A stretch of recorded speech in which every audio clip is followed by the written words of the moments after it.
do some like sober nonsense around. Like some round tables or like proper knowledge share. The real knowledge share stuff. Yeah. Yeah, because I know that for both of us, there's no like app that is going to fix scheduling. No, I've tried so many. Because we've all there's so many. I had one that was like your own little RPG and shit. Oh shit, Fearless is in already. Oh, fast. Hang on, let me update that one. But organization's so hard. It's just organization apps always feel like a scam. Yes. And I always find myself spending more time organizing the organization app than organizing my life. Yep. Oh yeah, no. Did we just wait? I just realized. Did we just opposite earbuds? Yeah. Holy shit! They didn't even. Not even on purpose. Friends, we're at like Pacific Drive. Yeah, we're at. Oh. I was gonna say Pacific Rim levels. Of We're live at Pacific Drive. Stop that incessant clicking. All right, Phyllis takes the lead this month. Wait. This is how I track it. Oh, you just thought it was automated? I'm sorry, I shouldn't laugh. Oh, you think I automate this shit? No. Someone did a meme the other day, which was the entire games industry, and the load-bearing pillar was Excel, and I'm like, yeah, yeah, yep. What is the load-bearing pillar of the longship? It is like 2 Excel documents. Okay, I did not know that you had a firsts tally that has started like days ago. Yeah. Is this new for the year or new for the month? Yeah. Okay. And then I've got everybody who wins the months, and anyone who wins 3 months total enters the Hall of Legends but has to tap out the contest. Oh, they're out then. Yeah, so Bacon gets to just watch everyone else battle to join them. Yep. And Ortrizi is the next person up. Hi, Nova. Sorry, yeah, we were just talking street nonsense. Nova's torturing me. Did they do that to you? Yeah, okay. Constantly. Yeah. Okay. I don't control Nova. Good. Right. Okay, sorry. So, Verdant, Shaunerus, Aeon, Little Fire, Ishkar, Watto, and welcome! We're not busting open the wine immediately because it's only 5 o'clock in the afternoon and I will end up shithoused. But come one, come all to the Alan Wake Wine and Cheese Night. We're gonna have wine and cheese at the Lakehouse. We're gonna go to the Lakehouse today? Yeah, we're gonna go to the Lakehouse. Sorry, Nova's asking, when was I torturing you? In all caps, because this is a reasonable question. But they know, and I know, that they've been very nice to me, but somehow in that nicety been taking up like way more than the average headspace of a normal person that comes to my chat. And I think they know that, and I think I know that. And that's there's some psychic stuff going on there. That's the Nova experience. That's the experience. Then Nova's like, Nova says so much more in one line of chat than most people. It's wild. Waited. No, I was just having a little existential crisis because Chorby is saying almost all the changes for Final Draft or New Game Plus. Is there extra shit in New Game Plus? Oh, in Final Draft? Yeah. You don't have no. It took us 42 hours to get to this point. 42 hours, and we haven't even done Lakehouse. But there's like skipping stuff that you can do. It's New Game Plus stuff. No, you don't have to do it though. Okay. And this is the part we're gonna get to this, but the limitations inherent to Alan Wake 2 with what they focused on made for a game that makes me go, I don't really want to play that. I don't want to play that again. I don't want to do that. Maybe next year. Maybe down the line. Hello, what's all this then? The lads on my screen have multiplied. Viking 64, Tiny Will Viking 64, Tiny Will Viking 64, Tiny Will Viking 64, Tiny Will I gotta stop giving my emotes such long names. I would like to know what else is in there in New Game Plus though. I know the ending. We watched the ending as the end of the Until We Beat. Because playthrough's incomplete. Little Fire, holy boss, don't do this to me! Because I really enjoyed my run of Alan Wake, and I can feel the claws. Because, like, I'm a sicko. Sensors online. You're sicko. All this? Sickos in chat? Sickos. Sicko roll call? Calcium is looking flashier than normal. Yeah, Calcium's been working out. Thank you. I didn't know you'd notice without the gold. Now, Chorby is saying that there's 15 minutes worth of video that contains most of everything. Maybe, Makes sense? Yeah. So we're gonna do. Okay. Also, I think that's the right way to do it. Yes. That is just the correct way to do it. I was thinking about, and this is not something that's going to come up into our discussion, but one of the things that I've been thinking about is there's one specific upgrade that you can get in Alan Wake 2 where they want you to like combine crossbow shots with shotgun shots, and I'm just like, who switches their weapon in this game? That's not a thing that you need to. Does the game get that difficult that you need to be hot swapping your weapons? Like, it just doesn't seem that deep. It didn't happen for me, but I really like the idea of basically doing the thing from the Fifth Element where you tag them with a crossbow and then just wildly blind fire and all the bullets would like... Yes. I get that. That seems like such a cool thing, and I'm just like, what? But you only ever fight 2 guys at a time? Sometimes 3 if it's spicy. Yes. Whereas in Alan Wake 1, you get like surrounded by 8 guys, be like, oh, it's one of these. And, okay, here we go. Light a flare, making everyone else's problem. Reload it. Yep, light the. So just going back. So Chorby has a video that's about 15 minutes that shows the differences in Final Draft. I want to know. I want to know. We can definitely do that. Vanderbeast, thank you for filling the pint glass. Yep. Alnis and Mental Monk, thank you both. I love all the corgis in the pint glass. Yeah. Oh, and Alnis took the Yaldum, so what are your decrees? The order of excitement this evening, dear friends, is get us settled, because we'll just go off if we don't have. We actually had to stop ourselves from talking about this before we started. I mean, yes. We cracked the can on like Saga. We're here now. Freddy's. We're here now. Y'all are seeing us at hour 2 of the conversation. Yeah. And Jake not on purpose. Get him Oh no. I know this joke's gonna hurt. You're waiting for the text-to-speech to tell you? I am. As a streamer, you have to conserve your reading powers when you can. Make text-to-speech do the work sometimes. Sometimes I just miss it, but here we go. I got petty and wrote mean things on all the band-aids, so when someone gets hurt, I'm adding insults to injury. Yep. Oh, this desk is super wobbly, by the way. Just as an FYI, it will probably implode. By the end of the night, so will we. Akira Zero, thank you. Also, fuck you, that was terrible. I can't believe you've done this.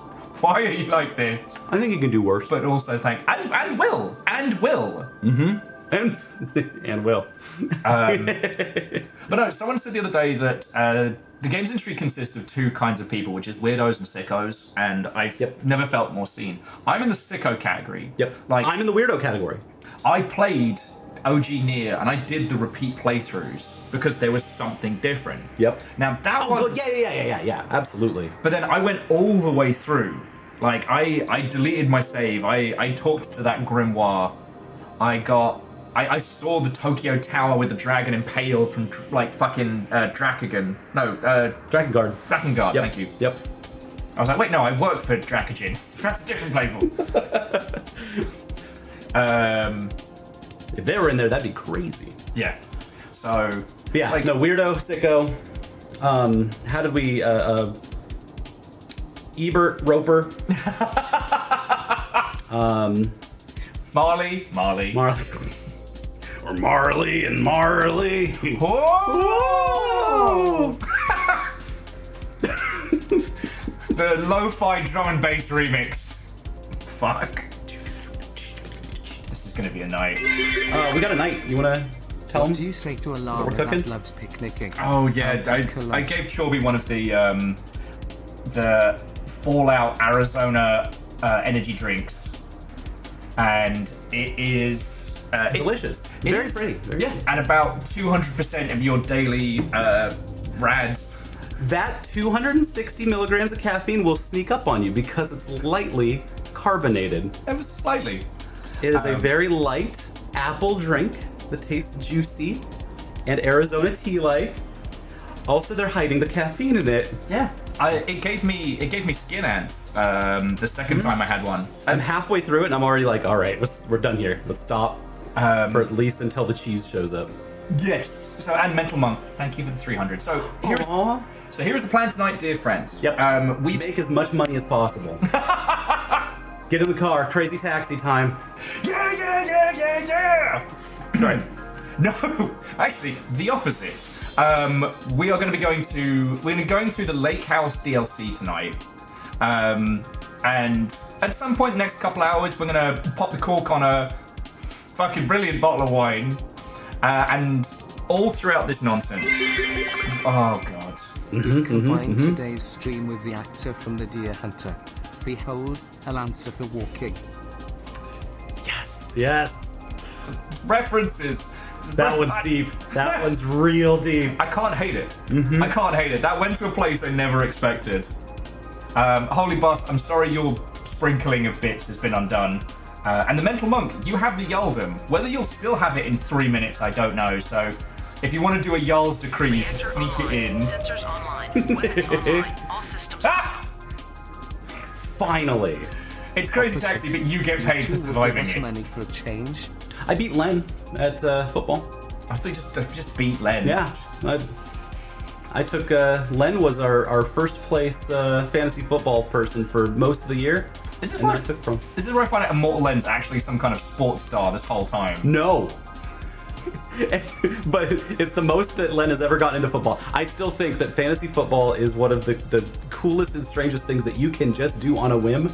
Learn a whole bunch about yourself, learn a whole bunch about America, and then walk away from it completely and never touch it again. It's amazing. It's such a good tool.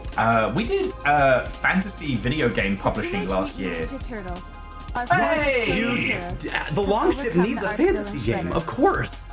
And the problem was, I can't get over my arty-farty self, so I got crushed. Of course. Yep. I need to say my thank yous, don't I? Sorry. Immortal Len, thank you for 36 months, you fucking ledge. Vanderbeest is still trying to keep that pint glass filled, despite everyone else's attempts. Varbles gave the Gaelic Brit a sub, and... Big trade! Yes! Yes! I get to officiate a hype train. I get to be in the front of the bus. Hype train, hype train, hype train. What did they get to? 2? I think they started at 2. Well, we're already at 2, okay. 1 was even, was a dot on the horizon. That's incredible. Oh my god.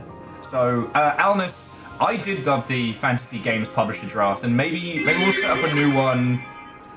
Because is it trying to figure out who has the best releases for the year? It's Metacritic or who weighted. Doesn't fire as many people as the other people.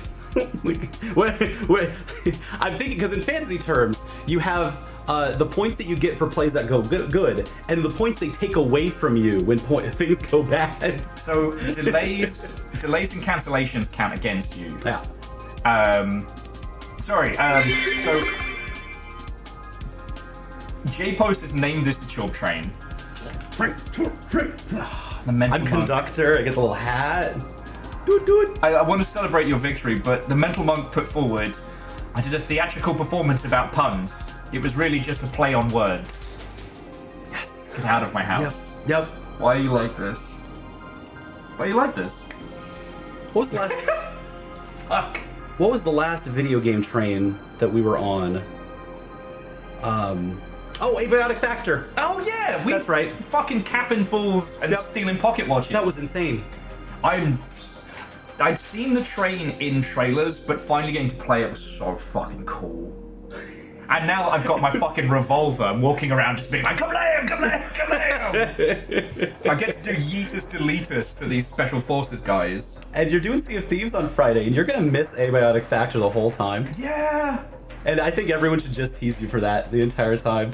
Yeah. Just give you a hard time. Wait, this isn't science. But also, it turned out perfect because Nick can't do this Friday, so. Yep. And so, Sadlin, I would like to restart the Fantasy Critic League. Sadlin had a bunch of really good ideas because Sadlin has played a bunch of fantasy sports leagues and stuff of how to rejig it. Because things we had it so that expansions were part of your field, but Yep. It was really wiggly on what it considered expansions versus DLCs and things like that. Yeah, because the way that companies continue their game's life now is woohoo. And also, when you do your initial picks, you do it like a draft. So everybody who's in needs to be in on day one. Yep. So you can't have people joining in late. Oh, that was the beautiful thing about our fantasy league was that it was all automated. You never had to choose like who was in or who was out every week. You just drafted the first day and set it and forget it for the rest of the year.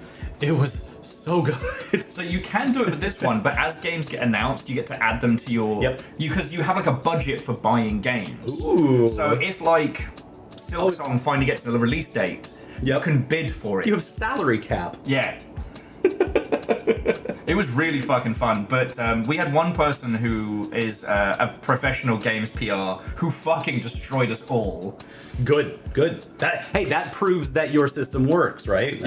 And that's the idea. I picked a lot of games that I really liked until I remembered that Will doesn't like games that critics like. Will likes games that Will likes. So I was like... Sicko games. I was second to last, and the other person kind of tapped out after day one. Yep. That was the only person worse than me, was someone who gave up. Krill Factor for his team. His team was themed off of the oldest players that he could draft. And you know what happened? By the end of the season, all of those old players started getting more reps because they're so seasoned, and all the young guys got injured early on.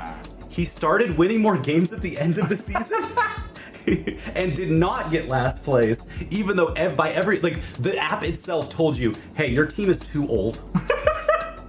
These are all they're over 30. They're practically dead. I love it when the game warns you. It was like it used the red blinking light emoji to like tell you, hey, these are at the end of they're at the end of their careers. Okay, so as the train comes to a conclusion, J-Post holds the Yaldum. The pint glass is filled. We're setting up for success. And Morat, good to see you. I didn't think you'd miss this, but like, I wasn't expecting it. That's part of the structure too. We'll announce the cheeses. Oh yeah, as we get into them. We got some good ones. Yeah, I couldn't face because what I was gonna do is get one of those like family platters, and I looked at like the little discs of bologna, and I started feeling really grim. I tried to convince him on a Lunchable. I tried so hard. Then very quickly, Immortal Lens says the best team is the Jackson 15, a 15 guys named Jackson. That's my shit. Yep, it was so good. Oh, and the Jarl's decree of J-Post is pet tax. So post your cutie patooties over in Discord. The Jarl has spoken. I don't make the rules. Yep. I don't make the rules. I'll put your guineas on there because I took a bunch of pictures. Yay, babies! No one knows how cool we are. Pet tax. So Varbles, a purist would say that the difference between an expansion and a DLC is how it's sold. Like, expansions of yore were sold in the same manner as a full game. These days, what is and isn't DLC is kind of wibbly wobbly. Because like some DLCs are sold as full games now. Yes. Well, and continuing. There's nothing that states how large or how small a DLC has to be. We almost had DLC be a game of the year last year. Yes, but for us old beans, it's kind of like anything that would be considered a full-on addition to the title across all spheres or narratively. That's your expansion time. For everything else, there's DLC. I'm realizing just how much a return to form the Elden Ring DLC almost getting Game of the Year is when it's like, yeah, that's what we do for Burning Crusade, you know? Yeah. It's the same exact concept. Yup. We're so back. We never left. I mean, what are the releases around Final Fantasy XIV if not expansions? Legend says, alright, fine, gotta go find the dog. Dog wrangling, let's go! What's the pet channel? Just throw it in general.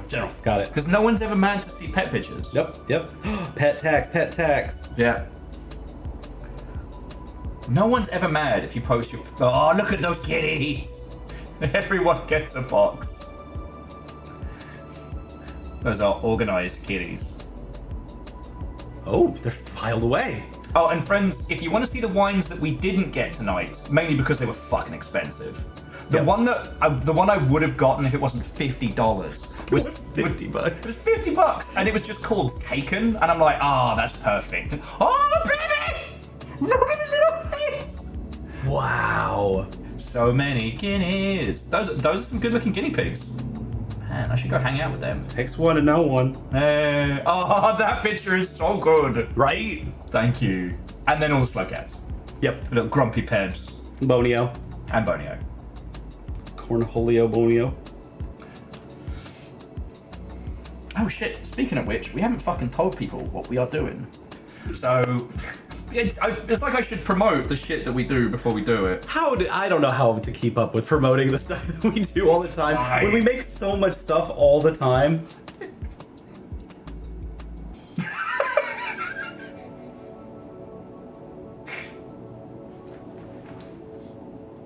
No one knows how cool we are. Okay. Give you the whole range. My mom hates it. I have... Mom's dead. Right? No, I cannot give my mom every time because anytime I see a camera, I just pull face immediately on reaction, and I don't even know that I do it anymore until my mom goes, "Hey, Solon, figure it out," and I go, "Oh right, I was pulling face again. Sorry, Mom."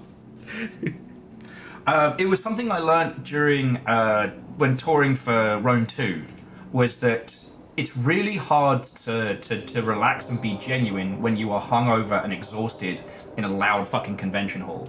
So I just Dustin! Chorbus and Morbus. And Alnis, I'm allowed to. I've got 2 tickets to the Dead Parents Club. I'm allowed to. It makes it sound like you're inviting someone. Look, I know a lot of folks who... No, me and my stepmom get on really, really well. Oh, and good. occasionally I'll get a little message being like, I do not understand a fucking clue about what you do, but it seems like you're happy. And I'm like, yes, I am. Aw, confused but supported mom. Which, I mean, I don't know who looks at you and isn't confused but supportive. So it's a par for the course, right? So yeah, I'm just I'm gonna blep at the world, let them know what we're up to. Yep. And see if I'm people... feeling so good in my archivist shirt. It says, learning to save the world. Or at least it's data. Yeah. Very cute little t-shirt that... And somewhat thematic, I've got the crows and just murder! Yep. I'm still proud of this. This was both my design and my caption. Someone else won that round of TKO, but And I won. I knew that you would wear red today, so I wore blue today, and I the whole plan was to like try to mirror universe you. I'm your Mr. Scratch. I have facial hair and a British accent. Yeah. I'm the evil Chorb And yet, in Hollywood yet- worlds. and yet, you're such a sweetheart. Don't tell people. I mean, come on, I'm the evil one here. Come on. I'm the one out here thinking, is Alan Wake 2 an 8.5? Or is it really just kind of an 8 out of 10? Like, Wait, that's wait. evil. Wait, That's evil. Like an IGN 8. Yeah. that's dark. Chorb versus Dark Chorb. What? And I'm the final boss of Twitch.television. Yeah. The fight ends. Oh yeah. After my third phase is done. I just made friends with the final boss of Twitch. What's that say about you? I don't know. That you're either, evil also, or you're Kirby. Possibly. More likely, I'm what's his face, the squirrely little guy from The Mummy. Alan Wake 7 out of 10 is too spooky. Two spooks. It's so scary. Fucking Cynthia. Scary game. Okay, so just as a weird aside, while I'm promoting us up. So for the Cynthia fight, ours bugged. Oh, yeah, what happened with your Cynthia fight? So It's a weird fight. she scared the shit out of us the whole way up. And then we get into the actual battle part of the arena. She floats up when she's about to do stuff, and she didn't do anything else. So I'm just like rifle round, rifle round, rifle round. She drops down, and I just keep laying it on. And then she kind of starts crawling towards, and then just fucking dies. And I was like, I just kicked the shit out of an old lady. Yes. For everything that just happened, Yeah. that was an old woman that I just shot to death. And I'm just like, oh, that is so sad. Like, it was a bug. She's supposed to do a whole bunch of stuff where she dives under the ground and swims at you and tries to pull you down and shit. But what happened felt way more thematically on point. You know, because she's been this threat for like the last like couple hours. She's been spooping you. She's been fucking with you. Yep.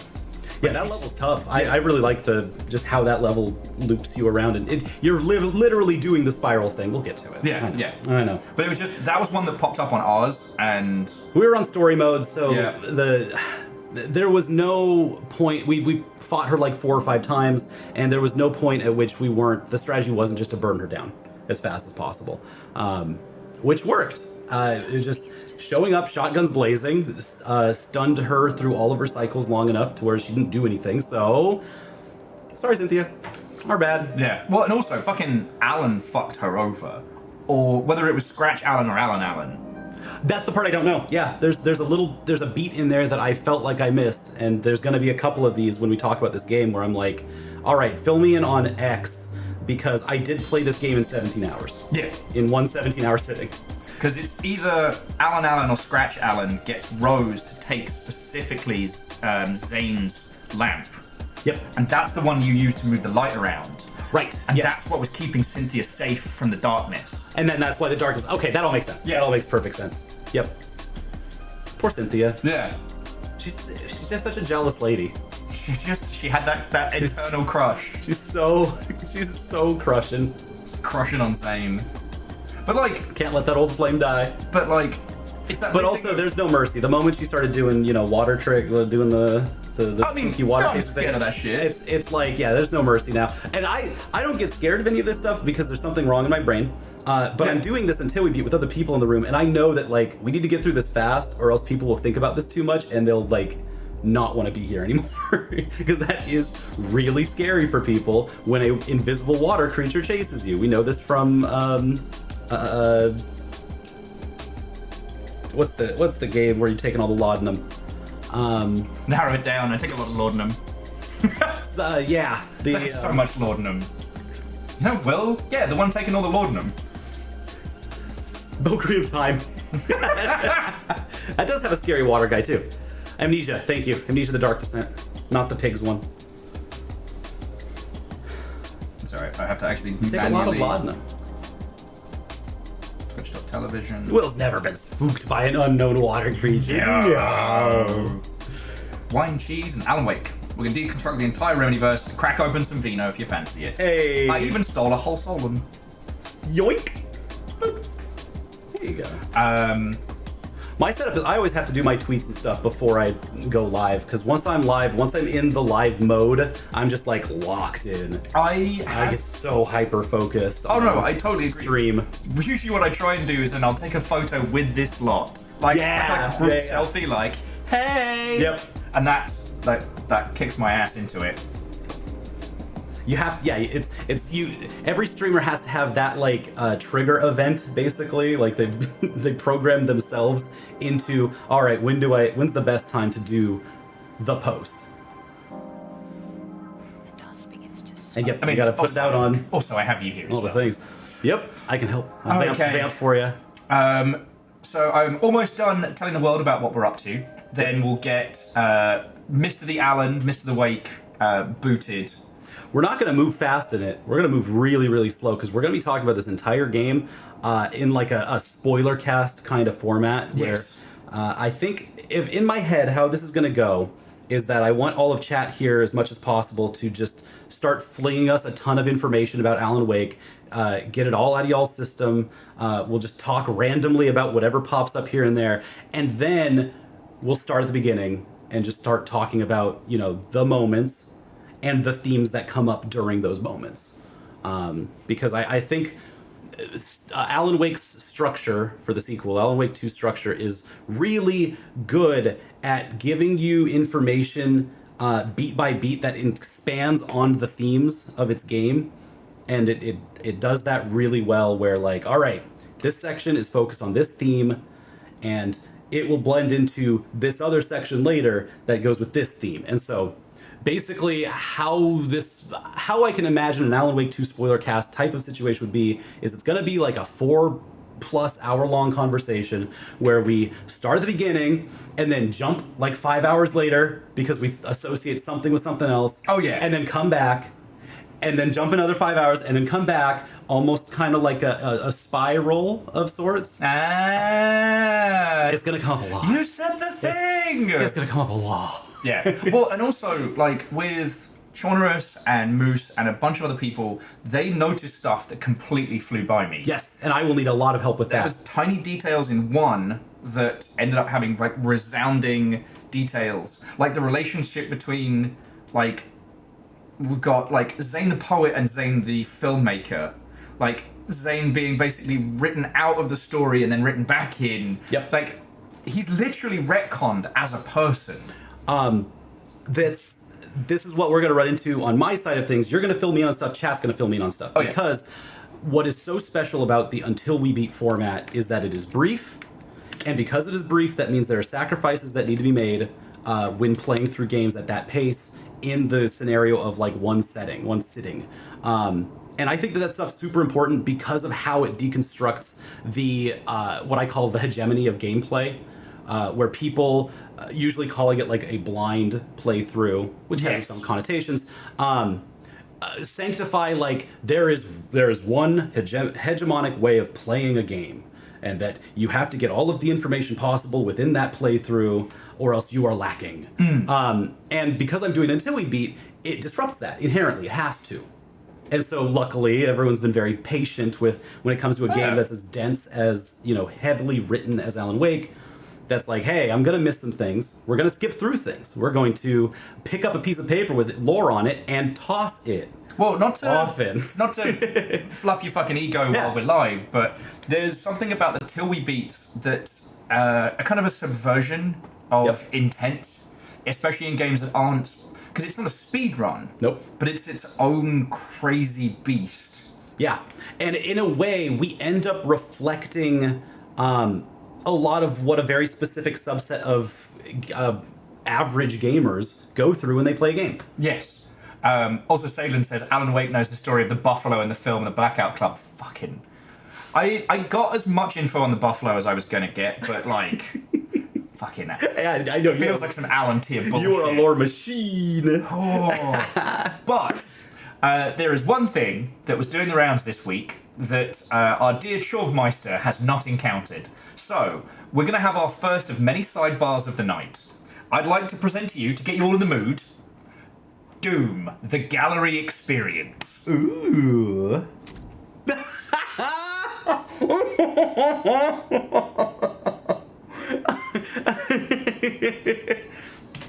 What's in the gallery? He's got glasses. Instead of shooting, you sip your wine. You have 49 drink left. Yeah. Is that the reload sound? They got cash in this. What? And Is that part of the museum? Is the cash itself? Are you taking from the museum? It's just ambient cash, and then let's have a look. Assumption of the Virgin. Yeah. Oh, that's really good. This is all in engine, right? Yeah. Wow.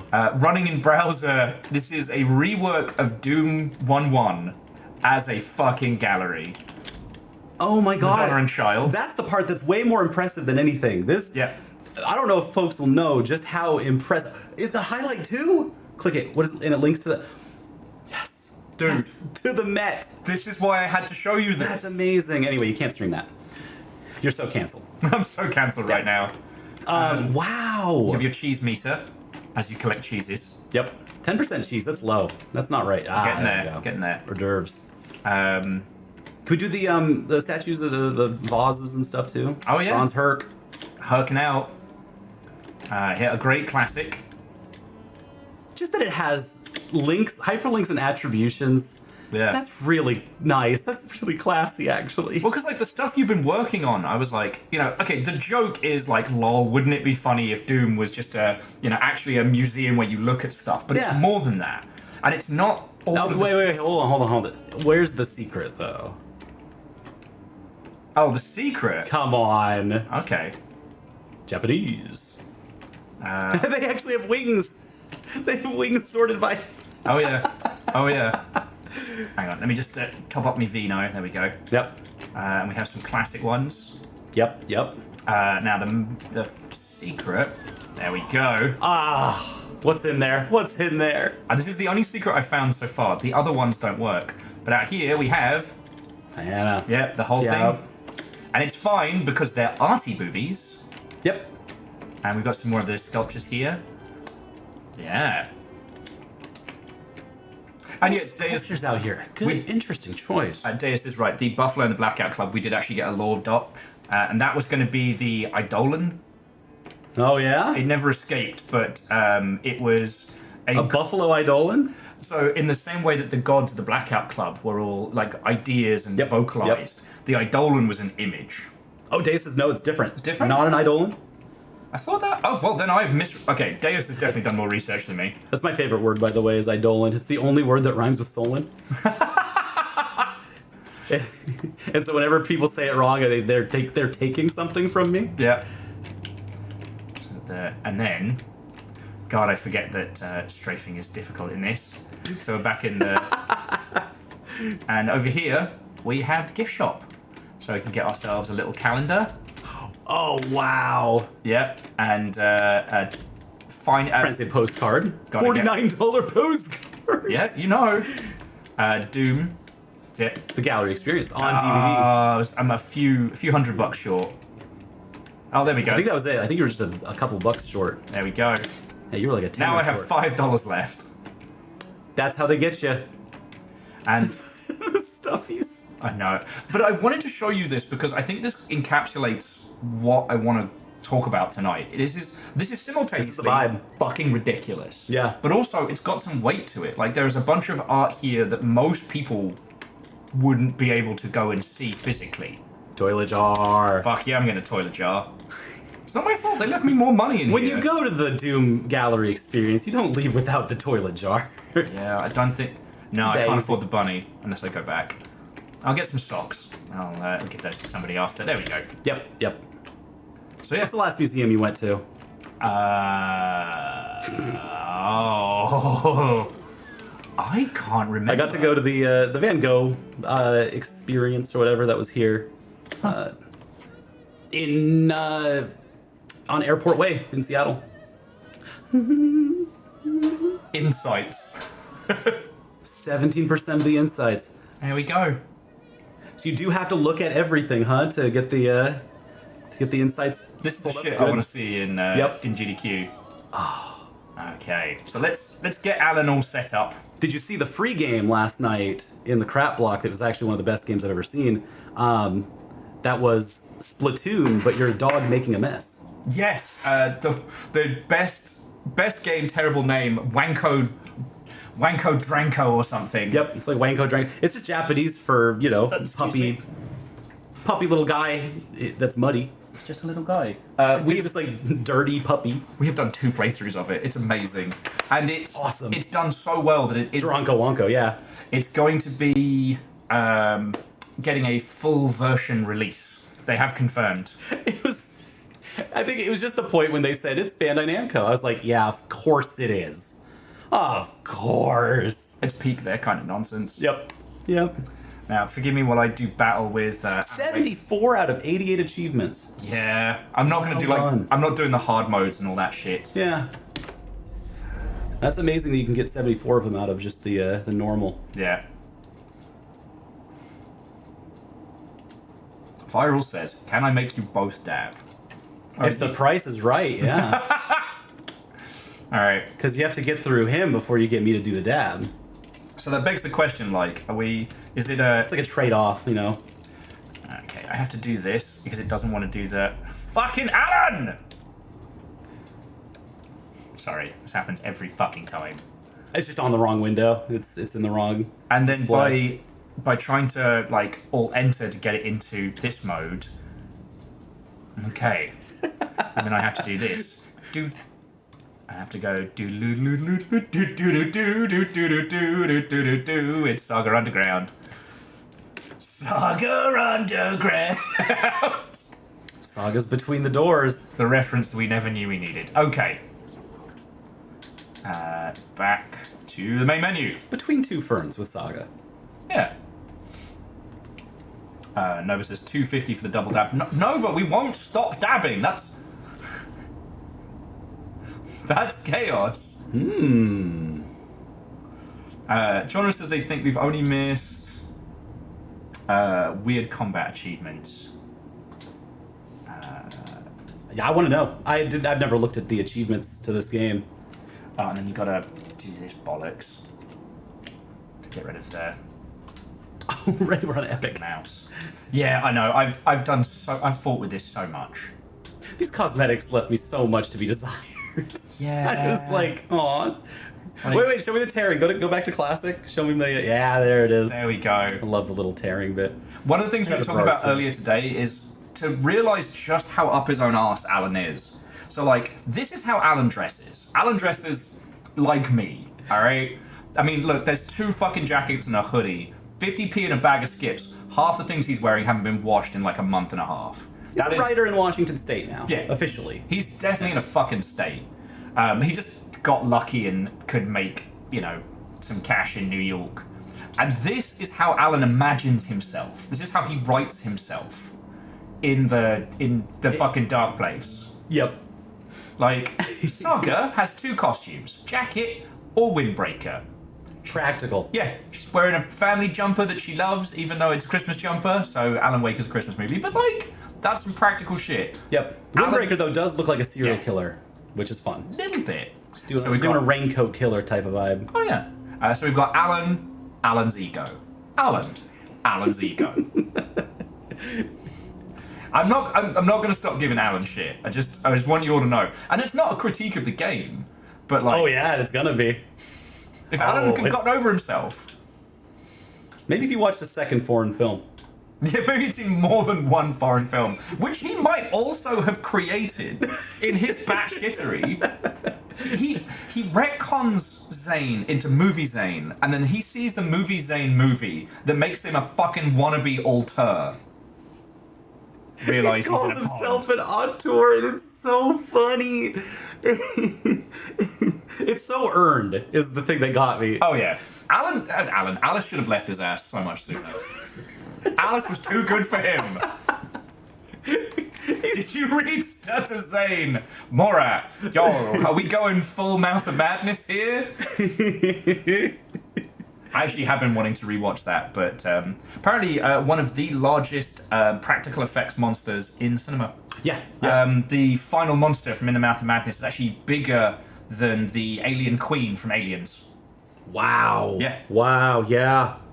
That makes sense. That's also why that movie sadly made no money. So good, made no cash because people didn't get it because it was a story about a writer changing reality. But also it's a genre flick of that era. It wasn't gonna make any money. It was for the love of the game. And they did. Mm-hmm. So I figure Now, this was gonna make money. And Alan Wake 2 was positioned and built in a way that was supposed to make money. A lot of it. And that caused things to change that I think are some of the most interesting parts of Alan Wake 2. Well, it's one of the things that's going to make this evening's discussion and talk. This is a mainstream production that is not trying to do nothing for the love of the game. It is here to move units. This is where I think the discussion becomes really interesting because this is a huge budget project. Yep. They took money from Epic to be able to bring this out. It's still an Epic exclusive on PC. It hasn't had a Steam release yet. But this is what I would point to as an example of what AAA should be aiming. There are It's a game that starts writer first. Yeah, there are many concessions in this to make it more playable. Like, it has a combat system, it has, horror themes and action and upgrades. But even acknowledging the fact that it has to do those things to stay in the AAA space, it at least does interesting shit with it. Like, Yep. I love the fact that, yes, Saga's upgrades are very, very specific, but it's Alan changing the worlds to make them make sense. It's not just, you put 5 XP points and now your shotgun has an extended mag. Excuse me, where does the extended mag on the shotgun go? Where does it go? Do you just put a big tube on the front? Sometimes you get 3 shots out of a shotgun. Yeah. This is the Mo Sislak. Yeah. Whereas with the whole Alan thing, it's like, I just changed reality. Now your crossbow has 2 bolts in it. Don't worry about it. Yep. Don't worry about it. It was the 10-15% on the tech tree that I was just like, come on, guys. It's not even real. Yeah. But then this interesting thing of like Alan changing his world in like the words of power. Yep. They still had the percentage stuff, but it was all weird and wrong. It was wrong.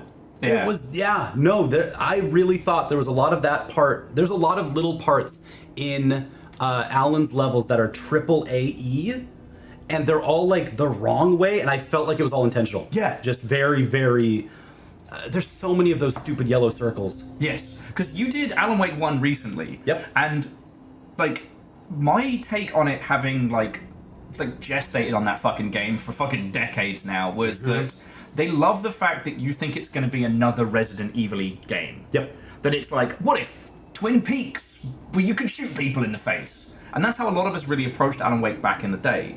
You know, we didn't know Remedy was developing these writing chops because everyone forgets that Max Payne 1 and 2 had great writing. It was silly, but it was well done. Yep. Intentional. Like, they went writing first. That was part of the whole deal. So you roll into Alan Wake 1 and you're like, oh, I know all these beats because I've seen Twin Peaks. Oh, instead of the log lady, it's the lamp lady. And then by the end of it, you're like, oh shit. They knew that I knew what they were doing, so they did the thing because they thought I would. Okay. They're using AAA assumptions against me. Yep. Yeah. And, you know, if they could get away with a game of this production budget that was just peak indie weirdness, I think they fucking would. You know? More, it's like you could always shoot people in the face in Twin Peaks. They were just a little more restrained. And then the return happens. Yeah. Oh boy. Actually, I have been planning with a homie. Have you gone to see the return? No, not yet. Okay. It's not fucking streaming anywhere that I can get. Yeah. It's on Peacock or some bollocks like that. Isn't it on HBO? It should be on Max, right? No. Oh my god. Fucking But Fire, it's Twin Peaks. It's the HBO show. Fire Walk With Me is on Amazon. That makes sense. Yeah. Movie stuff. Yo, Movie rights are weird. watching Fire Walk With Me on your own after a while is very jarring. It's really sad. Yeah. It's a really sad movie if you watch it alone. Yeah. Definitely recommend watching with people. Have you done the road trip up to the Twin Peaks Cafe yet? Multiple times. I have not Yes. done it yet. Oh, wait, what? What? You haven't been to Snoqualmie? I know! Come on, man. I know! You'll shit your pants. I don't need to go to Snoqualmie for that. No, But no, I've been... The moment we walked into Alan Wake 1 is you walk into the double, what do they call it in the actual show? The double place. And the Alan Wake one, what they have is the real place in Snoqualmie, not the show. That's not the Twin Peaks Cafe. That is the real, Yeah. because you go into the back, that's the merch area in the actual store that I don't even know, is it up still? Is that store open or are they closing it? Because I know they were talking about closing it like they do every year.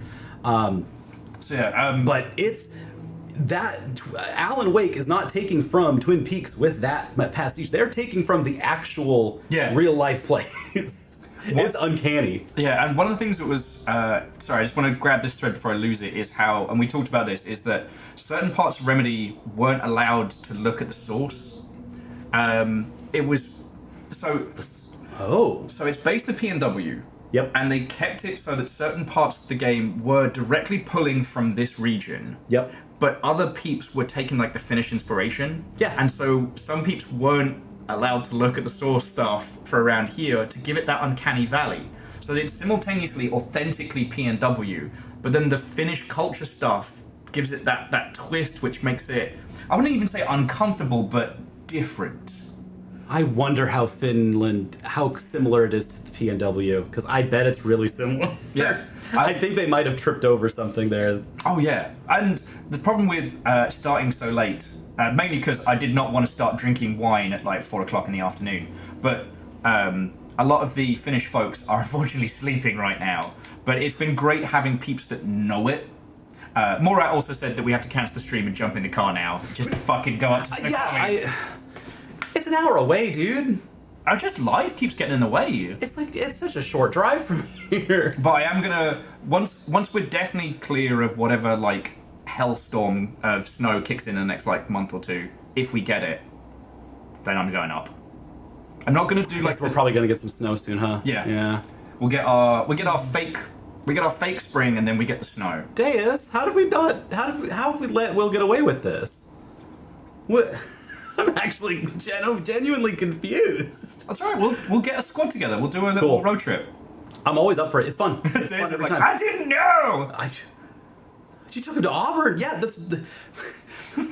Brother, it is 15 minutes from Auburn. Like, when you think you have to go out of your way for like a normal Americana icon or something, usually you have to go out an hour, 2 hours away.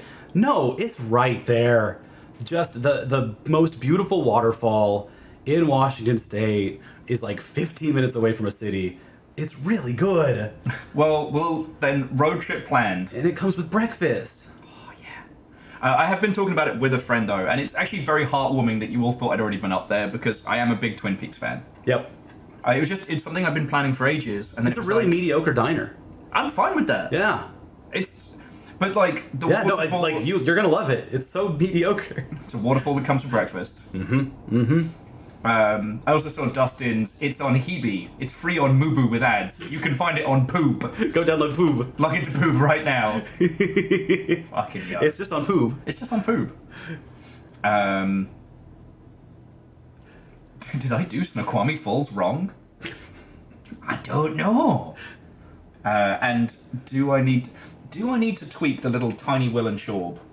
I might need to, because there's not a lot of Tiny Will and Tiny Chorb. Also, the death counter's still up, and I don't want that up whilst when we open that bottle of wine. That feels very cursed. Yeah, Alan Wake does not count to the death counter because he cannot die. No. I wish he could. Not that I want him to die, I just wish the stakes were there where something could, destroy him utterly. It's not himself. I do find it interesting that it gives us no resolution to Alan's fate. No, I love that. I really do. He's destroyed by his own Deus Ex Machina bollocks when Saga finally slaps him and says, 1, you're the writer of this, stop being a dickhead, and 2, you're part of the story.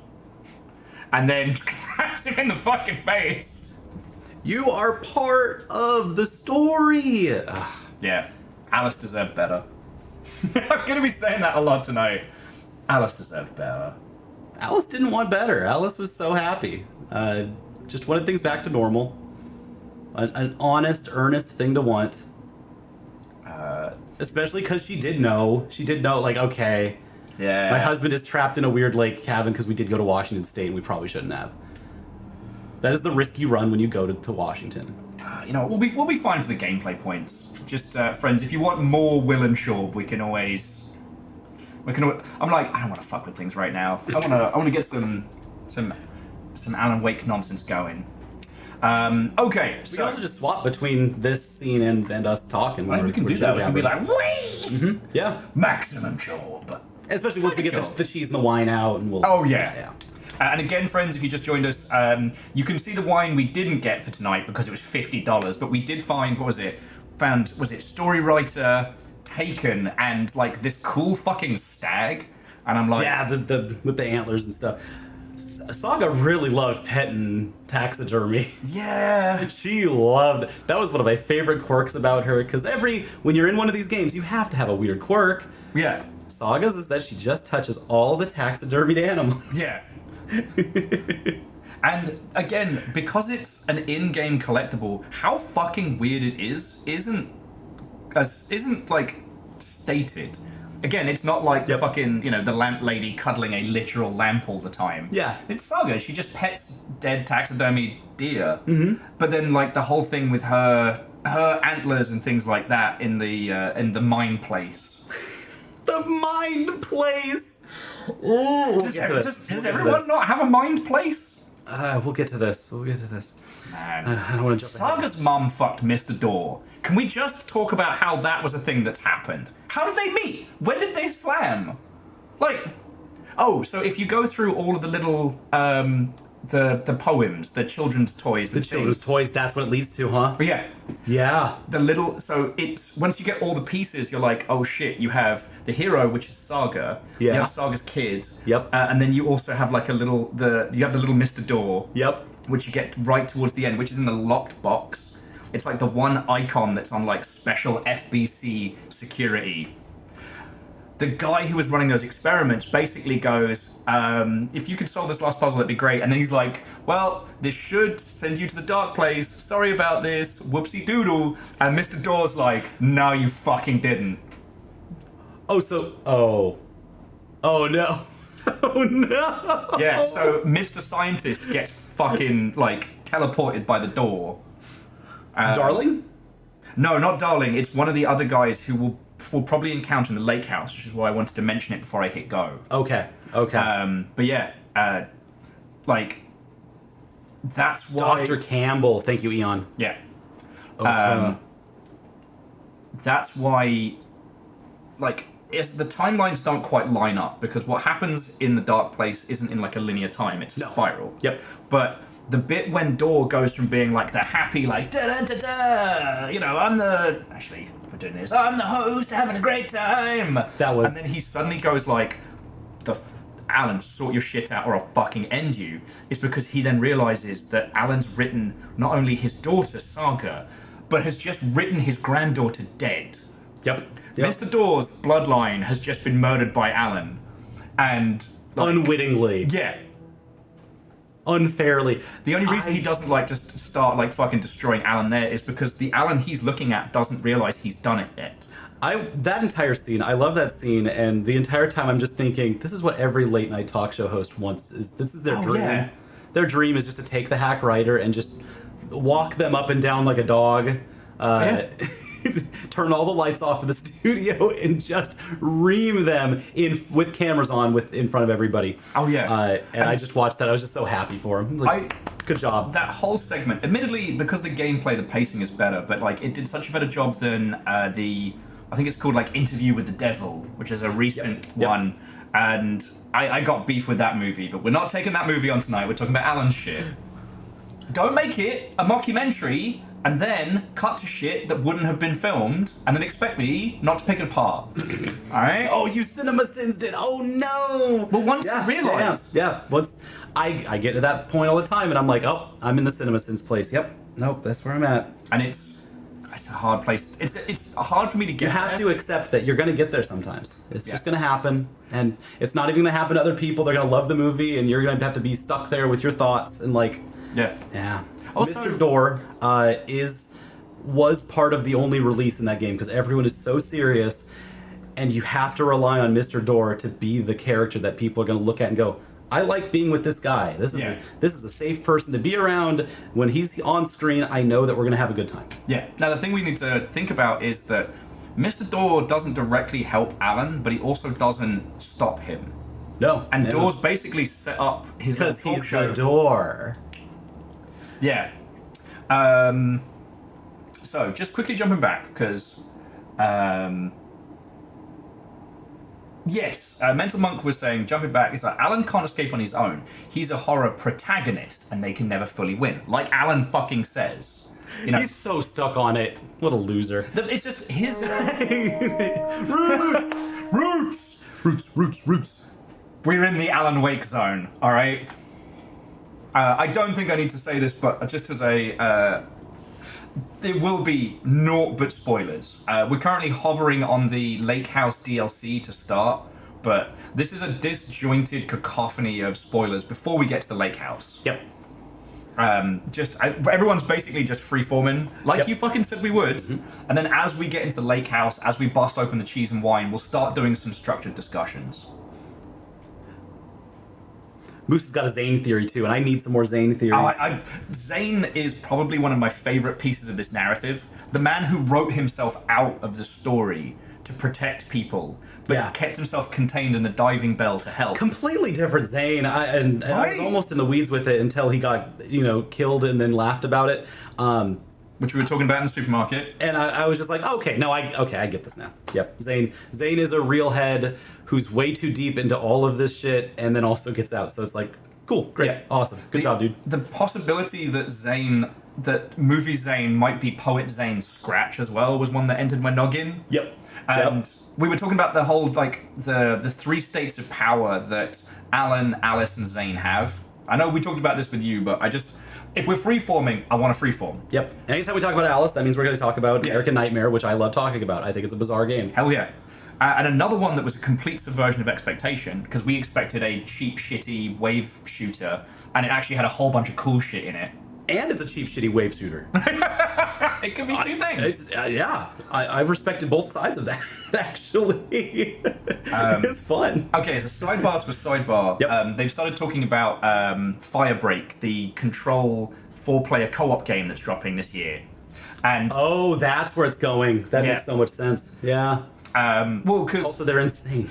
yes, but it's one. I love the premise because it's the fucking janitors making like makeshift weapons to fucking deal with the shit the guys upstairs started. They're going to make a survival game, right? Yeah, it's gonna be like Left 4 Dead Yeah. inside of Control. Yeah, good. Love it. Yep. And it also ties into what they've said here, which is the oldest house is still on lockdown during the events of this. So that's why the Yep. FBC is kind of a bit scattered. They don't have base, And pulling rank on the FBI, which I thought was so funny. and the fact that it fucking works. Yeah, I was watching Saga go through this. I'm like, if I'm Saga, I would not put up with this. Come on. Yeah, although the lady is very nice. Yeah. Esteban, Yes. gay lady. Yeah. I need a spin-off game of her and Casey being like super homies. Yes. Just shitting on their ex-wives the entire time. Yeah. and- That's the getting show we past it. deserve. Yeah. Okay, so jumping back. Yep. So Alice's three states. the Alice Zane, the yeah, Alice Zane trifecta. and Alan. yes. So Alan's writing is within the confines of a shitty detective story or a shitty horror story. He is a paperback pulp writer. Now he thinks he's like the fucking tits. He also wrote that script. He did also write the script. Yep. At the bit when he corrects someone that oh, you wrote that sci-fi show, and he was like, actually it's a fiction horror anthology. I'm like, oh, you are such a fucking wanker, Alan. Yep. You are an insufferable bellend. And again, this isn't to credit from the game. It's just fucking. Oh Alan. yeah, no, Alan's a loser. We love him. But That's why we're here. all of his creations have to exist within those confines. But because he is a writer, it is not just about what he puts down on the page. It is the things that are implied by the structure of it. Mm-hmm. That's why it's such a powerful reality warping setup. And he's not an artist. I'm gonna put that flag into the dirt, in so much that his wife does a lot of work to deconstruct. Alice deconstructs all of the media that she works with Yes. inherently. And She was too good for him. and Alan is very structured, very formal. Yeah. And wants things to work in the way that he expects the world to work around him. Yes. From the very beginning, he starts saying shit like, in a horror story, there are monsters and there are victims. Because he thinks about it all in this structured way. The reason why he had his whole writer's block was when he stopped writing detective stories, which are very structured, and was like, all right, I'm going to free my inner artist. And there was no inner artist to free. And it's not, this happens all the time. This is a very normal thing where writer blocks come from when people have produced work and find that they are lacking something. It almost always comes from they don't have the rhetorical tools to deconstruct the media that they work with. Yes. And Alan doesn't have that. That's why he went to Washington. Yeah. In the first place, was to get out of his own head because he thought that would give him the tools. When he got out of his own head, he still doesn't have the tools. And now we're all trapped in a house together. And we Yeah. have to deal with his insufferable ass for 2 whole games. Thanks, Alan. And that's going to happen over and over. It's not just Alan. That happens to so many people. And it happens in so many ways because art is very hard. Yeah, no. And art is actually harder than being a best-selling novelist. It's not that. It's not that writing isn't art, and like it's the difference between him and Zane. I think is where that is most pronounced because OG Zane, and I'm going to use the differentiation of poet Zane, Zane the poet, and Zane the movie creator. I agree. I think it's very helpful. Legend and some peeps are making some really good points here, and I promise I'm going to fold it on in. His original poems were so freeform that their ability to warp the area and how it feels was what he could do. Yep. Zane, the movie producer, Zane, the film creator, he has the powers of cinema, which is he can show something, he can over-exaggerate it, he can change its context, And he also basically brings himself back to life by having an after the credits scene or a blooper. When you explained this to me, I was just like, oh my god, he did, you're right. So Alan fucking shoots him in the face, but then uses the power of, like, the ending credits scene from a fucking Jackie Chan movie to be like, alright, cool, alright, reset. Wrap it up. Okay, let's do one more take from the top. Like, those are within the realms of his power. Alice is probably the most artistically eloquent individual in the full setup of those. Maybe her and Zane, like Zane the Poet, would have the best like drunken night. Yeah, her and the finish is that. I don't think that Zane didn't make that movie. He starred in it, right? Or how does that work? Well, so here's the thing. So in I don't remember the Alan name Wake of 1, the finish film. It's Zane the Poet, and Zane is a poet. Yep. In this retconned weird version of Zane, Zane makes a movie called The Poet, which is the finished film. Thank you. And then the other one that you get to see is his supposed lost works that drove people insane. That was potent. Yeah. That was really good stuff. Because yeah, it's Alice and it's that movie, Yeah. which is not real but also is. Yeah. But that have those kinds of powers. But out of all of it, Alice's ability is to show the absolute truth of something. Yep. Like, she is the one that photographs. She never calls Scratch.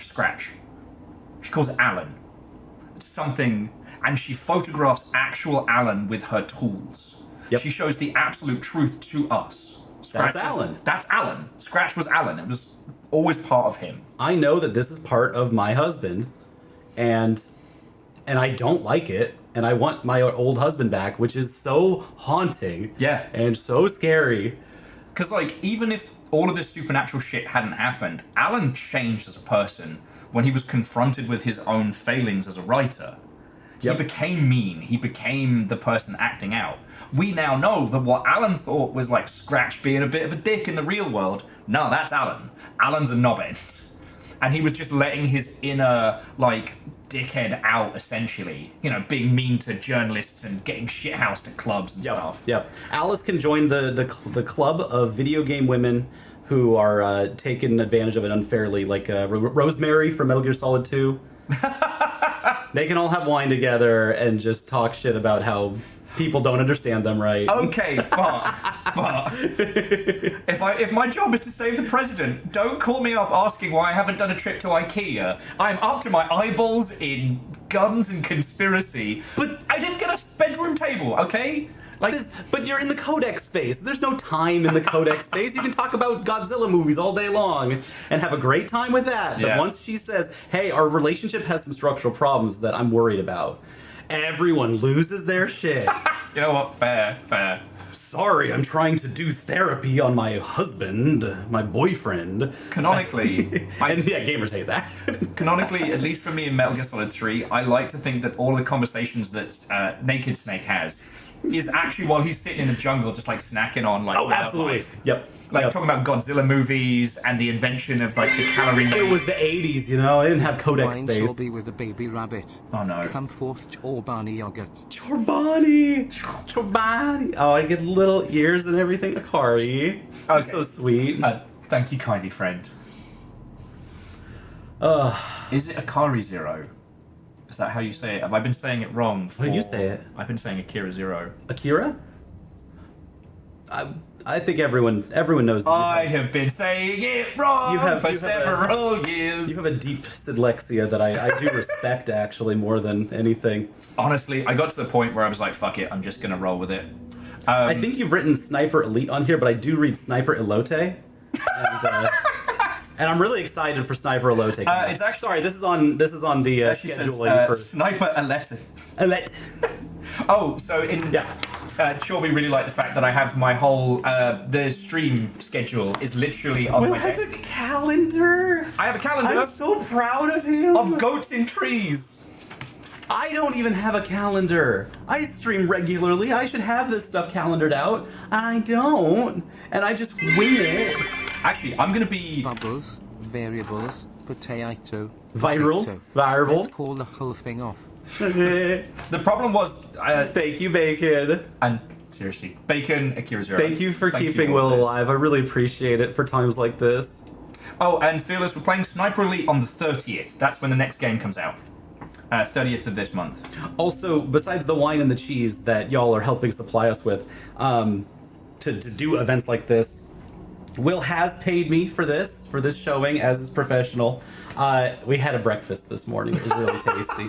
I had a very good breakfast sandwich, and so I have all the carbs in me that I need for wine night. You're a student now. Like, I can't be I don't have any. I can't be like, So broke. yo, homie, come to the diner. I was because I was so deep in doing my quizzes and doing my readings. I did not. My plan was to grab a sneaky cheeky PB&J on the way out to like, and then come on over. And I missed that, and I was just like, it's just gonna be one of those student days. And then you invited me to the diner for 'Cause it was like recovery food, and I was like, with my sleep being shit, I was like, Yes. there's no way I'm getting through today without like a proper diner food. So yeah, I lined my stomach. Yep. Oh, and also friends, because in the next few hours we will be cracking open the vino. So I'm making a list of points that we will come back to. So right now Thank I've you. got Yep. who is Zane? The discussion about like Zane the poet, movie Zane, so we can come back around to that. And also, you'll be making some really good points about Ati's involvement in all of this. oh wow, yeah, 'Cause- yeah. And Seeing how deep Ati was in this game made me feel so bad for all my Until We Beat couchmates who had never seen any Alan Wake, Oh, did not play no. Control, and I really thought Alan Wake 2 would help onboard a lot of this stuff. No, Alan Wake 2 had no desire to onboard anybody into what was going on no. in this game. whereas we Fully respect it. we sat in the finish house and listened to most of Ati's song, which is apparently fucked up. It's good. The peeps It's were really like good. translating the lyrics for me, and I'm like, oh. Also, the one thing I do need to say: did you get to meet Mayor Dog? Mayor Dog? So you know you see all those vote for mayor signs all around the game. Yeah. Yes, it's a dog. Mayor Setter is an actual dog. That's why it's like It's a setter. he won't roll over on the hard topics. He'll speak on the important points. No, I didn't know this. That's really good. These beautiful Mother Hubbards did not spoil it for me, so I got the best reveal God. ever.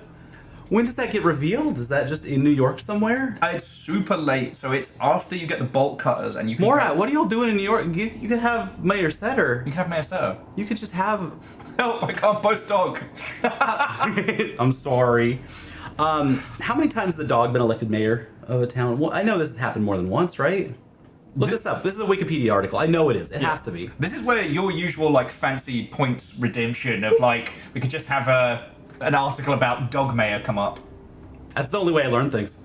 So he says, sorry, Chornerus, he says. Chornerus is pointing out, as Chornerus has kind of been like my guide for this, Yeah. making sure we haven't missed shit and stuff Yeah. like that. Once you find the campaign, Corinus or Corinus? I meant to ask this on until we beat. I need to start questioning how I've been saying everything for years. I get a little chorus in there. Because I'm a Chorby, I have a CH also. Core, CH is a complicated and beautiful This is how you know couple of consonants. this lot has been looking after me because. Animals in political office. All right, so we've got goat, dog, Sunil, California from 81 to 94. That's a good standing. That's a run. That's Bosco Rasmus. Oh, he has a little statue. Throw it on the screen. Are we on? We're not on that screen yet. I need to remember how to fucking do this. No, we'll get you there. Let's do this together. There we go. It's not like Alan's going anywhere. This is the second link is specifically dog mayors. Even better. Look at that little face. Frida, a female chihuahua. Chihuahua. Thank you. I don't know why I was tripping over that. Was mayor of San Francisco only for a day? Look at that face. That face is qualified. Yeah, deserves at least a month. Yeah, there's Bosco. From 81 to 94. Yeah. Defeated 2 people to win in 81. If you've got a mayor as a dog mayor for 13 years, yeah, you make a statue of them. They were in office 13 years. And was running as a Republican. Good. That's the only. That's the third party we need. That's the only one that's allowed. Oh, and he annoyed the China People's Daily newspaper, calling it a failure of democracy. I call that a fucking win. That is the one politician I will support to hell and back. Mayor Bosco was invited to a Tiananmen Square rally? Holy crap! He joined in the Tiananmen Square rally in San Francisco. Wow. We've just learned about the best politician of all times. Sadly, the only we have is the statue of Bosco that's currently up, but we need more pictures. Then we have Lucy Liu, look at that face, was the first female mayor of Rabbit Hash, Kentucky. Not first dog, first woman. That's somehow worse. First female mayor. That's like the worst way to say that, Business Insider. Good job. It gets better. Her campaign slogan was "The bitch you can count on." You know what? Yeah, it's Rabbit Hash, Kentucky. It's Kentucky. It's a state of contrast. Anytime you think you've got Kentucky figured out, you don't. Oh wait, it gets better. So while Rabbit Hash doesn't technically need a mayor, they do this as a fundraiser. And you can pay $1 for each vote, but you can vote as many times as you want. So people paid money to have this dog. It's just like Twitch. It's literally like Twitch. I'd lose to a dog. I know that. Brenneth Paltrow succeeded Lucy Liu as the mayor. So when Beating out a cat and a donkey. Oh, there was a... Oh. it gets better. Dog. Moose says the rally... Okay, we're going back. Mayor Bosco was invited to join. So there's Bosco. Bosco going to brew. Never mind. Moose said that there was a picture of the rally, the Tiananmen Square rally. And J-Post, thank you. Okay, Max, the Golden Retriever, was mayor of... Idlewild. Wow. 2013, that was a good year. That's a big city, isn't it? Opening a film festival as well. It's at least got a movie about it. His full name, Maximus Mighty Dog Mueller II. Oh, baby! Great Pyrenees. There are so many. Bloodhound. Mm-hmm. There's the Chihuahua. Oh, look at that face. I don't even care which of them got elected mayor. A lot of California dogs. Oh, the honorary mayor of Georgetown, Colorado, as a snow dog. Look at the little booties. That's good. That's really good. Just a baby. It's another one in Rabbit Hash. They've had multiple dog mayors. Wilbur won. They got the votes. Yeah. Someone pay for their dog to get in. Like, how corrupt is this election at this point? Now that it's all set up and that's Stubbs. Yeah. Wow. Stubbs the cat of Alaska on the board. Queen Alaska for 20 years. That cat was 20 years old. Holy crap. He never raised taxes, not once. Oh, Jesus, fuck. Wait, go back up. There's one more fun fact in there. Every afternoon, he drank his water from a wine glass with a dash of catnip. That's life. Began to retreat from the public eye in 2015. As he got older. Why is it a public? Why is it a link? Why is this a link? Thank you, Vanderbeest. We need all the Korgs that we can get in here. Thank you. So that the Korgs can become mayor of Jarltown. Aw. That is a cat. That is a cat. No CNN, I'm not logging in. I want to see... Nope. I hope my cat makes it to 20. That sounds beautiful. Look at that little face. So, Sky in Alaska, we have sidebarred so hard. We're now looking at cat mayors. This is, well... Well, this is directly to do with Alan Wake 2. Yeah. I don't like Lincoln. Now, don't get me wrong, I like goats, but look in that eyes, that is chaos. How do you... Wait, I thought that's why you like goats. That's why people like goats, is because of the chaos, right? Oh yeah, no, they can butt you, Yeah. they eat anything, they I'm end just up in like fucking trees. You have a goat calendar. How could you say this is the one that's like drawing a line? Because that's what goats look like. This is a goat with power. Yeah. This is a goat with a political office. Oh yeah. For 3 years. Vermont. You take all the chaos of a goat and then you give it the American political system. Oh, Fairhaven. Okay, yeah. That's that's like a major town in Vermont. As a second goat, actually, Henry looks a little bit more hinged than Lincoln. Lincoln's seen some shit. Clay Henry IV. That seems like that's a good goat. That's also the very Texas would have Clay Henry IV as their likes to drink beer. Yeah, he's a beer drinker. There we go. Yep. That is a stupid goat.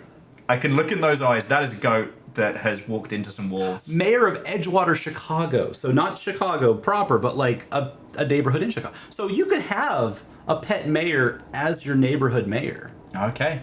And that is the best sidebar we've gone on in a long time. Oh yeah. Okay, Told you there's a wiki on it. Vanderbeek. Oh, hey! Dog mayor, we did it! Dog mayor for y'all! Dog mayor is Jarl. Incredibly well done. The problem is now no one can give or gift or donate anything because we can't unseat Dog Mayor. Unless another pet does it. We can have a lineage. Oh, battle of the Dog Mayors. Oh man, that's so powerful. I love it. What does the Dog Jarl decree? Yeah. What does Dog Mayor want? Also, who's Dog Mayor on Twitch? That's like a really good name. That's either going to be like a dead account or the best stream we've never found. Best stream we've never known. Actually, I can bring it up over here. Oh, it looks like an actual account. It looks lived in. Dog Mayor.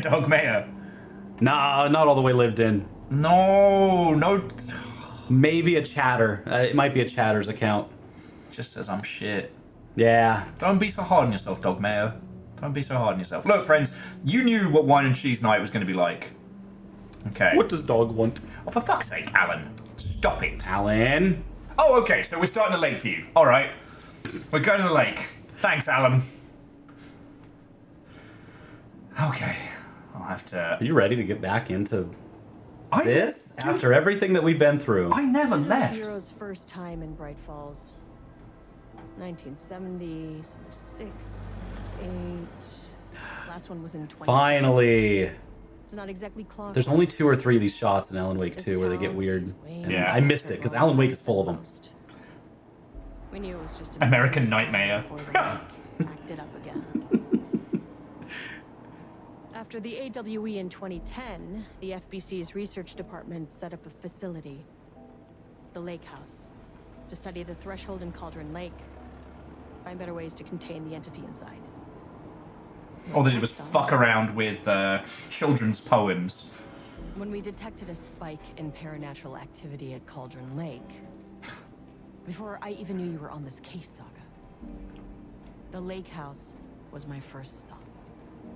It's not a lake house, it's an ocean I could house. spare some help, maybe. Give us some intel on the situation. Yeah, that's what they keep saying to the realtors too. Was waiting for us in there, Saga. Oh, I just kept on driving.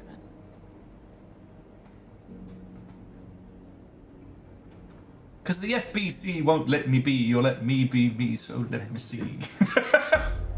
And everybody, Oh, there's the don't shot. follow me.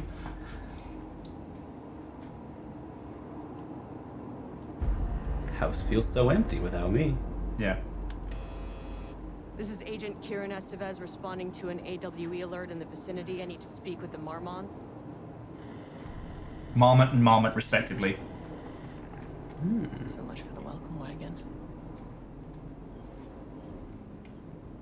This is the same response that Saga got coming up here too. Oh, yeah. You all set up the perimeter. We're on the Threshold's doorstep, so keep your eyes peeled. Yes, ma'am. Threshold kids come out of the fucking woodwork. Sorry, one of the things I wanted to point, because, like, every time I start making jokes about this, it leads me back to interesting points about Alan and stuff like that. So, oh, okay. Wow. The Lakers. This is the addendum. So, Chornos just wanted to point out, this feels important, but it's a blink and you'll miss it. The line was 1970, 76, 78. So when Zane went to the lake, assumption here, there were 2 more AWE events. First 6, then 2 years later. Because Zane went in the lake in the 70s. So there was 2 more. There was 2 more like AWE events before Alan. I assume whatever happened in 76 must have been a fucking mess.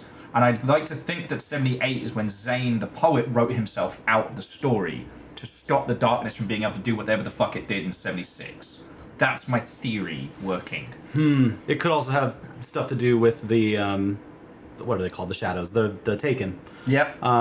Because we see that there is no more AWEs after a certain point because of Ilma and the gang Yeah. stopping them Yeah. forcefully. And we see that happen because guess who shows up at the very beginning at the doorstep of everything? The playwriter, Yes. the couple at the very beginning who see all of the stuff happening with Naked Man, Yeah. and turn around and leave. Smartest fucking piece in this. They were about to be an AWE. Yeah. There's also, as Moose was pointing out, there was the moments with the old gods. So when they strike the deal with Mr. Door, that might have also procced. Yeah, absolutely. They basically they chase him off like a meth boyfriend. Yep. They make a deal with him. Yep. So he's not allowed to directly contact or affect Saga. DNI. Yeah. That's the Anderson blood. That's very good. I think it's a really special part of the whole thing. Yeah.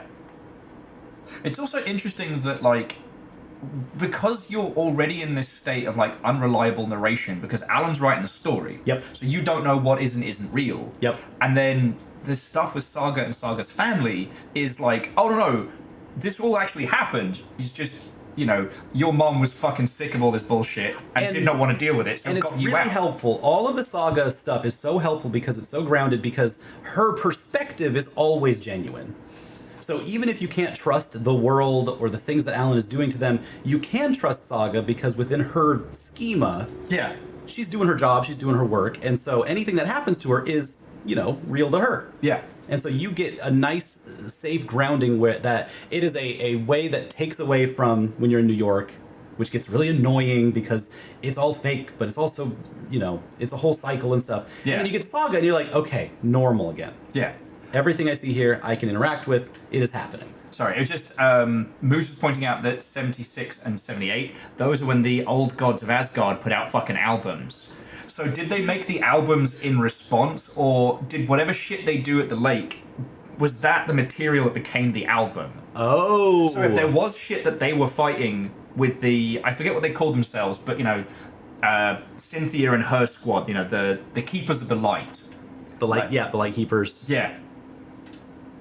Just give it another buzz. light Agent walkers. Kieran Estevez. Torchbearers, thank you. Cornuscatus. Yeah. Well, I think it's also why I wanted to do this with everybody rather Yep. than just get drunk at a pub table, is because there's so many details that I've forgotten. There's so many. Okay. Use me ID. And Shouldn't take long. This is about to take 4 hours. Radio me. Okay. this will just be a quick hour and a half DLC, just like normal. Wink, wink. How long was the other DLC? I haven't. Usually, I'd look all these up because I need to know how long a game is when I get into it. Was run by the research department. But how long was Fanfic World? Research and Fanfic World was probably like a. don't really see For us, we probably was like an hour or two. Yeah, You could exactly. blue. Call You a could. violation of bureau protocol and human decency. Classic interdepartmental drama. You're a FBI saga. You know how it goes. Except for these departments are arguing about reality. The opinion of the research department may have clouded my judgment. Now that I'm a librarian, FBC's talk about entities is wholly different in my mind. Oh yeah. My readings today was on what is a document, which is the foundation of how we get goats or documents when they're in zoo. Oh, okay. Or sorry, antelopes. Antelope is an antelope a document? Is what the librarians ask each other. And currently, and this will change, the answer is yes, an antelope is a document when it is in a zoo. Because it is in a contained environment for study. No, we don't have to go that far, because some zoos are not contained. But they are a document. They do contain data, metadata, unless it's a farm. If you are joining the FBC, you do know you need to swear me in as well, right? Like, Always comes with. I'll do this shit. Like, I'll go to places. I'll get myself in trouble. What is the safest place to work in the FBC? Because I know all the places that aren't. I'm trying to think of what's left over. Janitor. Actually, the janitorial team probably have the highest survivability rate. Because I was like, what is the safest? It's like, nah, the janitors are the ones like actually like holding the fucking line. And survivor rate isn't even the metric, because sometimes like a department will just get written out and not exist, and their survivor rate's 100% as far as anyone knows. Yo, There's no, not once. Okay, so I found a short film based on a book. Now it's SCP, not Control, but it's called There Is No Anti-Memetics Department. And I know Control's going to go there and it's going to break my fucking brain, because you can't have a team that fights memetics on the books, because if you knew about them, then they'd already be destroyed. Yep. So they're basically like fucking the Hunter's Dream in Bloodborne. They are a department that exists that only knows that they exist, maybe, but they're constantly having their minds wiped and rewiped. But sometimes, but not. There is no anti-memetics department. So you might just cease to exist. Your department might cease to exist. You might cease to exist. Or you get taken over by the hiss. Now, Kitty Sakura says you could be defended by Ati if you're a janitor also. He'll defend you. He is that kind. I think that he is that kind of boss and coworker where he will protect you, but it is a pain in the ass working with him. Well, okay, so this is one of the things that we talked about early is Ati's mental state. So, from what I understand, and feel free to correct this, so Ati is a Finnish god. Yep. He's a fish god, if I remember correctly, god of the sea. But he is an old god. And his mind's not, at least from what we've seen, his mind's not all there. Now, He talks from a perspective of all time, which is frustrating. Yes. And there's one bit where we theorize that he gets kind of contained within the story. The bit, now, you have to wait in Ati's room in the old folks' home for fucking ages to proc this. So there's, again, the till we beat. Yeah. But he basically has a psychotic episode, which feels like a dementia moment. There's so many Ati moments in that home. Yes.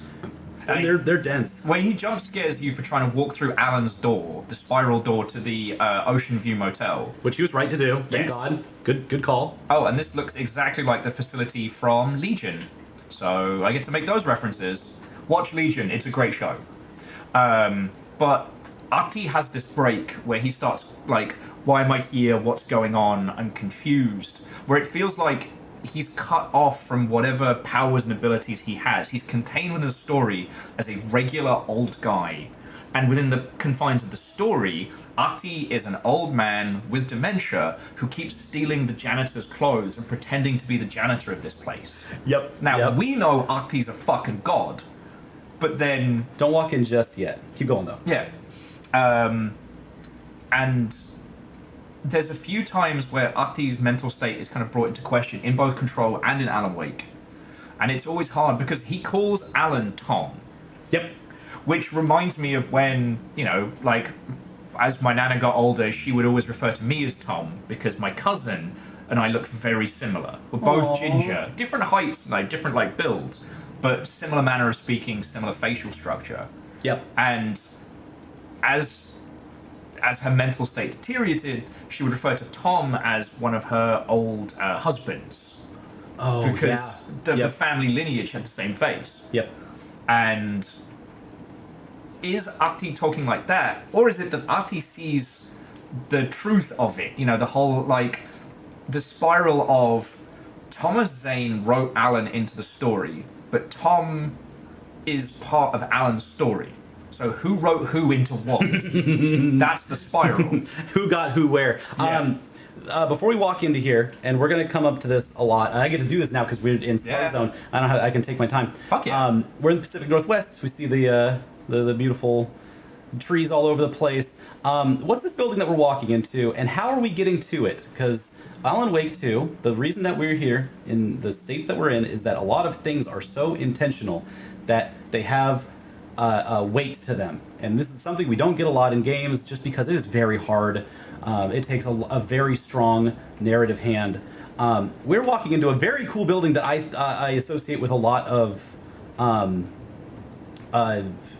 like office farm type buildings around here. Well, so interestingly, Besides this the is very wood paneling. evocative of, I think it was an actual research place. Yeah. there's an abandoned area outside of Seattle in that weird no man's land that's very much this kind of like brutalist architecture. Me and Deus, I think, drove past it when we went to go see The Offspring. Yep. And I know so- Deus and I have talked about it. Not only does it have the like Control-esque branding, because Control's buildings are also very brutalist in structure. Yeah. There's the concrete on the side, but it's also got the PNW like wood thingy going on the sides. But how are we getting here? So what's fascinating about this is it has basically a drawbridge in suspended element. So Because there's something very strange about this building already. yeah. It is on stilts. Now Why? Now, by the looks of things, it is because there is depending on how close we are to Cauldron Lake, there is the possibility that, especially due to the AWEs as we've seen, this could become a flood area. Yep. There is also the possibility that whatever is being researched here needs to be contained. It says so it can walk, duh. Yeah, the Baba Yaga style. It's got the feet. Oh, Nyaki Sakura, same brain. Yep. Instead of 2 chicken feet, it's got like 6 little spindly people legs or some shit. What cannot go into this building because of this grate with the nice leaves on it, very fall autumnal weather. Oh yeah, no, there's absolutely no wildlife can get in here. Wildlife can't get in, shadows can't get in.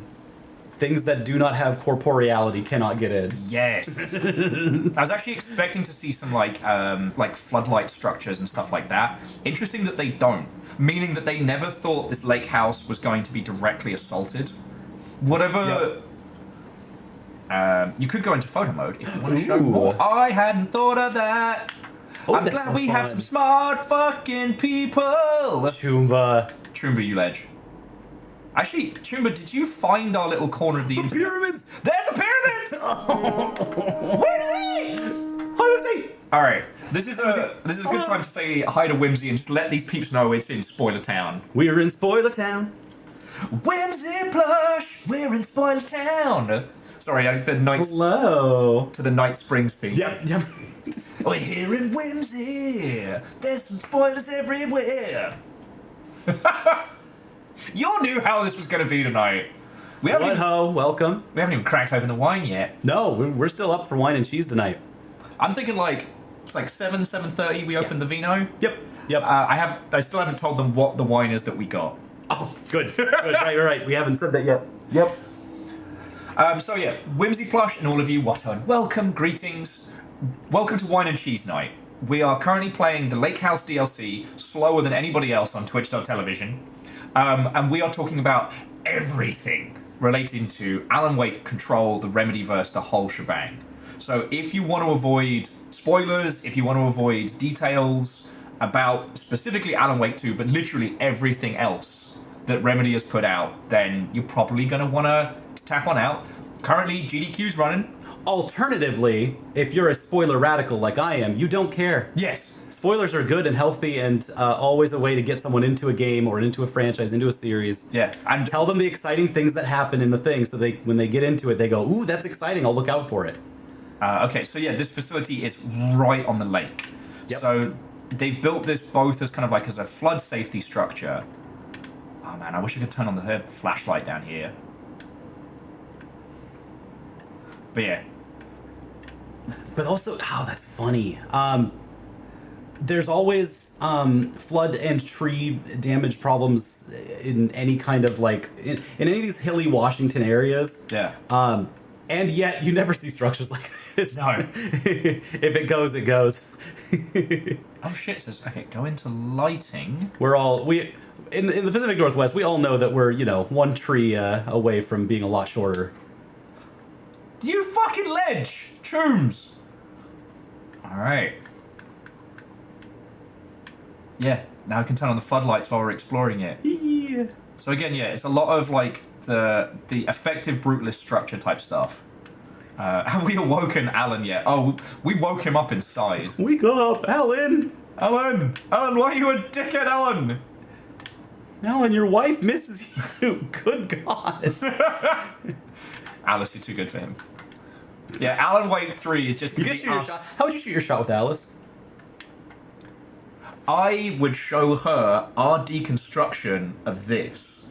Oh, you'd bring up Alan? I wouldn't even bring up Alan. Ah, that's fair. But I'd be like, no. That's hard. yeah, no, the shot failed. Yeah. But I was just gonna say like, we fucking get it. But yeah. So Nick, how are you doing? What and welcome. And just one more time, all spoilers happening. All spoilers happening. The tricky part with artists when you shoot your shot is that the first thing that you want to do is talk about their art, right? And you can't do that. You do have to go roundabout, because if you talk about an artist and their own art to them, they'll get squicky. I've made so many friends because I will explain their art loudly to other people in presence. It's why Nick and I are friends. You either push it all the way through, or you have to go like that the annoying roundabout way where you talk about like the similar themes to something else. And you know what? Actually, I think tackling. Hey, you like Twin Peaks, right? Alice did a whole art exhibition about her maybe dead husband. Like, you can't not talk about Alan. But you can talk about Alan being a fucking knobhead. Anyway, it's not about shooting the shot. It's about, like, sitting her down with a fucking tequila and being like, all right, love, you can do so much better. And you're shooting a shot into the wind because, you know, she's got the ring still, so it's a tricky one. It's a hard one. Alan is legally dead, too, though, is the thing. And so it wouldn't be in bad taste. Department. You are allowed to shoot your shot with widows. Welcome to Lakehouse. There's the pyramid. I don't know who needs to hear this, but you're allowed to shoot your shot with widows. Oh, so Nick, you watched the saga of Tanya the Evil. Oh no! Nick was like, I accidentally watched I died and was reincarnated as Adolf Hitler. Yep. The problem is, it is terrible. It's really good, but it's such a good premise. And they try really hard with it. They're not trying to be like exploitative as much as, but it just is. It just is the way it is. Yeah, tough show. And I love just yelling that. Does no one want to check me? I have a gun. I shot a man in cold blood, and I wish to confess. Shut up down there! I have bolt cutters! If you haven't seen the saga of Tanya the Evil, it's an isekai, and the guy wakes up as a tiny girl in not World War I Germany, in a world where it's trench warfare plus magic. So it's what if strike witches, but World War I? And one of the hardest parts about watching it is not even it, just that you know it came out around the same time as Italia. Yeah. And it just that deconstruction is salted. That earth is salted. You just it's annoying. You can't take it on genuinely, you know? Yeah.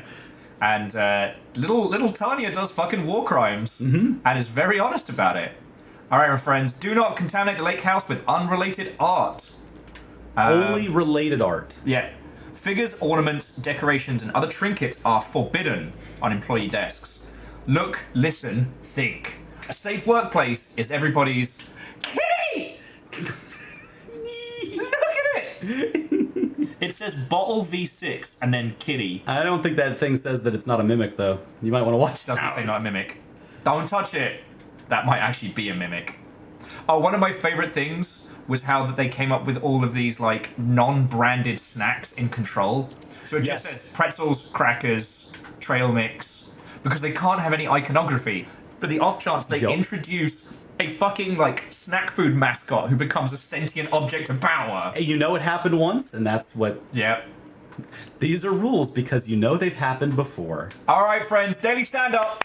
Come on, no doodling. Daily stand up. I love that the whiteboard's also half erased. Yeah. Okay, Chorby is right. Hitalia was 2009. Saga of Tanya was 2010. First serialization. Yep. But yeah, it was someone looked at Hitalia and went, what if more, but war crimes? But also more genuine. Like, they are trying to take it on in a way Hitalia did not have any interest in. Beware the dangers of doodling. Okay. Please remember that any unauthorized art can skew the results of ongoing search. The following types of recreational creativity are forbidden. Doodling. Rhythmic drumming with pencils, fingers, or other makeshift personal instruments. Stacking office supplies into sculpture-like structures. Dancing or humming. Also, do you want to buy a fucking kayak? Kayak for sale? Yeah. Interested? Chat with Brandy. Alright, sub-level 3. What do you mean sub-level 3? This was... Oh, is this some, like, micro oldest house shit? Oh, no, this is only the entrance point. When we're looking underneath... Yeah, you saw the column, the center Yeah. column was for the elevator. Another exciting day here at the Lakehouse. As I'm sure you know, I am Dr. Jules Marmont, and this is my wife. Dr. Diana Marmont. And together we We are the are heads of research at this facility. I love it! We want to thank you all. for Rock solid helping us relationship. break new ground in our study of Cauldron Lake. That's right, Jules. But don't let our exciting work in threshold regulation and dimensional coupling keep you from observing the proper safety protocols. I love this so much. We run a tight ship here at the Lakehouse. So, always remember the 3 S's. Safety, security, and censorship. See? What? That is the joke, Diana. Can we do jokes? I don't think we can do jokes like that around here. Can we afford that? Jules, we'll see you down there. They redubbed it! Redubbed. That's a stupid fucking joke, Jules. That seems healthy. Are we gonna watch 2 people go through a divorce in their professional life? Censoring on the swearing. Oh, That's so good. poor Diana. Yeah, so when I say, like, I Oh, there's the 3 C's on the, or the 3 S's. 3 S's, safety, security, and censorship, my dyslexic ass not noticing anything. Wait. What's the... Does one of those S's look like a C? Is that what's going on here? It's like a C in disguise? No. It's just not No, looking. It's just not looking. Okay, so, what have we got here? Any unaccompanied artist must be reported to For security. art crime. Fucking artists. Now, I know I Artists. checked you before you came in, but friends, have you checked to see if there is an artist in your facility? I'm a scholar. That's how I get around it. I'm just doing scholarship. Dr. Marmon here to remind you to put out 100% effort today. Do they sell these as like a poster pack? Because I might have to start decorating the apartment. Okay. I'm a little mad at how good they are. Now it's time to introduce you to the Waluigi censorship noise. So, urgent reminder, lake safety protocols. Please remember the following recreation activities are forbidden. These restrictions apply to both civilians and FBC employees. My dyslexic ass read that first one as fisting, No. not fishing. Also might not be allowed. So, you are not allowed to fish, you're not allowed to you're not allowed to swim. Boating, that applies to kayaks. That's why he's selling the kayak. He's selling the kayak. Yeah, he can't do that no more. Using the water for purposes. Water skiing in the water.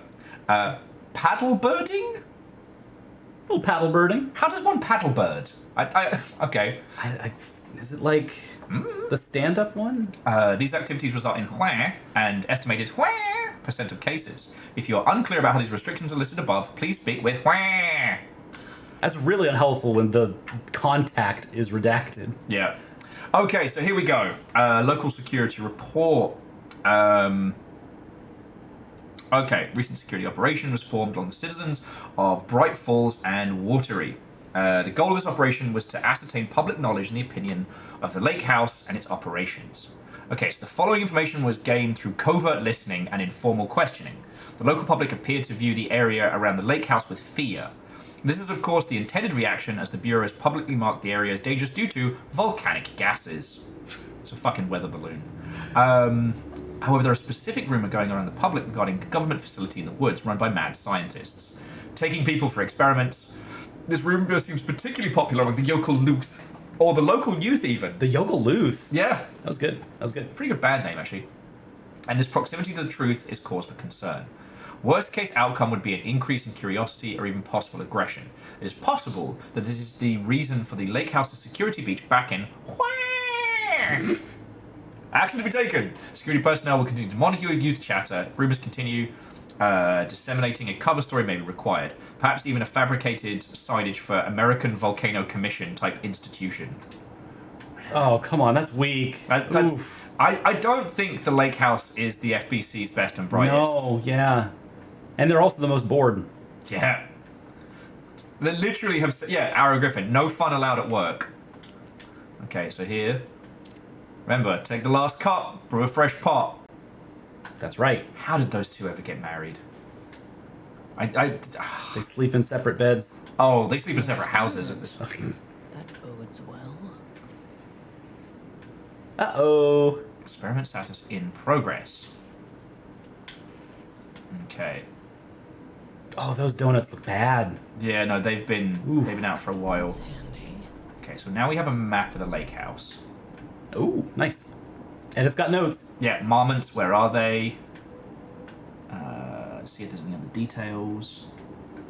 Oh, right, we're playing as a new character, so Yeah. we have a whole different schema that we can work with. Does she have a internal? She's just got this whiteboard. Amazing. That says so much about her. So Fred, Chorby, don't you agree with Will that Alan Wake is the greatest cinematic horror experience ever? Fred coming out of nowhere. Is it scary?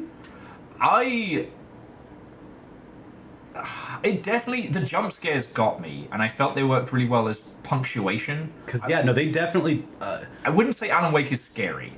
They use jump scares often in this game, litigiously, liberally. Yeah.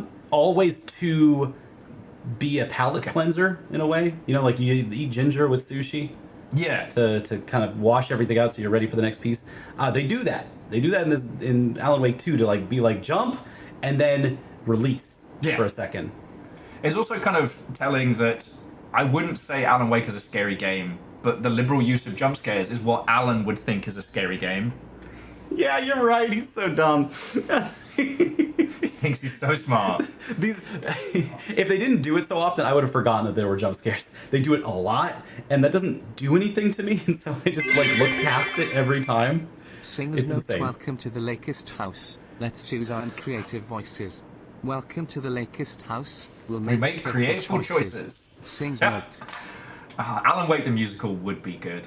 So good news, everybody. HQ's still dark, but really good pie. More pie for the rest of us. And we have coffee. Plus Deer Fest.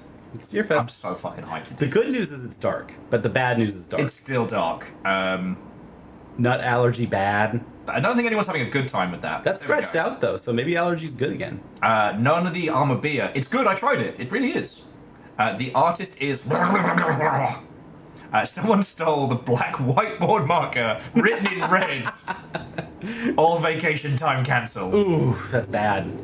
Chorus is just saying there's some other stuff I may have missed around, so I'm just going to do a quick little... Thank you. Could we play in slow? Oh yeah, there's a couple little documents here and there. All right, so Estevez has no interior that we can investigate, which, in a literary lens, means that we don't get to know what's happening in her head. Oh, nut allergy is apparently. Oh, it's a fairy ring. Fairy ring of donuts. And one's on a mug. Oh, another ring. Another ring. There was also a circle on one of the CC or the SSS. Yeah, there boards. was. Hang on. Isn't a line? There's nothing on. Oh, okay. Yep. Ring of coffee cups. Ring of papers. Ring of rolled up papers. Ring of donuts. I fell in. This one seems to be closed. Oh, there it no. is. Ring of thumbtacks. Notice that there's always one or two raised. Yep. Papers, please. Oh, and here we go. Do you want this one? Avaramani? All right, all staff.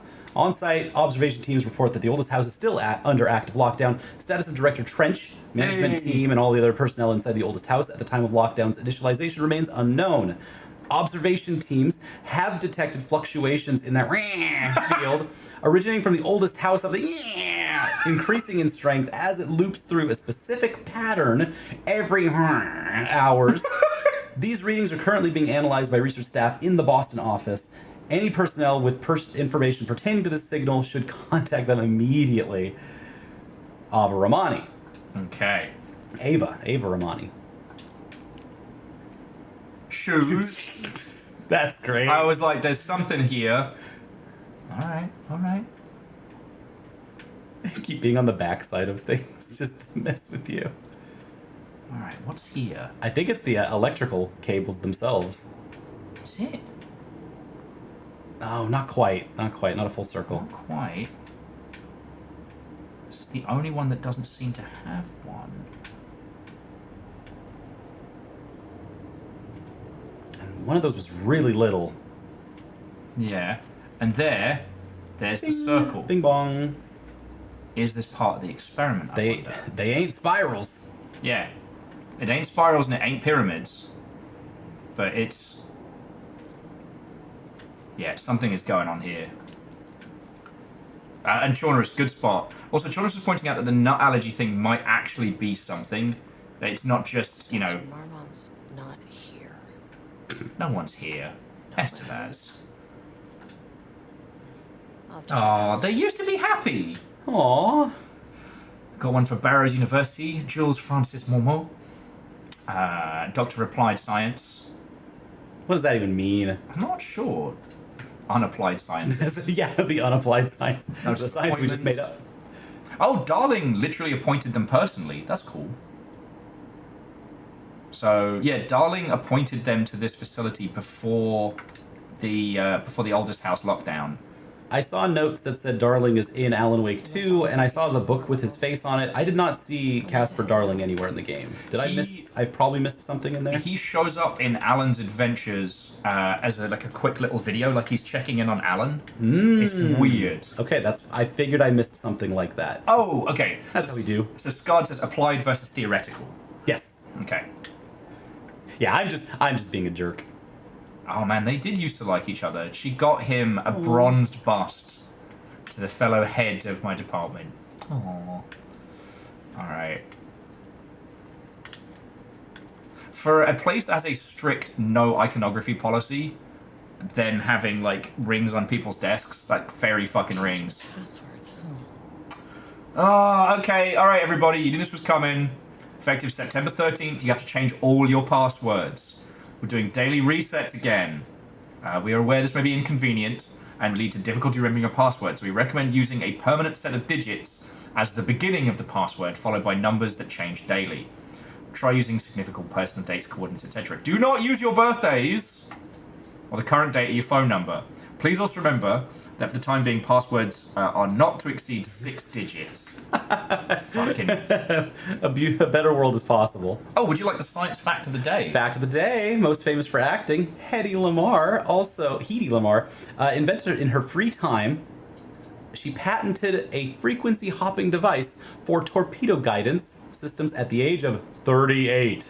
Huh, good on her. Oh, okay, and Shooms is saying that Darling has a bit more presence in the final draft. Oh, you're right. I didn't ping. Oh, thank you. We're gonna be at this, so. Oh yeah, no, we have not started cheese nor wine yet. Yeah. All right, so we need some. We've got a few key quest cards. My old card went missing. Indicate if you know if it's stolen. How would I know if it was stolen or lost? Why do you not put microchips inside them to follow them if you're so concerned with this? I'm the head of research. I expect a new card on my desk by the end of the day. Oh shit, there's the coffee rings. Yep. Okay, so research profile, subject P. I'll read this while you tell your homies. And for it, it's good to see you, friend. I hope you're doing splendid. Okay, so through extensive testing, the subject has been confirmed to possess an intrinsic paranatural ability that manifests exclusively during the act of painting. Ooh, okay, so we're going to have a new artist. The paintings feature scenes or events he would have no knowledge of, even sometimes painting an event before it occurs. This effect has been proven multiple times and has an estimated 40 to 100% success rate. It works 100% of the time, 40% of the time. Note the lack of precision in this range is due to the team's inability to prove the painting's content will not be realized at some point in the eventual future. Eventually, it'll get proven, right? God. I bet. Oh, okay. Researchers are asked to reiterate their hesitance to publish any concrete statements surrounding the subject and his ability at the time, as the nature of the paintings and their paranatural effect have been exceptionally difficult to measure or quantify. I guess it's like Alan's shit of like, did he write something into the story, or is the story reflecting something that would have happened? Okay. So conclusion, the subject is suspected to be class 2 paratotalitarian, I love that word, though through additional testing will be required to confirm this. At the time, his ability is not believed to be a direct threat to himself or others, and can be controlled. The nature of his ability is to show the current or future events via the art he creates, but the extent of this forecasting cannot be determined by researchers with any high level of precision.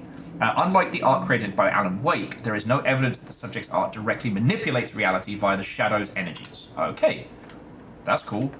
And, alright, we've got to work out what the fucking code is for this. I keep exploring a little bit. I've just been letting Chornerus tell me the solutions to puzzles so we don't spend too long on the nonsense merchants. But sometimes you want to work it through because it'll show us cool shit. Yep. But yeah, no, they Gotta were go through all the pieces. They were directly looking over Cauldron Lake. So Chornerus, is there anything else up here that I've missed? Because yeah, you can just tell me the answer. We're friends. We're almost at pop out the Vino o'clock, I reckon. I do too. I'm gonna retweet all of your stuff. We've got all the posts out there. I haven't bothered with the tweeters because it's right, blue sky. I've been blue skying. If you want to tweet, I will not be offended. I just okay. Okay, the numbers are pulled. You know what I meant. Yeah. The numbers are pulled from Dr. Darling's letter and the daily science calendar. Oh, okay, that's why they highlighted 38. 38. Yep. So that would be, unless, can I find it before Chornerus posts it?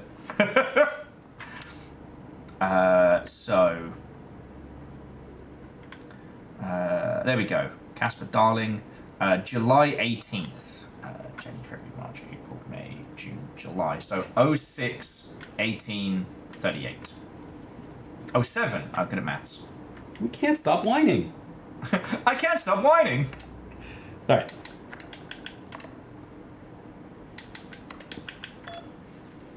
I can't count months either. GovSec! Security you can trust. That doesn't look like a fucking pop-up. Security door lock. God, this is...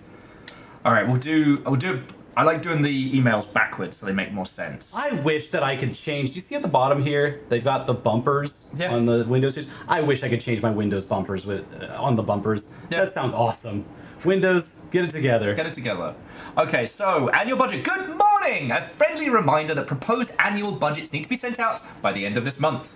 Every station is being asked to give a thorough breakdown of this year in an effort to find areas where spending can be reduced. Should I book time for us to speak about this? Make a plan? All the best, Harry Kingston, Facility Administrator. Alright, so response. Do you want the response? I'm too busy to attend meetings. Just use the budget from last year. Make sure to specify that a specific percentage of the research budget is to go towards Project Arbutus. I read that as Airbus. Project Airbus, so certain individuals won't be tempted to slow down their competition by stealing resources. I apologize for the difficulty my wife presented, Harry. I believe she is suggesting that I would take her project's budget. An unfair and preposterous accusation, though I am confident you understand that. They're falling out over budget stuff? Yeah, that's just what kills their fucking... No. I would be happy to meet and discuss the annual budget. It is, of course, the head of research's job to oversee such work. Maybe Diana is no longer up to the task. Wow, Char! Hello. Hi, Char! We're talking Alan Wake, spoilers aplenty, and playing the Lakehouse. Come on in, friends, come on in. Arrow Griffin says the FBC uses de novo. Yep. Almost missed that. And yeah, Moose, we'll come back to that. Actually, I'll add that onto the list of FBC terminology. And I love how, like, if you take the Cult of the Deer and how they're just a group of people that know wonky shit is going down. So they just work with what they have. Yep. The FBC is this, like, hyper science but fucking with shit way, where they have this specific language and a specific understanding, but they actually fuck up more than they solve. Yep. Like, the Cult of the Deer were doing great until Alan came back and the darkness... They were actually doing good things. Yes. It was a great cult. Yeah. And, like, they literally called themselves a cult. They knew... On purpose to keep people away. Yeah. That was part of the plan. Whereas here, they use terms like para-utilitarian and, like, threshold event. And they fucked up shit. Dude got sent to the Shadow Realm because he fucked with Mr. Door. Because no one's afraid of a para-utilitarian. No. Why would you be? And they needed to kind of learn some fear. Yeah, write this down. Hello, Whipdork. Hello. Sorry I was so late on the ping. Now the Chorby crew's coming on through, and all my fans are here, and I'm so happy. Welcome. Hey, everyone. What ho? Welcome to Will's house. Yeah.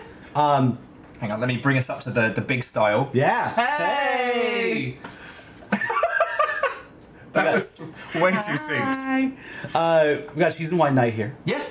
We're gonna break out the charcuterie. So I guess to bring everybody up to speed, we had this weirdest sense of serendipity in that, so I've been playing through Alan Wake 2 last, like, fair few weeks. We've been doing, like, the slowest playthrough ever. Yep. And not It was realizing... so slow that in the 42 hours it took us to finish the main game and DLC, not the Lakehouse, which we're playing today, you managed to finish Alan Wake 1 and do a till we beat of Alan Wake 2. And all of the accoutrements. Oh, yes. We did the DLC for Control as well as all of the shit, I'm sorry I DLCs. missed that. All the DLCs for Alan Wake 1 and American Nightmare. So... Which is a bad game, and I love it. Yes. It fits it so well. It's so, yeah. No, I wish I could condense how it felt to play that back in the day when we just thought it was going to be a throwaway wave shooter, and then it ends up being so narratively important. There's so much macho energy in there. It's not even narratively important. It's like, it's... what gets accomplished by the end of American Nightmare? Almost nothing. Yeah. Like, the only thing that matters out of everything is Alice is here and she's awesome. Yeah. And she's obviously trying to save everybody at once. So... but other than that, like, nothing happens in that game. So just to let you all know, this will be a weapons-free, all spoilers, arty discussion about everything Alan Wake, which is by extension everything Remedyverse. Now we're chipping away at the Lakehouse as kind of our little background, but you know, But we're also popping off of it and coming back and talking just Alan Wake in general. Yeah. So I'm making notes about like conversation points we want to, more at free weapons for everyone. That's what the longship's for. Yeah. It's very armed. We've got spares. Lots of axes. Oh, that feeling where I don't know if I've got something in my eye or if the camera's failing at... Centering. Yeah. Focusing. So it's lovely to see you all. If you have alcoholic beverages, if you have snacks and stuff, getting ready, because, we'll libate together. Indeed. We found the best bottle of wine for this evening. The best. If you look in Galley Cantina over on the Discord, you can see the ones we would have got if they weren't like $50 fucking. They had a wine that was just called Taken with this like spiral on it that was perfect. But they knew. It was not $50 perfect though. Yeah. And there was a stag wine that was like $20-$30, and I was like, that's a whole box. It's one of those things where, especially here in Washington, if you see the bottle on the shelf and it says $20-$25, you go, all right, that's gonna be $35 once you get all the taxes in there. You do the math in your head, you just go, yeah, that's too much. So we got some really fun wine and a box for less than it would have cost us to get the deer wine. Yep. Practical. Yeah. Well, no, Arrow Griffin, coffee is fine because that's very topical. I think that when we get the cheese and wine out, we'll serve it all up and get a nice board. And let's start at the beginning. Let's talk Alan Wake 2. Okay. From the get-go. In the meantime, do you want to play us out a little bit more? We'll have a story so far. Yep. I mean, I didn't think we'd clear the fucking lake house in like an hour. No. I figure we might get to the elevator door. Taken, as in you have been also what hope. Hey, Scotty. Woohoo! Yeah, like that movie with Mr. Taken. Can I, before you go anywhere and get off of this, I think we've got more interdepartmental bitching to go. Can anyone from the Longship, if you've got this on like a TV or something, can you take a picture of this and send it to us? Because we do have so many screens inside of screens at this exact moment. I would love to see someone whose picture is on the stream of this picture of this monitor of the emails that are here. I just think there's so many levels to that. That'd be fun. I also, you know what, I'm going to do... And then we'll take a picture with that, and then we'll complete the loop. But to make these lovely Mother Hubbards understand like the levels we're going to, like just do like a little panoramic. So like this is our like control shop. Oh yeah. We'll show them the control, the whole setup too. So this is what we're seeing. It's pretty intense. It's very. I love live streaming. I love the art form. It's so good. I mean, I was telling you about it earlier that I got a bit weird with it when we got to the point where I had that realization of like, I'm controlling Saga. So Alan is writing a story. Yep. And Alan has written Saga into the story, but I'm controlling Saga, meaning that my actions are the fluidity of the story. But these lovely Mother Hubbards are watching me do that. And even if only slightly, there is always a subversion of art when streaming. As I was saying earlier with the Tilwy beats. If we go for maximum confuseception, then Shorbs needs to take a picture of you taking the picture. We're getting there. Scotty, you're so right. You're so right. We're a step away from there. Step away. Okay, so that's got to go on the stream because Nova's got us. Yeah. And Aeon did actually capture Dogmayor, whose, sadly, Dogmayor's reign is slightly coming to an end. You'll have to find a different dog to make the mayor afterwards because you can't re-gift a sub. Yeah, who's going to make the killing blow on Dogmayor? And what they'd have to do is you'd have to get the Jarl to at least like sub 250 health, then gift a sub so that sub becomes the person. Boop. Yeah, there's a meta to the shit. Oof. But I want to know if we're on anyone's big telly right now. Yes, because yeah, it's I want more monitors. Increasing the monitors is the goal here. I mean, if you can find a cat mayor, however you lot choose to support the Longship, I'm very grateful. If you choose to take it with chaos, you are hella welcome. A lizard? Goat. Who's the goat? Okay. Yep, virals, yep, that's the goal. You get it? Yep, you get it. Okay. We've got corporate bitching to do, though. We've got corporate bitching. Now, this is Jules Marmot saying that Diana Marmot's maybe not up to it. Yep. My wife is being difficult. Okay, so then we got this one. Go fuck yourself, Jules. Up your own ass. Cantona, what's up? HD Cantona. Cantona is Welsh Chicago Bears fan. Your fantasy league has shown you a lot about people, hasn't it? Yeah. I'm learning so much. Cantona won the backup bracket, so he's the most glorious junior. Ah, way cool. It was incredible. His schedule was so bad that he only lost to people who had the second most points in the league. Had he played anyone else at any given time, he would have won. His whole story is that he was the most points of anyone ever scored, but he got 6th place. Because he was always against the wrong person. See, here's the thing. Incredible stuff. Sports happened in that fantasy league. It's wild. Okay, so one thing I'm going to add to the future list But anyway, he's used to it because he's Welsh Chicago Bears fan. So that comes with the territory. Fantasy critic. Which meant that Cantona got to go to the game that was in England. And it was the Chicago Bears playing that this year. Oh, cool. Beautiful. Because I haven't done anything since Blazeball or the Fantasy Critic League. So Yep. Shout out to Dr. Marmot cussing out Dr. Marmot. Go fuck yourself, Jules. So does next Wednesday work? Annual budget. Then we've got Paige's request. Do you want this one? Dr. Marmot. This is P. Levine. P. Levine. Project Arbitus has officially requested we return to the pages. We aren't using them for any work on Project Ramnus, and they are shared research materials, so can I release them back to Arbitus? Please? Dr. Perry Levine. Go for it. And that's just, please fucking remember to lock your computer before you leave your station. Changing your password daily does not improve our facility's security if you leave your computer open. Wendy? Brian Lopez, IT specialist, migraine sufferer. Absolutely. And to Cantona, it is lovely to meet you. Welcome to Wine and Cheese Night. We are 15 minutes out from both the wine and the cheese. It's like a New Year's countdown. Man, all right. Maybe I should have timed that with the getting of the cheese. Doors unlocked. Okay. Think we cleaned that room out? Oh yeah, I think we got all the lore. We couldn't get into the security station. Oh, actually, we might be able to now the lockdown is over. Yep. Oh, fucking hell. I hate when they do that because it always jump scares me. Yeah. I love busting down every door. It's so funny. Okay, so it's not saying seek shelter, power core coupling, level wide protocol. Okay, I'm going to read this one because this is fun. When an apricot grade security threat is detected, an apricot level threat, because I assume they can't use things like red alert because those are known terms. That They have to use unknown terms, yes. Yeah. The entire floor will enter lockdown. During lockdown, all staff members must shelter in place while threat is removed, contained, or otherwise disposed of. During lockdown, doors will automatically close and lock, preventing spread of dangerous materials or unrestrained entities.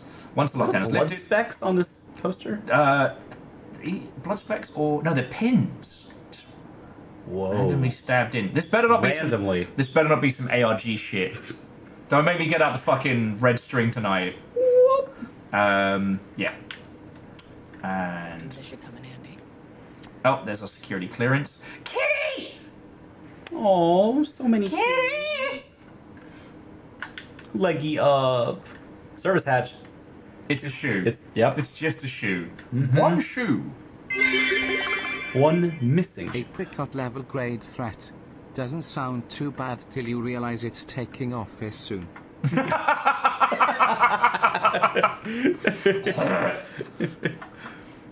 It's alright, we're going to be drinking. And Scotty, thank you for the bits. Cantono, your wizard hats. Yeah. We all have them on. And yeah, so if anyone needs... Actually, that's a good point. So like, yeah, we'll keep going 15 minutes. And then we can do Alan Wake's story so far. We get everybody up to speed and we can really get into the... Thank you everyone for all your wizard hats. I appreciate it. That was slow. Ooh. Yeah. Okay. Another map in case you didn't get it earlier. Yep. Good redundancy. I guess we just go down to one. It's just like Mario. In that elevator, my bad news detector started going nuts. Those are That's lesbian the nut powers. allergy. Team, something's That going on in nut the allergy Lakehouse. combined I with want all lesbian nearby powers. agents. And we're here. Aw. You are fucked. Why did they even record that? Hey, the rest of us. What's your status? Don't like that. Breach detected on sublevel 5. Staff should seek shelter. Oh, fuck me. Situation in the Lakehouse. All agents converge on the facility now. Oh! Alan, you fuck! Oh, two of them. Ooh. Relay that order. Yeah, and you know what they were saying about the artist? Awesome. The elevator has been painted out of reality. Priority 1, get the lights on. Oh, good. Standing around in the dark near Cauldron Lake. They're not smart. Can we just remind everybody that the FBC was like, well, we're going to give this artist like unrestricted abilities to make art near Cauldron Lake, but don't worry about it. Nothing bad can happen with paintings. This is just level -1, which is also just like Mario. Level -1 in Mario also looked like this. Oh, what's on this left here? Hold on. This, the art here, pull it back and move to the left a little bit.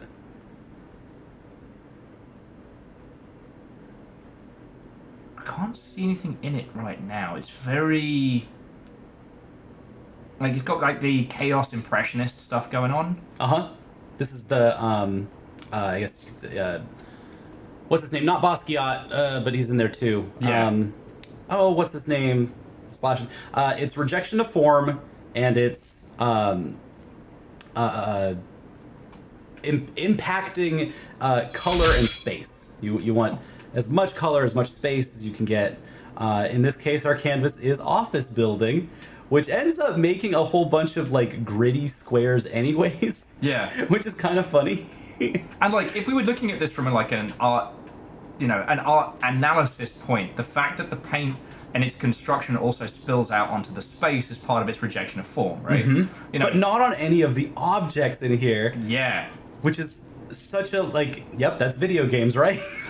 Well, this is where it's always like, it's whether we choose to view it as part of the way the game is constructed and whether we choose to view it as like how it's presented to us. Both valid. So like the walls are painted And ideal. on. You want both of those at the same time. So like if this was physically done by a person, they moved everything out the way, painted that wall as an extension of this, and then put it back. There's not a splatter on anything else. Yep. A couple of these though, like this little office here and stuff. The things that they couldn't move, they couldn't take off the shelf. Like the office plaque. I hear that fucking wetness. Alright, let's explore this big spooky area before. Let's get the whatever horrors it's about to throw at me, like, over and done with. But yeah, all these dividers end up being canvases. Yeah. And the floor, and not the ceiling.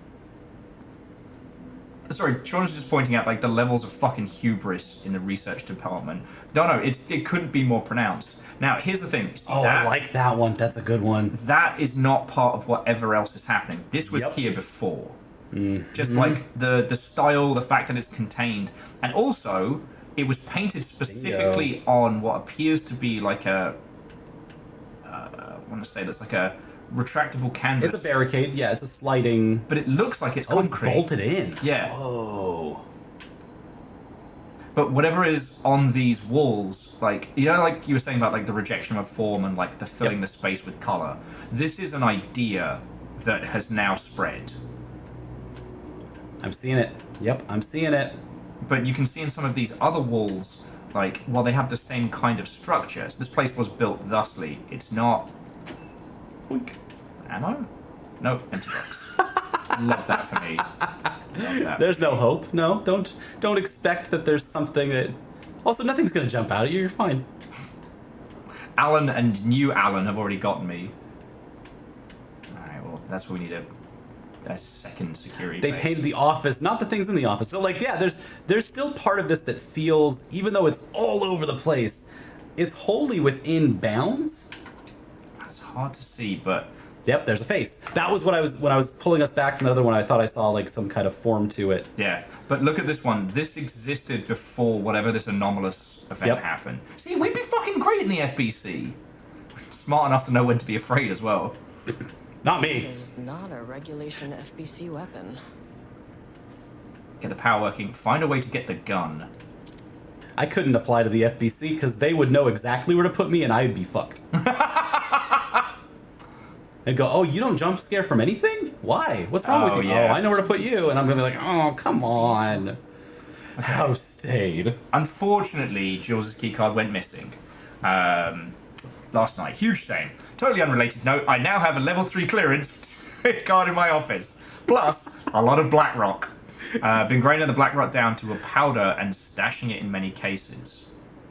Weapon test using Blackrock powder. Are they taking, like, crystallized form of the fucking lake? Why are they called the FBC? It's the fucking idiots department! Got a couple more applications for Blackrock, huh? I was just like, you know what? The craziest shit is the old guards of Asgard using Cauldron Lake water to make booze. I was like, at least that they were so right, though. At least that was like rock and roll. No, they're so right. Oh no, they did the right thing in doing it. That moonshine's got to be good. Corinus, thank you. Shouts to Miku in Fortnite. Shouts to everyone who gets to learn about Miku now through Fortnite. I think that's the best thing for her. Miku's in Fortnite now? She's replacing Snoop Dogg as this month's celebrity musician. So she's gonna have the stage, she's gonna have the outfits, etc., etc. And yeah, it means everyone gets to learn about the Black Rock shooter.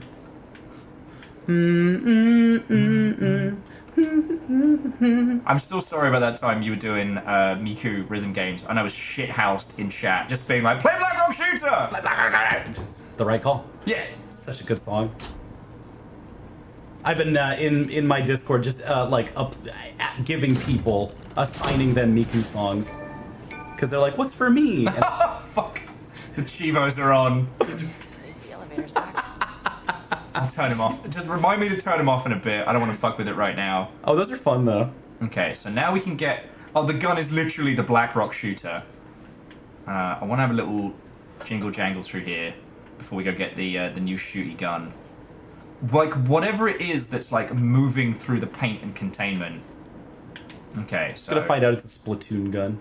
Attention, missing Blackrock. There is a significant amount of Blackrock missing from sub-level 5. Oh, really? I expect there is a misunderstanding and someone has taken it up to another floor by mistake.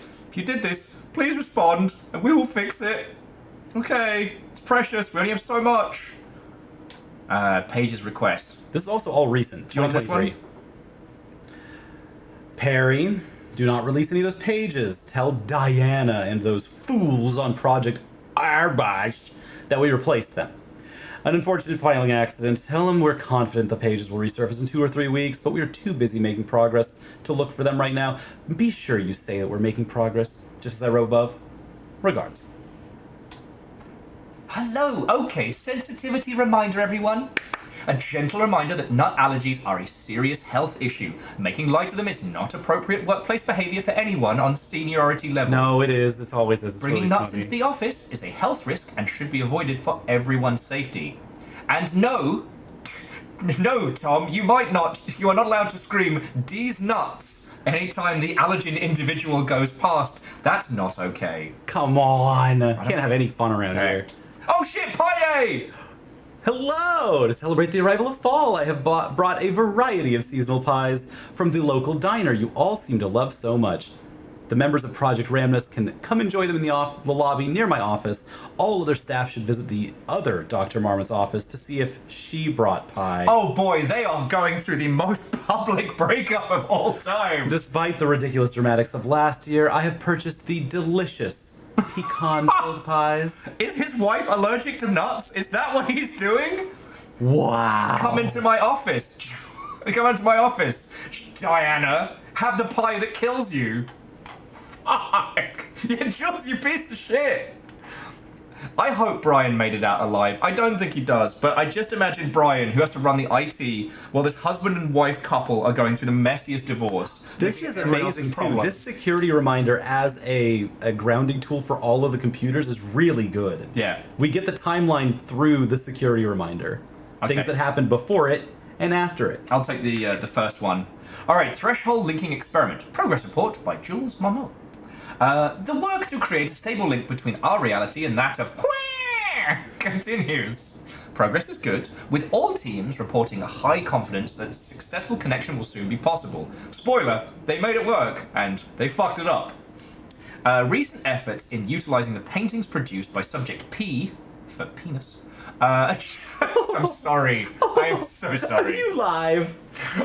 To adjust reality in such a way that achieves our goals were unsuccessful. However, this result allowed us to discard that avenue of research and focus solely on a much more viable one. Our new hypothesis is that the threshold's energies, and thus its reality-altering effects, are drawn to pieces of art that contain significant levels of emotion.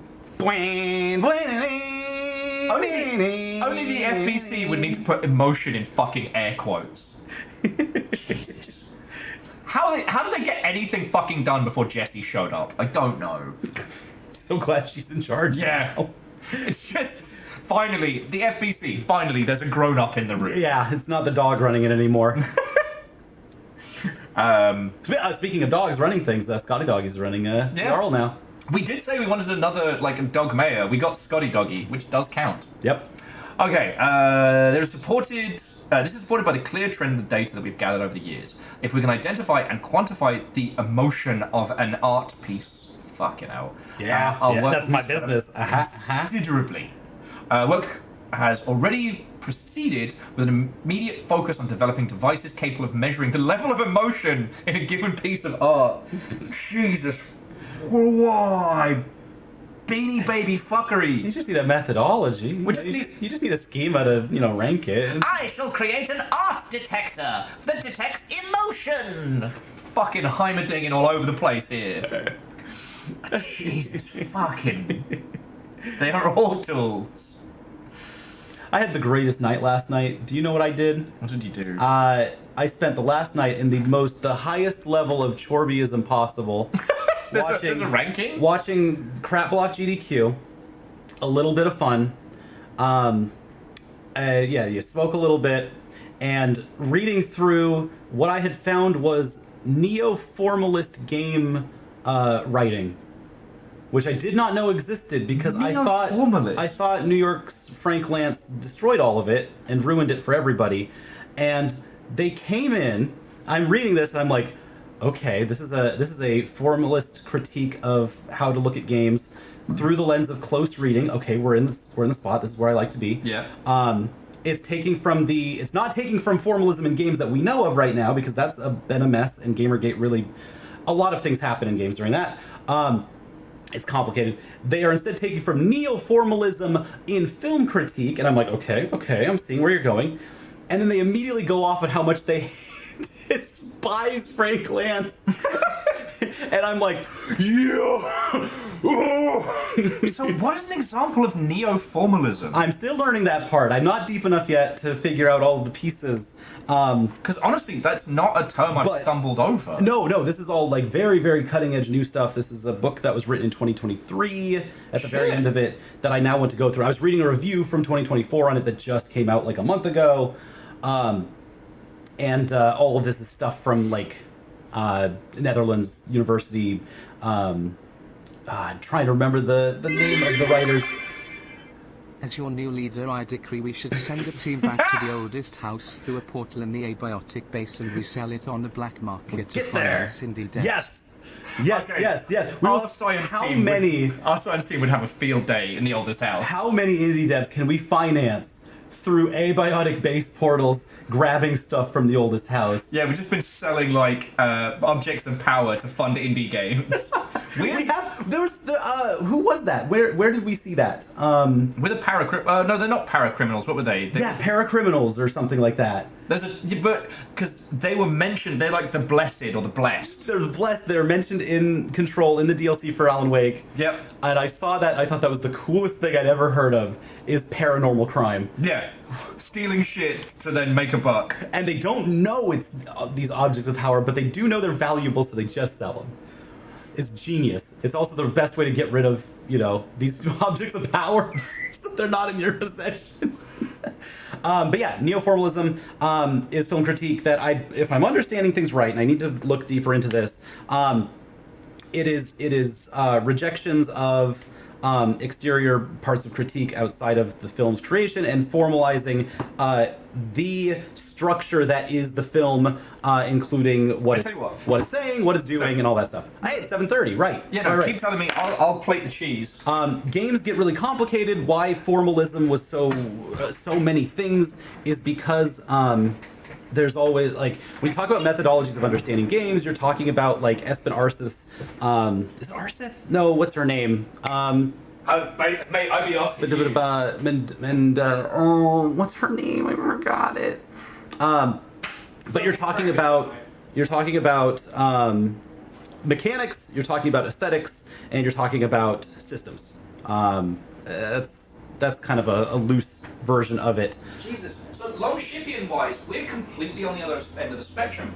Because the thing that we've been chipping away at recently is like, how much of the elements around the media should you take into consideration when consuming the art? Yes. So like, you have like... That's why you and I get together so well, is because you have those parts that I don't have, where the Longship loves digging into and looking at efficacies within the construct of how a thing is made so that more things can get made. Yes. And the neo-formalists, especially for film critiques, and what I believe is going on for this games critique, is always the goal of the close player. The people who are like, this is a piece of art, regardless of status, of how much money it makes or what format it has been constructed in.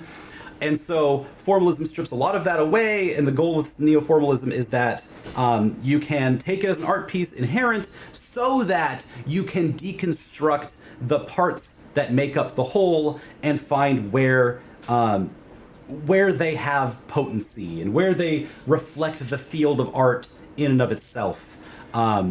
Which flies in the face of a lot of things, but also it's hard to nail down because so much, I guess, art critique and so much games critique got destroyed by in 2013.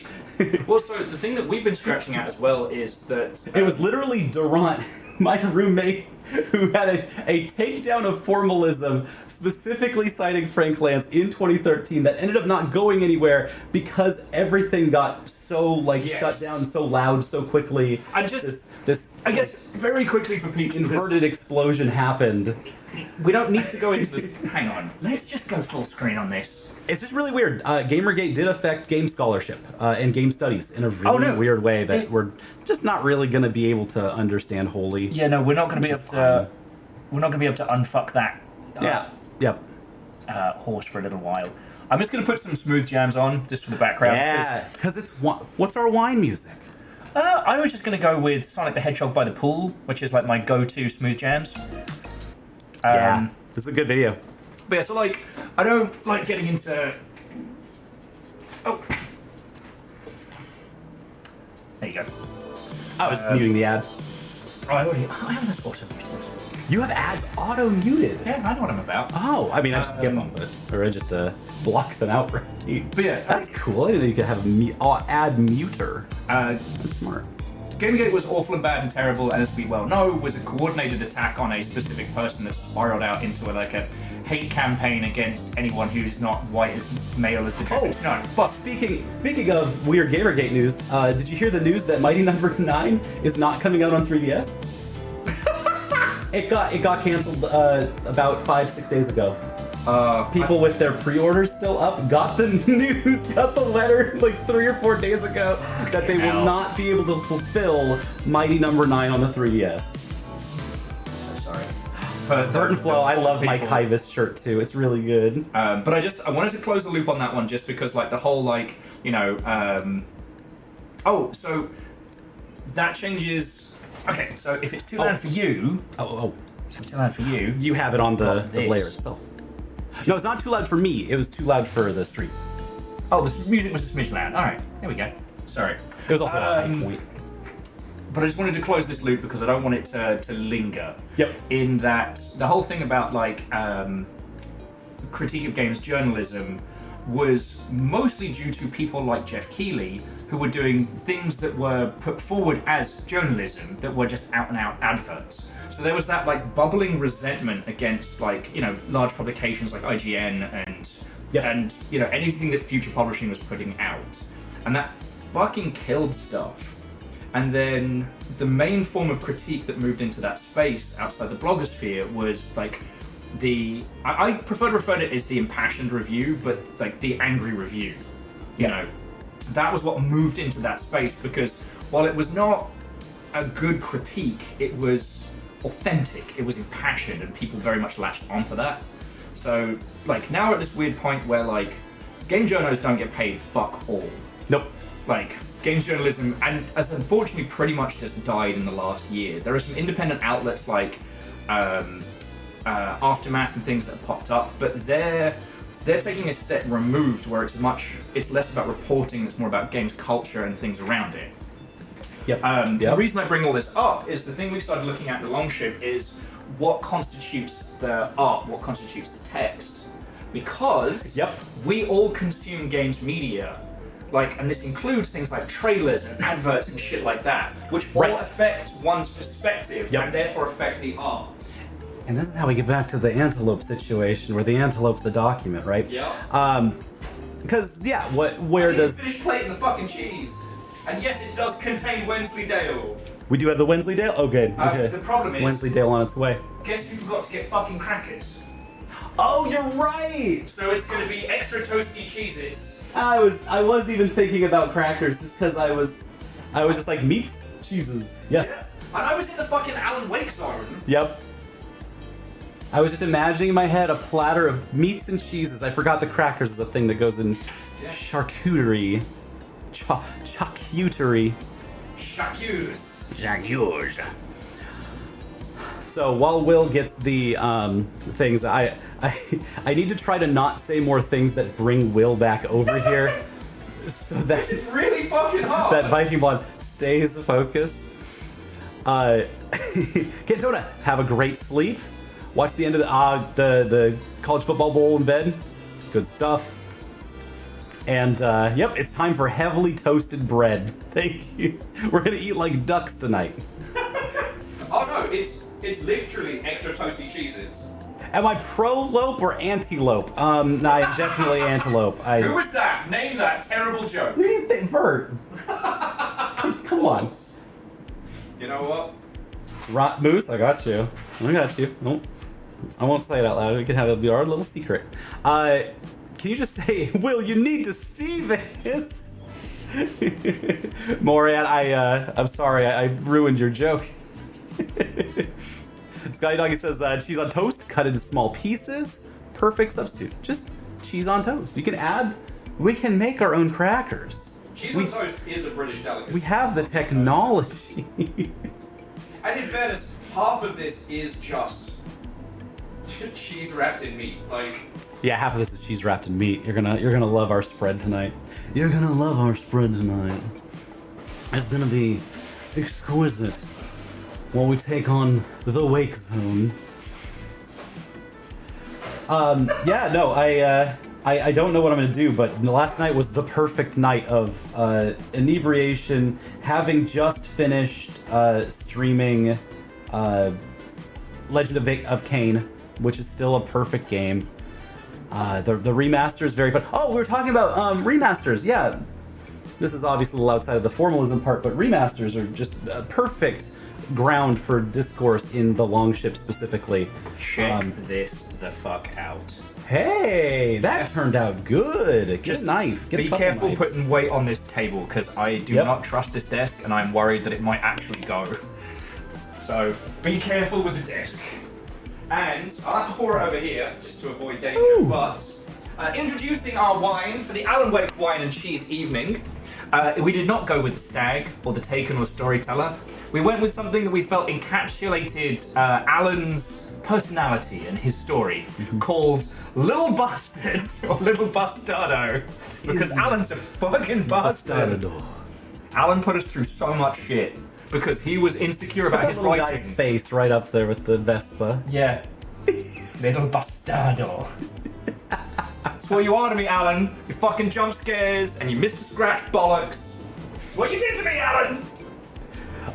So the thing that I've been thinking about lately is with regards to remasters, because that is now partially my field, I guess, as librarian.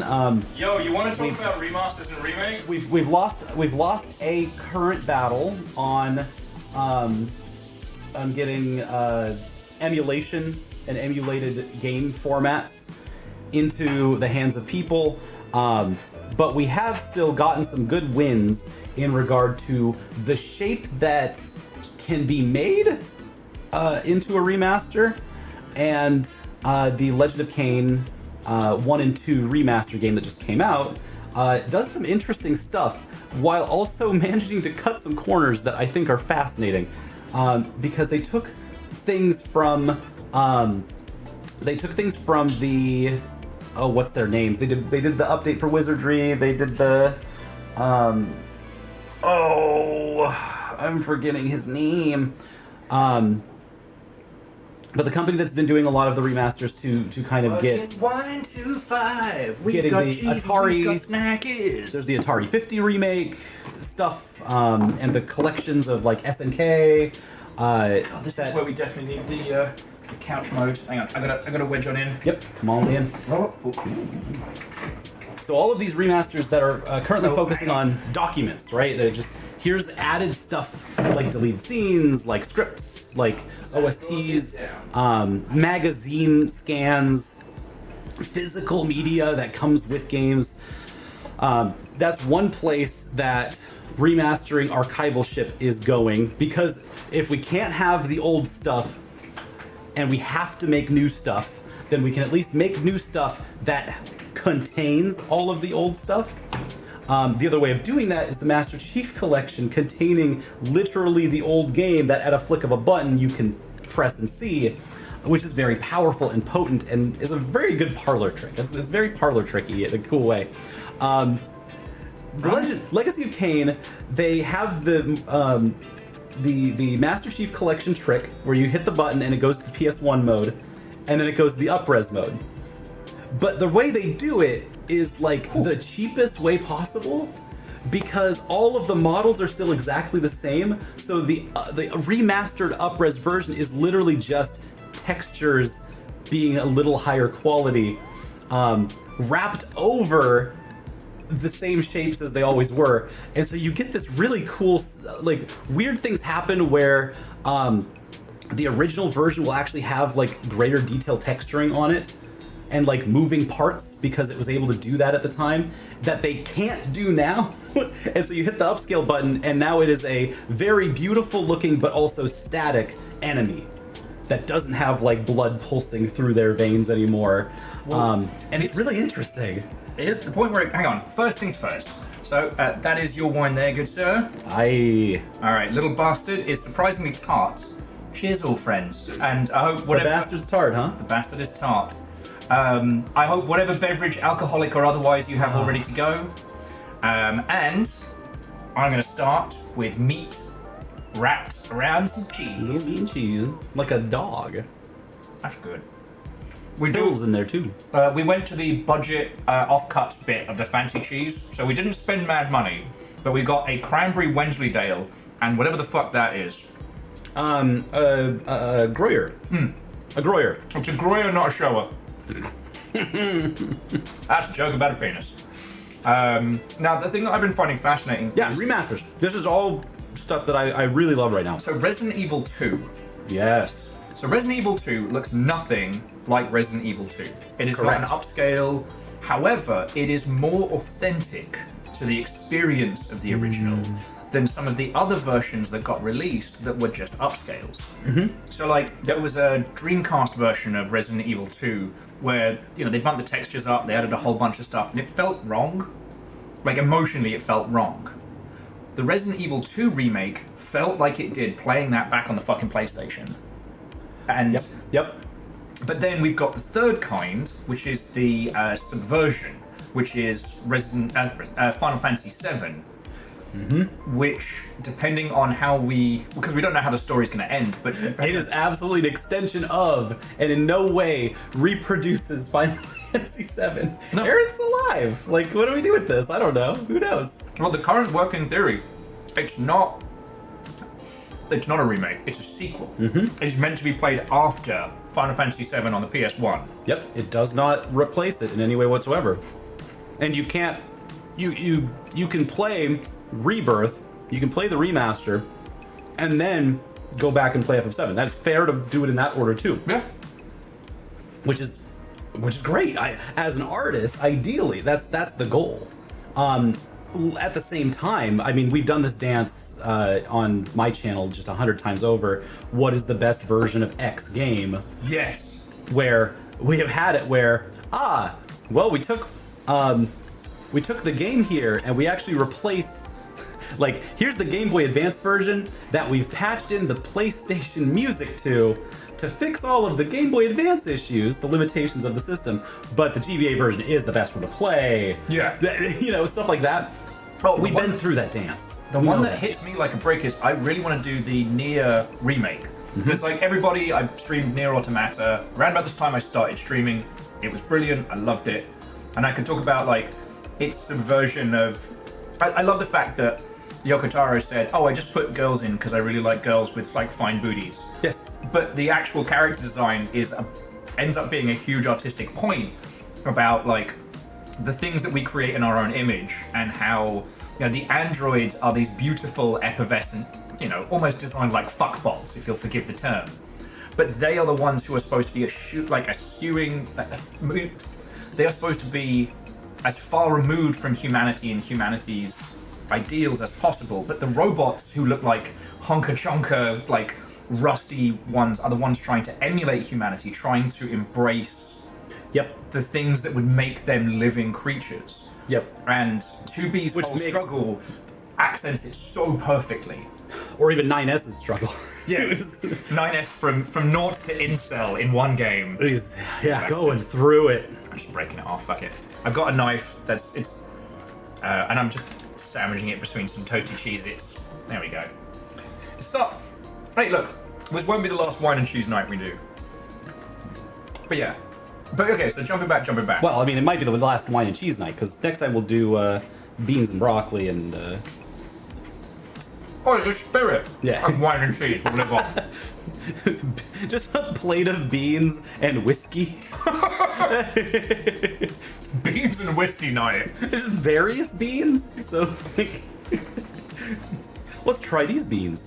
Oh, maybe we pair it to like the game, like, you know, for Dark Souls, it'd be like, you know, a Sunny D and stale bread or something.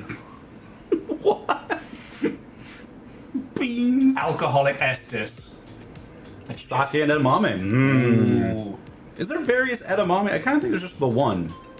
I think there's just edamame beans, but you can do them. A Wanted Dead ramen night. I don't know if I told you, I've actually started work on the Wanted Dead deconstruction video. It's gonna involve me going insane and talking about games industry shit that no one cares about. You have been working towards making YouTube content, stuff that's static, stuff that's not live. Look what I got. Look at did you see my fucking toy? Uh-huh. Yeah. I got the good shit. No, yeah, you've got the DaVinci Resolve Speed, like, keyboard that you can just plug in and do all the stuff with. So finding the right, like, break in frames is beautiful. Anything that you can do to make that process faster, the editing process needs to be just done as quick as possible, because you get lost in there if you don't. Oh, Dice says there is a Sunny D that has vodka in it. I mean, Yes, any Sunny D that I'm drinking. Yeah. I'm gonna get Sunny destructed. Sunny destroyed. Beans. Thank you, Not quite Scar. beans, not quite beans, but something else in between. Very special. Okay, let's bring us back to Alan and the Remedyverse. Oh yeah, are we done talking about remastered stuff? Because I don't know if you got your main thought on there. I could keep talking about this for like I know, 1,000 I know. hours. Because we desperately need games preservation. There are some games that cannot be preserved. The thing that I've been thinking about lately is that every time these remasters come out that actually extend way beyond what they're trying to remaster or what they're playing against, it ends up going way in my favor, because now we can go back and be like, all right, these companies are not preserving their old games. They are making new SKUs. They are making new things that do not replace the originals. And so we still do need those originals desperately. We, as a artistic society, do need those to foundationally, like, you know, hold our histories. If we don't, then they just go away. Yeah. But the thing that I've been thinking about a lot is, because the Longship has changed and grown over the years, and there are a lot of people that have joined us in the last like year and change on, you know, people move on. But just the nature of like life and the internet. Yep, I love that part of streaming. I really do. Yeah, no, that's cool because I get to tell old stories to new people and seem like I'm really witty and funny all the time. I have some of your friends from, you know, a year ago and vice versa. Yeah. They flow between different places. It's great. The blend. But the reason I bring this up was that for a big chunk, especially during lockdown, we were obsessed with The Club, which was crows, browser-based, like communal space that actually had like a hidden, super hardcore first-person platforming section. Ooh, yeah.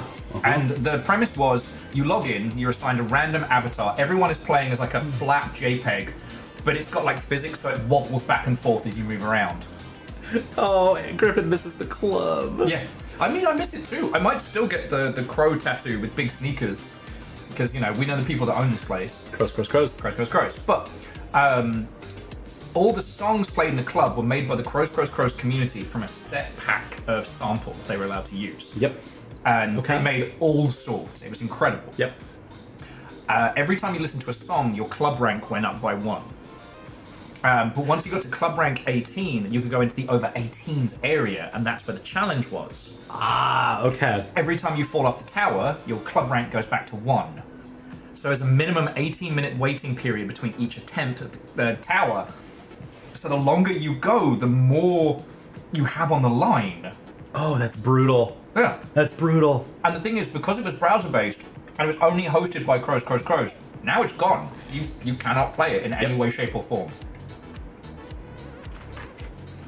That makes sense. Yeah, browser stuff is really, really hard. Yeah. It's mobile stuff and browser stuff is just the things that we have the most trouble with preserving. Yeah. And so anytime someone makes something that is going to go onto an internet that does not go onto a platform specifically. The platforms have been stable. However, you're still at the whims of whoever owns the platform, so YouTube, Twitch, etc., Twitter. Yeah. But if you make something on the wild internets, you are wholly beholden to your ISPs, to whoever's running your servers. Yeah. Which just constantly go away. And so they know that. Like, there's no way Crows didn't make this in a way that it was supposed to have this It was non-permanence. It was never created in a way where it was going to be around forever. Yep. And artistically, that's fascinating, but culturally, it's sad because it's a snapshot in time that thankfully we've recorded through our streams and whatnot. But Yep. and Edwin, you're fine. We're still chipping away at the Lakehouse, but we've cracked open the wine, we've cracked open the cheese. You know what? That cheese is really good. Yeah, the Wensleydale was a good shout. That Wensleydale's really good. Cranberry Wensleydale. Yeah. Just like a little smidgen on a tiny cracker. And I love the Gruyere because I love a sharp cheese. The Gruyere are lovely. It's got a little crunch to it too. My favorite. These are like the offcuts that you find in like the cheese bargain bin at Freddy's. Yep. We got good dice rolls. Just so people know, I didn't spend mad bank on tonight's. Yep. No, we were responsible. That's why we got that box wine. Yeah, we got that box wine. So once... This wine's not good. It is bastardous. It's really bad. It's bastardous wine. I'm so glad we got the other wine. Yep. But also, you're right. This cup does make it taste better. Yeah. It's really good. I've never had a red that was so offensive. But I'm going to work through it. Like, no wine left behind. Quasimodo is right that everyone can always say that you were part of the long ship before it was cool. Yeah, because we haven't been cool. Mm-hmm. That's the title you all get. Nova says, I trust you, Chorby, to eat before booze more than Will. Nova's really on you about this, and I'm glad. I'm glad there's someone who's making sure you eat. Well, it's also that, you know, I don't know if we've had an empty stomach drunk Will on stream, but I go from 0 to 1,000. Like, usually if someone like drinking on an empty stomach, you just see the curve like happen faster. Nah, it's a cliff for me. It's like, no, I'm good. I am wasted.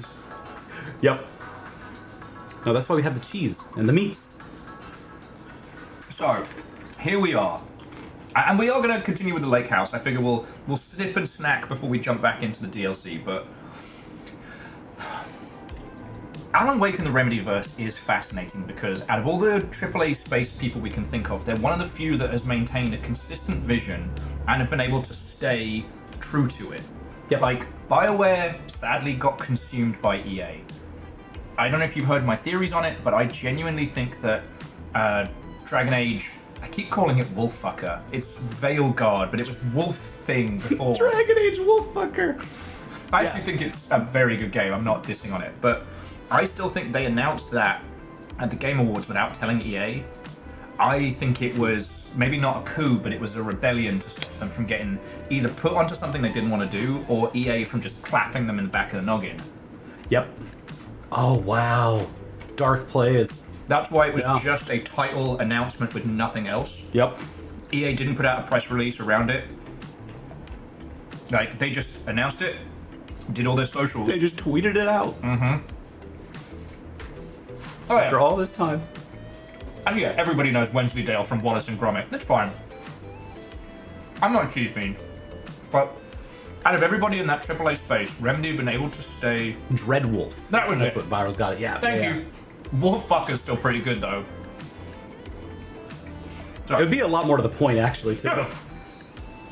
They know what their audience is about. Mm-hmm. So, Remedy has maintained this consistency. Like, even from the very get-go, Max Payne was gloriously over the top. The writing of Max Payne was good because they were writing the most ridiculous pastiche of film noir, hard-boiled, you know, John Woo's early stuff, you know, all filtered through the combat system, which we now knew from The Matrix, which was spicy then. Yep. This is genre schlock. But it was so authentic to a schlock that we all recognized, you know, the hard-boiled detective in the rain, the city that never stops crying when I have my guns.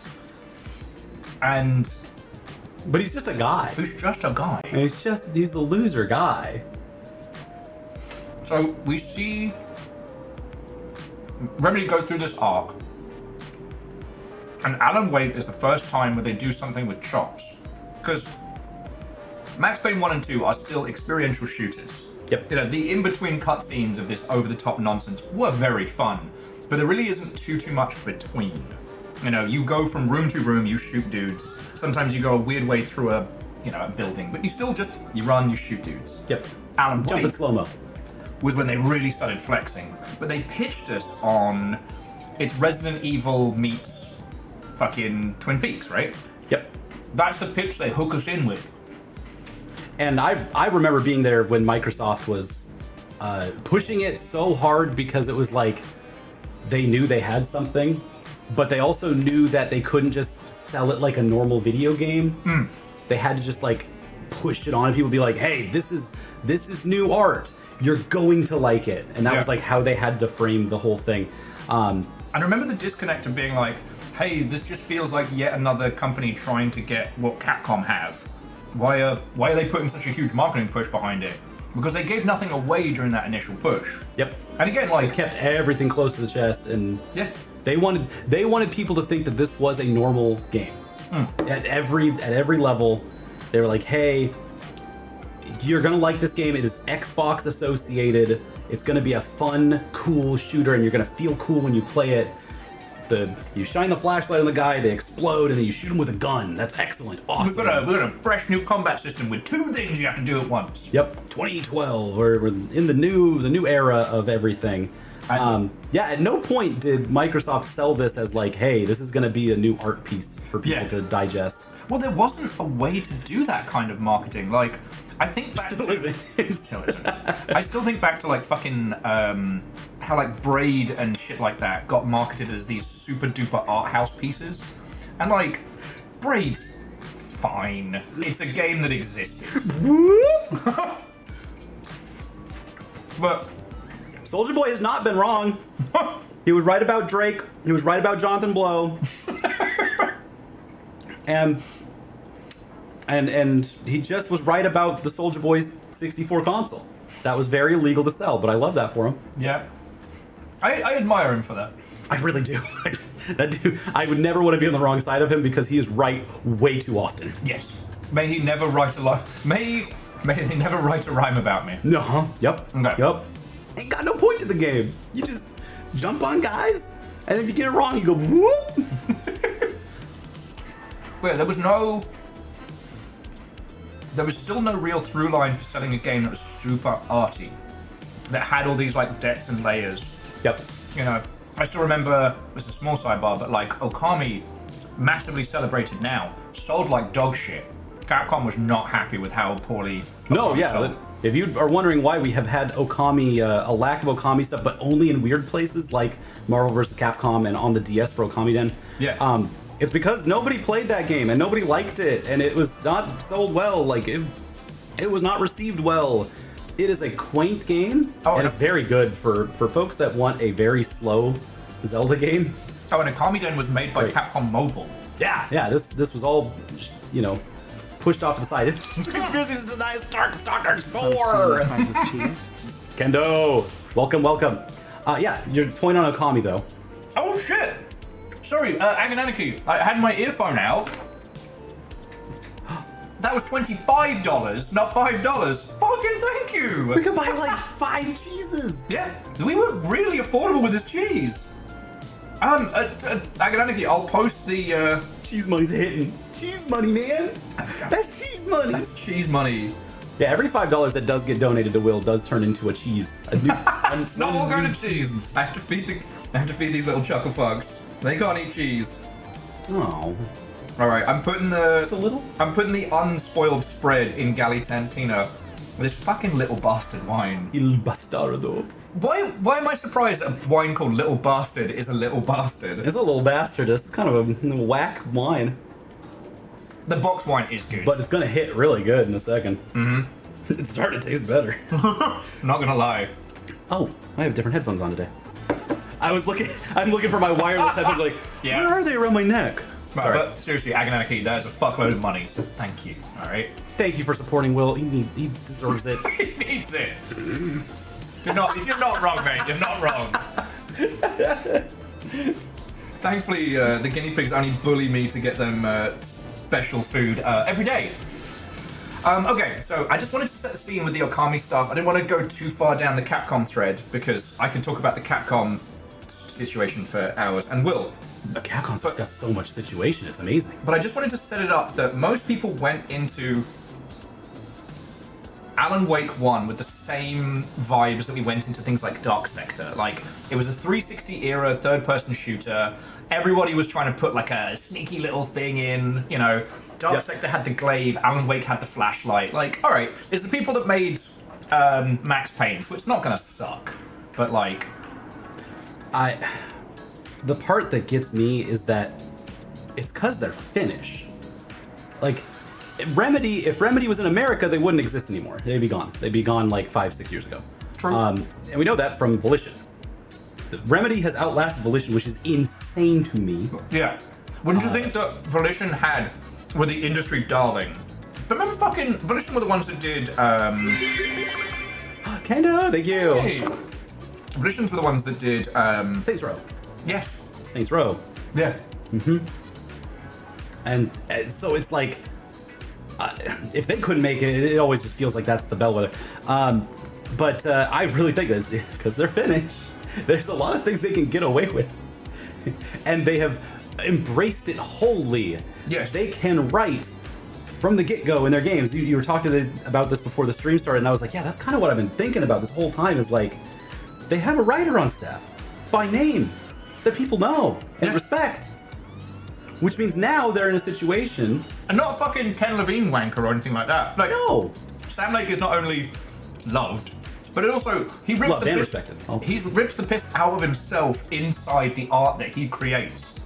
He has the thing that Alan doesn't, which is a sense of self-awareness and no qualms in ripping the shit out of himself. That's how we get here, yeah. You know? Yeah. Because, like, he lent his face to Max Payne back in the day. So here we have a very Finnish guy whose squinted face is the iconic face of, like, the most hard-boiled New York detective of all time. And now he's playing the face of Casey, who I really think Casey is to Alan Wake what Mr. Door is to Quantum Break.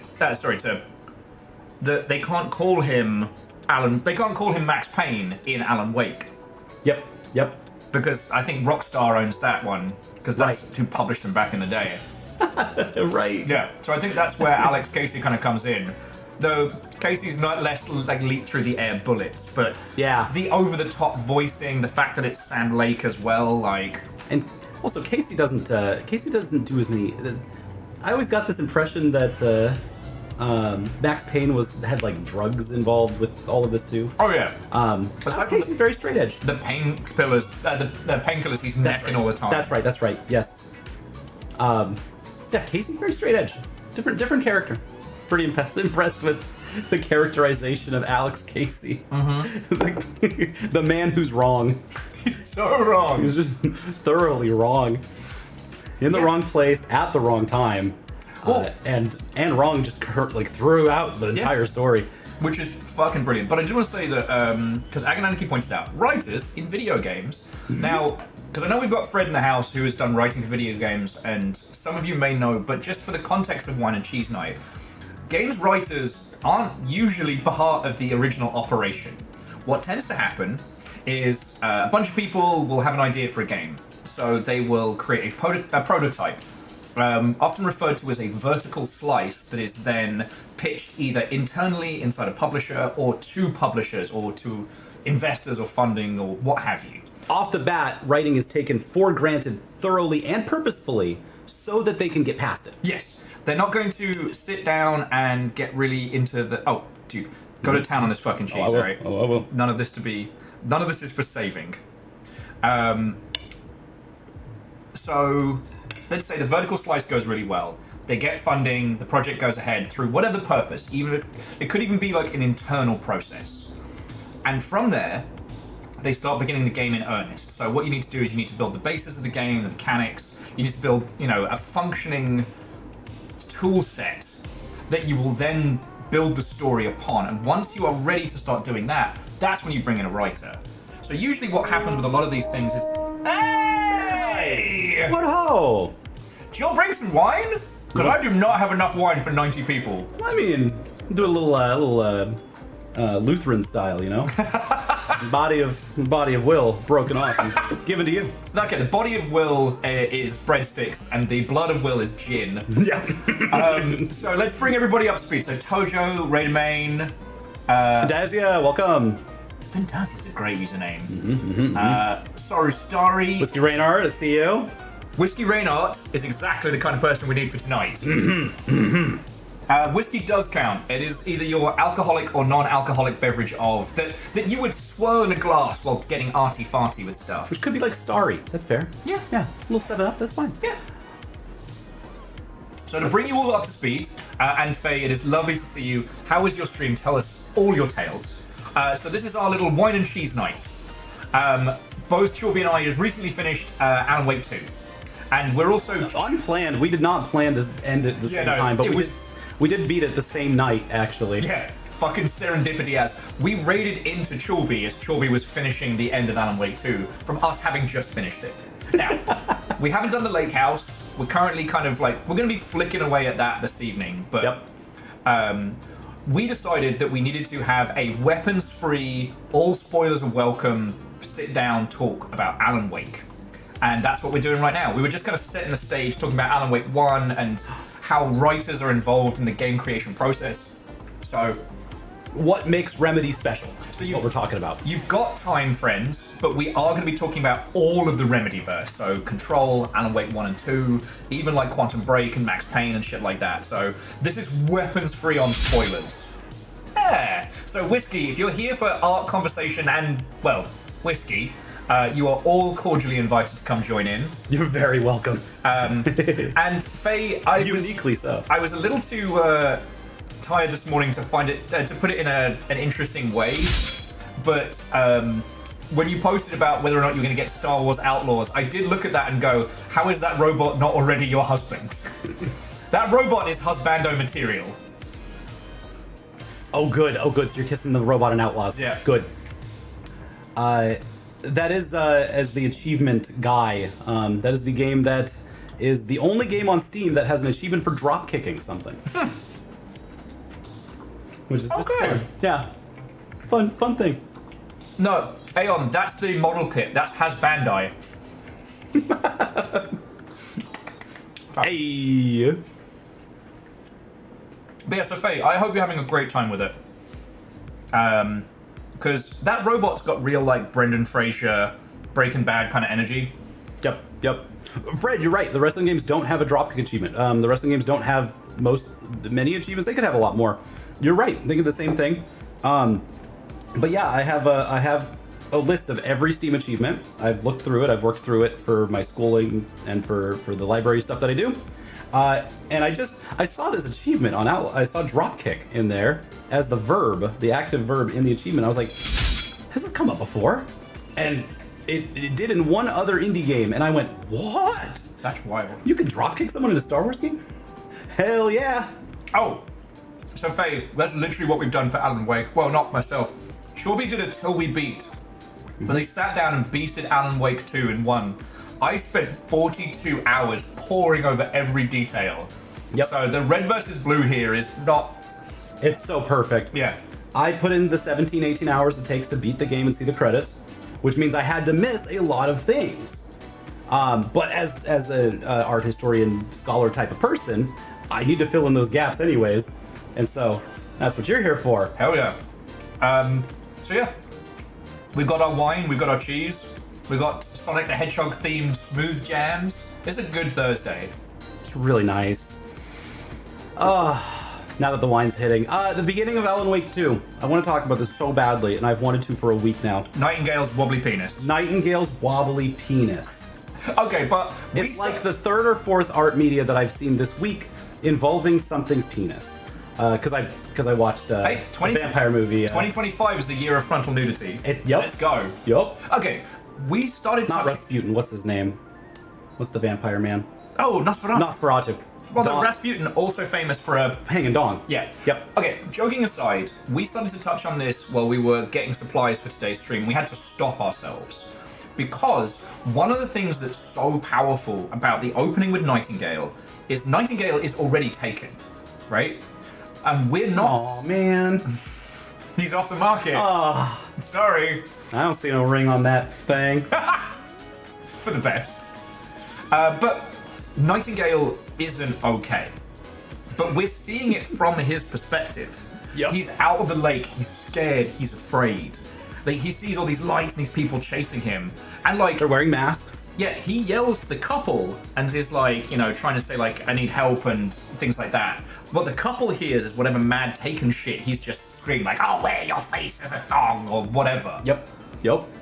We're getting to see what it is like to be one of the taken.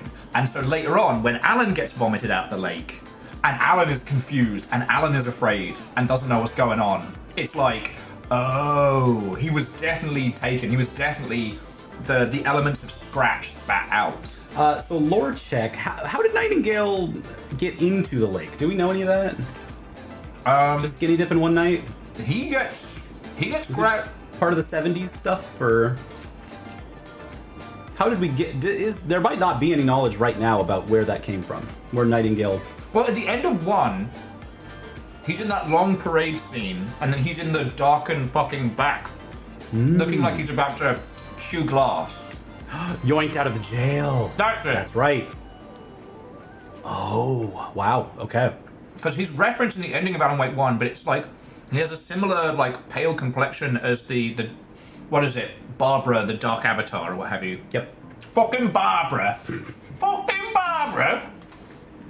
No offense, Zane, but also, of all the people to destroy reality for, Zane picked wrong. Zane picked wrong. Oh, man. There's an alternate dimension where Zane's like, you know what? I'm gonna go hang out with Cynthia, and nothing bad happened. The end. This also happened. That's how Twin Peaks also works. hey, you literally don't have to go out with that guy. Don't go out in the woods tonight. Hey, just don't do relax. that. Lay off the cocaine, just for a little bit, right? You're in high school. Oh yeah. As Aeon quotes, Nightingale was there, one of them. The dark presence Jagger had taken him. A witch had stolen his heart. And we know the cult of the forest knew that he was coming too. They were ready for him. They had an entire like recipe of things to do to him when they showed up. They failed. Yeah, but they failed because they got interrupted by what was it, the 2 writers. Yep.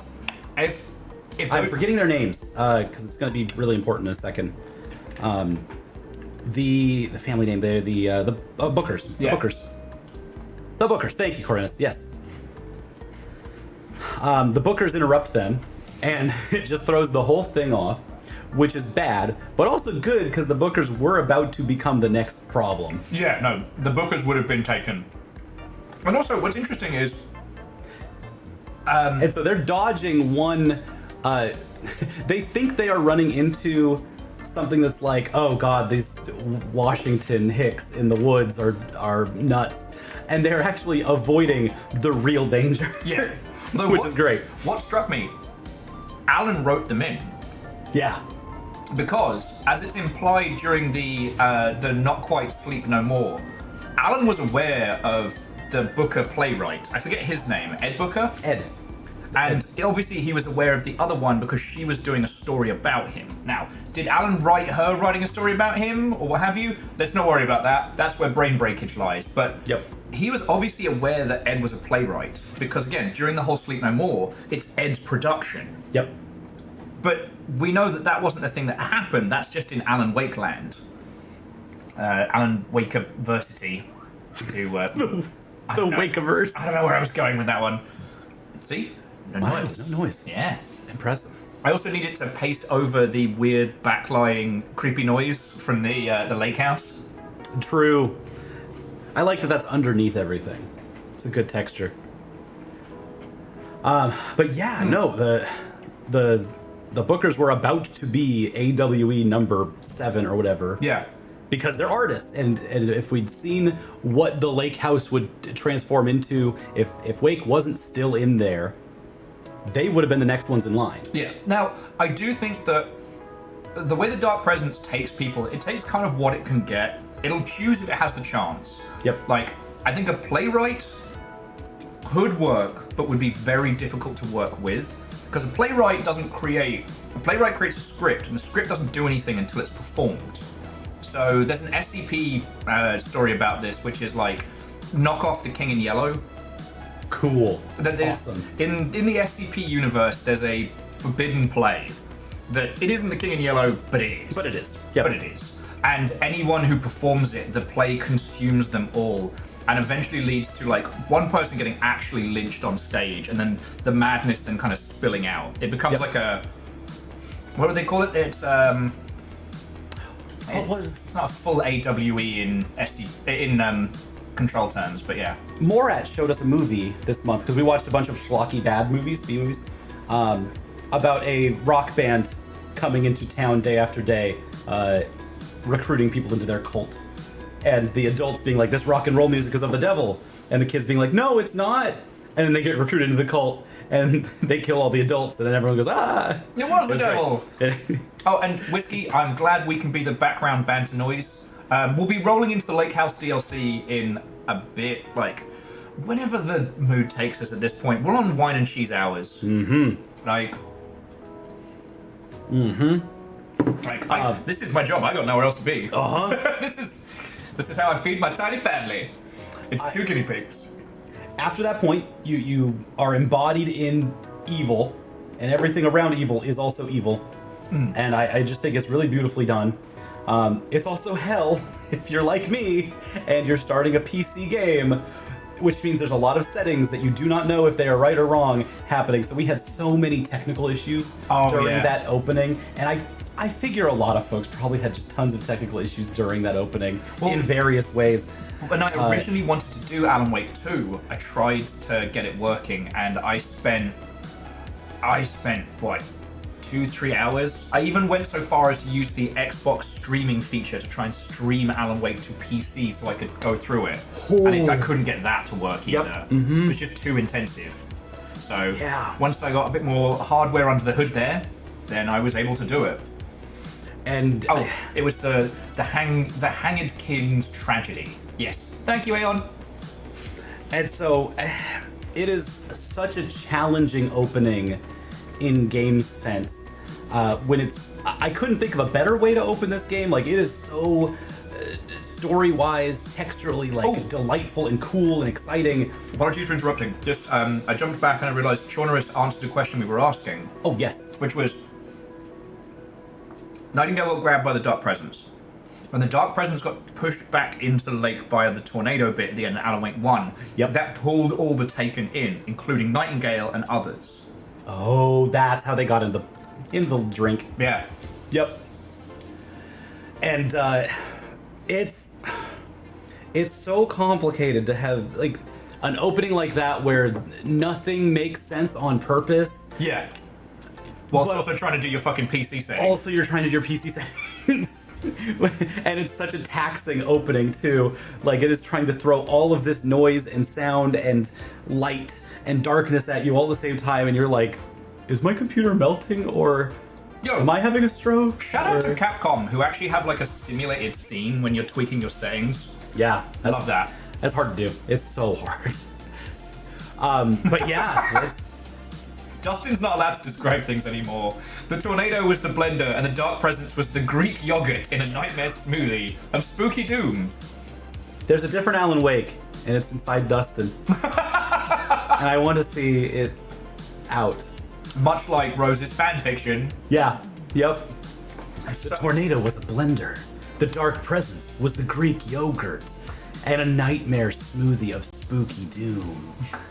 Sorry, I was explaining to Chorbs before we got started about how, like, because we did all of the lunchboxes, and the lunchboxes contain Rose's fanfiction about, like, a zombie survival lass who has, like, this beautiful, wafy twink who's totally Alan, but not Alan, and also this beefcake zombie hunter in, like, a love triangle, and it was so good.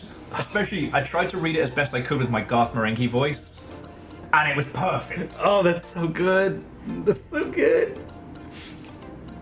Yeah, no, I that's things I missed out on. Yeah. And that's okay. That's okay. I love Rose. I think Rose is a great character, and just through every single iteration of her, she's just pitch perfect. Yeah, but the interesting thing is, Rose couldn't tell the difference between Alan and Scratch, but whatever things Alan snuck out, she always saw. Though there were definitely things that she, well, let's just say hallucinated. Because she was like, oh, Alan would leave me messages in clouds. Okay. But then, like, Rose was the only one paying attention. Like, she'd already done drills with all the old folks in the event of a Taken incursion. She had fucking weapons training. Like, Right. Yeah. Yep. she was leaving, like, caches of goodies around. Everybody has used Rose. Every party that is involved in this in some way has used Rose a little bit.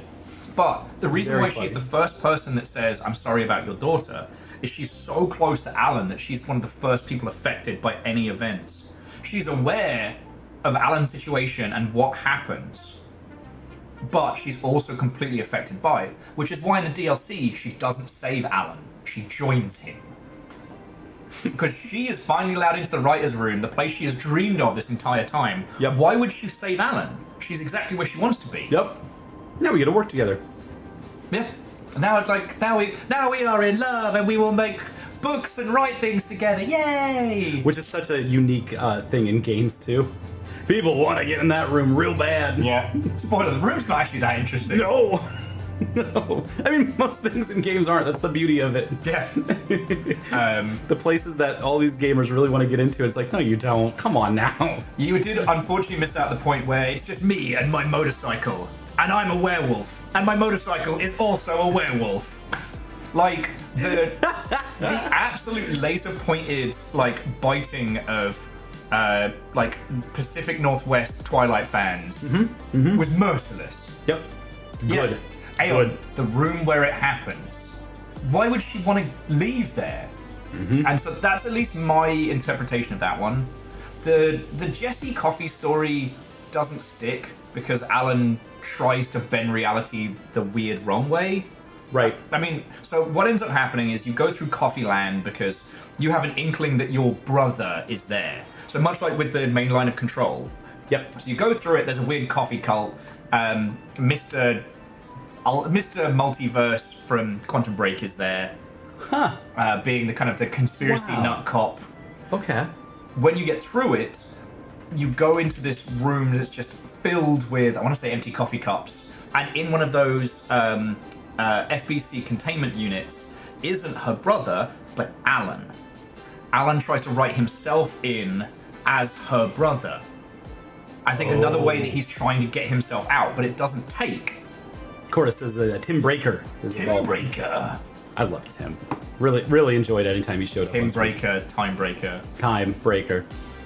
So clueless. Just no shot in the dark, Yeah. that man. His one was interesting. Trying so hard. And Marlin Hatch, yeah. What I found really interesting with his DLC chunk was that it was more about Mr. Door and folding all of that back in. Right, because that's who he's investigating. Yeah. Somehow. Vaguely. He's trying so hard. Yeah. Tim E. Breaker. It's some miles per hour type shit right there. Yep.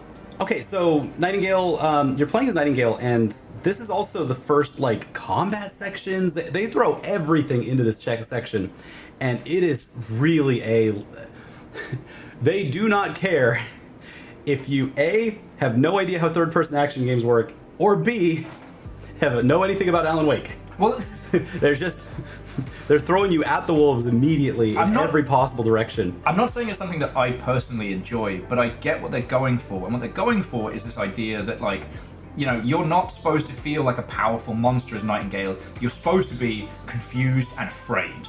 Like, it feels like you could get out of that. Yep. Like, they give you enough combat to move around and maybe not get caught. They leave you just ambiguous enough that you do not know what's going on. And then, you know, all these people in deer masks strap you to a table. You, the player, and the character you've been given, carve your fucking chest open. Yep. And then all hell breaks loose. Roll opening. And I thought that was a really powerful way of starting it. However, confusion isn't really a great place to start a player off if they don't already know. Users, to discombobulate a user, they have to have a grounding. If they have no grounding... Bingo. And I think that's exactly the place where I run into most of my problems with this game. Because there's so many places where you're purposely ungrounded, which is super cool and great and very different from any other game. And also because you're ungrounded, it's just like, well, what are we doing here? Why are we in New York? Everything's attacking me? Okay, sure, whatever. I guess I'll use all my bullets on this guy. Okay. Have we talked about? I know we talked resources. Have we talked about on stream how all the shadows all keep saying stuff about it's my story? Don't mess with my shit. And so does all the graffiti. The graffiti's so bad, it's great. This idea that the ghosts are also Alan critiquing Alan, or Alan's perception of his fans, I guess? Like, God. Some motherfuckers really will create their own version of New York rather than go to therapy. It's always, it comes back to it every time. But then you get grounding. You become Saga. Yeah. And everything about Saga except for playing the game when you're Saga is awesome. I really love Saga, and I don't need to get into the critiques part of things, where I just want to emphasize that all of the story beats that you hit with Saga are the only times that you're dealing with things that are real. Yes. Even though they're fake, doesn't matter, because they're real to Saga, so they're real to the player. You play through her, and you play the whole game through her. Even when you're Alan Wake, the entire time you're Alan Wake, you're thinking, how is this going to affect Saga? Yeah. Not the other way around, which is great. It's amazing how they pull that off. Yeah, and Saga's... Terra Page than seek therapy. He doesn't need therapy, he just rewrite himself to be mentally healthy. Oh, wait. He made it worse. Sorry, it's too easy to dunk on Alan. It's too easy. But no, Saga was the perfect foil. Because the thing I was saying, and literally, we had to stop ourselves having this conversation earlier because we were getting into the good shit. Alan is all about his insecurities, his weirdness. Saga is the realest shit ever. Yeah. And she is the perfect foil to his, self-contained tortured artist's bubble. Saga's ability is to see the truth of things. Yep. And is just a down-to-earth, practical person. And I think if we had started that game as Alan in this weird upside-down nonsense, I think it would have been a lot worse of an experience. We needed Saga to have something to actually ground to, because... And she's grounded because of the 3 letters on the back of her thing. She's not a, police detective. Yeah. She's specifically FBI. It's because you are foiling the Federal Bureau of Control. So, because of that, she's got her shit together. She's extremely rational, unlike the Bureau of Control. Yeah. And she's not going to take shit. And so, after all of the shit that you have been taking as Nightingale, it's really nice to be like, all right, I am someone who knows how to operate a gun. That's new. Yeah. That's not a thing in this series usually. Alan Wake is just assumed to be able to know how to operate a gun. There's no way he would know how to do that. He wrote himself that way. Yeah. Whereas Saga is like, okay, this is a character who knows their way around this entire situation, and they're going to tackle it from a grounded place. And you get that because she walks into the diner, and everyone treats her as a cop just walked in, including the couple, the Bookers. Yeah. Who look up and they're just like, not in trouble, right? We good? We're just tourists. We're just in town for vacation, and this thing has happened to us. It was something that I did notice, because there is a perception that, Washington State as a whole is very, very multicultural, and Seattle definitely is. But when you get further and further out of Seattle, it does get a bit... Oh, it's white. It's so white. It's very pale. Little Latino too. But it's more the case of it goes from multicultural Seattle bubble to very, very small, self-contained little areas. Mm-hmm. And Twin Peaks as a series has this very deep Native American representation in it that Alan Wake does not have. No. It is absent in the first Alan Wake, and you feel it. That is a white ass city, which is very similar. That's how I grew up in Granite Falls, Washington. Is literally looked like oh god, what's our town's name in Alan Wake? Bright Falls. Bright Falls. Yes, it's very authentic. Granite Falls and Bright Falls, it feels so similar in makeup and how they do things. Do you want some of the box wine, or do you want some? Absolutely, I do. I say, I don't know if you want more of Little Bastard. Little Bastard's probably going to sit in the cupboard for a while. That's what I'm going to drink last. I mean, you can drain it and keep the bottle, keep the label even. There's options. You're right, there are options. But no, so yeah, adding blackness to a Pacific Northwest town like this, both in both forms of people who are coming to this town for either vacation or for work, grounds Bright Falls in a way that's like it's so useful, so helpful, and so particular. This is not something that was just like there's there's the frustrating thing where everyone's like there's the websites that say, oh, this game's so woke because you play as a Fearless Sun. Thank you for the sub to Starry. Fucking bless your heart. 1200 subs. Here I am summaring a fucking box of wine over here. It's option last. No, Terry's nothing fucking left and it legends. needs emptying. What's the name of Lil Bastard? Angry Bastard? Il Bastardo. You had a stout called Angry Bastard, and it was so strong. I think, yeah, a stout called Angry Bastard that's gotta have some heft to it.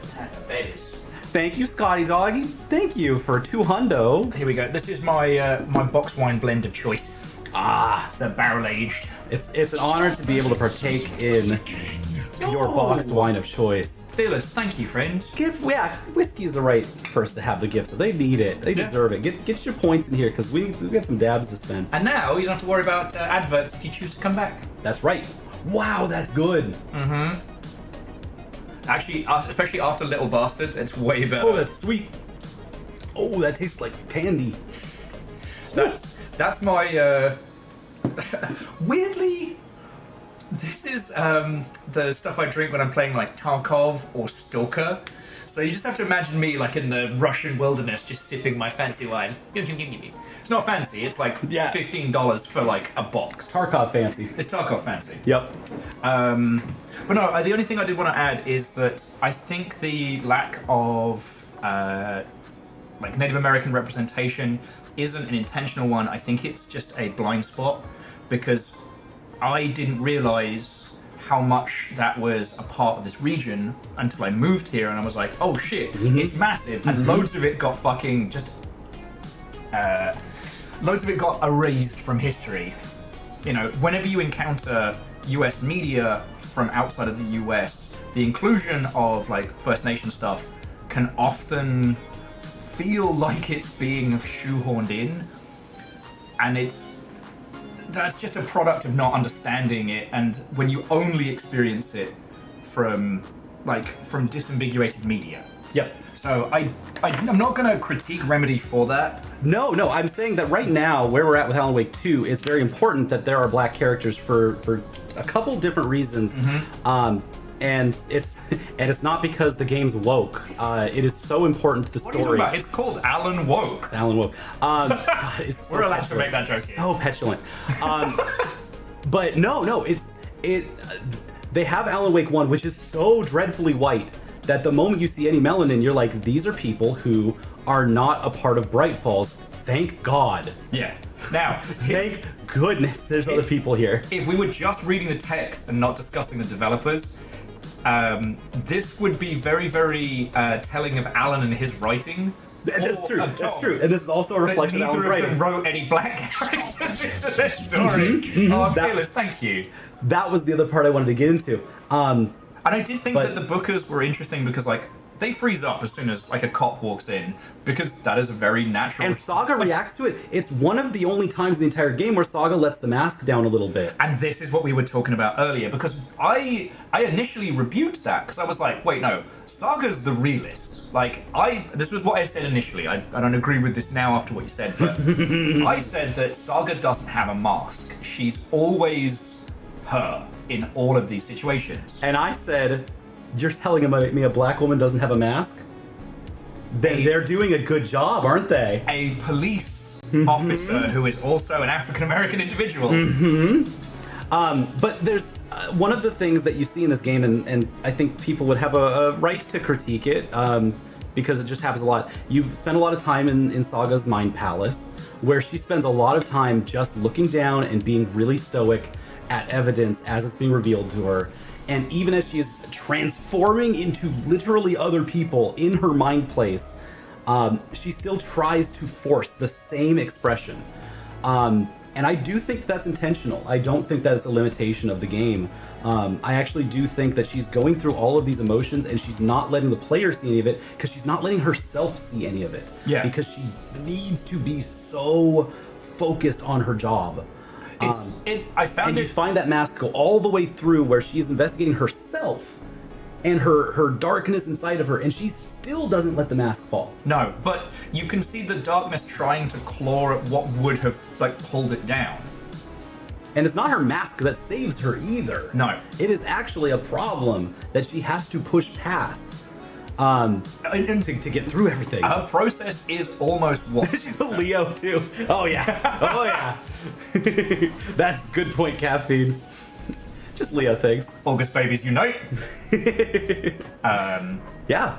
And again, but her groundedness and her focus on her profession is what makes her essentially the foil to Alan. Yep. You know. Now, do we want to do some more of the conversation topics? Oh, Leo, law enforcement officer. No, I thought you meant August baby. I was like, wow, that was really astute of you, Caffeine. You really spied that. So I was like, I've been making notes while we've been talking. Do we want to get into some of these ones? Because we kind of covered a lot of the stuff early. You know, Saga's journey into not the in-between, the boundary or whatever it was called. You know, has that kind of it's Alan's weird mysticism in his shitey writing that's bleeding out into reality. I thought those were great. And I loved how they reused the same, almost holographic visual that they did with Control. Yep. But I really want to talk about who the fuck was Thomas Zane. Who is Zane? Can we talk about this? All right. I know we're leaping around, but let's organize some things here. Where's the parts that we see Zane? There's three different parts in Alan Wake 2 where we see Zane. Yes. Well, and we need to take OG Zane into account. Yep. OG Zane is a diver man. Yes. Alan originally is fucking scared of him because guy in diver suit kind of shows up and jump scares the shit out of him. Yep. In the same way that the Cult of the Deer with the subversion of expectation here, Zane is the subversion in the first one. Yep. You think he's going to be your fucking pyramid head. Nah, he's the one trying to keep you fucking alive. Is Zane Vane, Edwin? One brain cell. Zane in the membrane? Insane in the brain! He might have only one brain cell. That is part of the charm of Zane. He's so focused on one thing. Okay, Jonas was supposed to say up front, nobody has agreed on who is Zane. Well, there we go. We're going to be the first people to solve it. We can crack this. Here. I know it. I've got enough wine. We do, actually. This isn't even from the box we got. I forgot I had some left over from last night. So, we got a lot of wine. We have work. Okay, so Zane. Yeah, so when we encounter him first, he is a person who wrote himself out of the fiction to try and stop the darkness from spreading. Spoiler, it gets Alan. Yep. And the reason why it breaks containment is that Zane tried to write his dead wife back into existence with his poems and his writing. And he created a vessel for the darkness. Yep. She's not taken, she's next fucking level. You know, and is probably the closest we have to a sentient sentient big bad monster Wibble. Yep. Yeah. You know what I mean. She's the closest we have in the whole series. Because in Alan Wake 2, there is not a monster that cackles and threatens. Hell, Scratch is Alan. Yep. Alan is Scratch. His own insanity created that spiral. And Alan does not know a lot of things, but he does know that he knows exactly what happened with Zane. Yeah. And he knows that he doesn't want to be Zane. Yes. And so everything driving him after that point, after finding out all of this in Alan Wake 1, is okay, I can't just bring my dead wife back. Understood. Yeah. There's more to this, the metaphysically. And so he writes himself into this whole situation because of Zane. In reaction to it. Which is, that's how art's made, right? Sorry, like Noah made a really good point. Okay, sorry. But by the logic of the whole Alan Wake-verse, like it's only the torchbearers who remember Zane. Yep. Because they hold the light. They have been essentially protected from the effects of the altering, which is why Cynthia still knows about Zane, and I think there was one other person. Oh, the old gods know about Zane as well. Yep. So then we come back around to Alan Wake 2, and we see posters for the poet. Now it really depends on the order in which you play stuff, because you did a lot of Saga, and then you did a bunch of Alan Wake. Yeah, we stacked it. I felt really bad when you got through the Vikings of Asgard, the best battle scene, and then had to do the fucking Alan section. I was like, oh, homie, no. I thought you'd already done it. I was so excited for you. Yep. And then you have to go back to Alan. Yep. That part's good, though. It's not bad. That was fun. But we then encounter this concept of Thomas Zane, the filmmaker, who made a film called The Poet. And it's like, what the fuck is going on here? And then in, like, faux New York, we encounter Thomas Zane, who has Alan's face. Yep. And fun hair. Yeah. Now, do we actually see Thomas Zane's face in Alan Wake 1? Because I've got this feeling that because Alan met him, Alan kind of writes him back in. Because he needs a Zane. He needs a Zane. Corrin says no, it's just the diver, right? So the only face he could give him, the only original face Alan could come up with was his own. Good work, Alan! How's that literary degree working out for you? You're a hack, Alan! If you were less of a hack, we wouldn't be talking about this! Sorry. I love it. Just... one man's fragile ego ruins town. Tonight on Alan Wake 2. A lot of towns. It's done so much damage. It's done so much damage.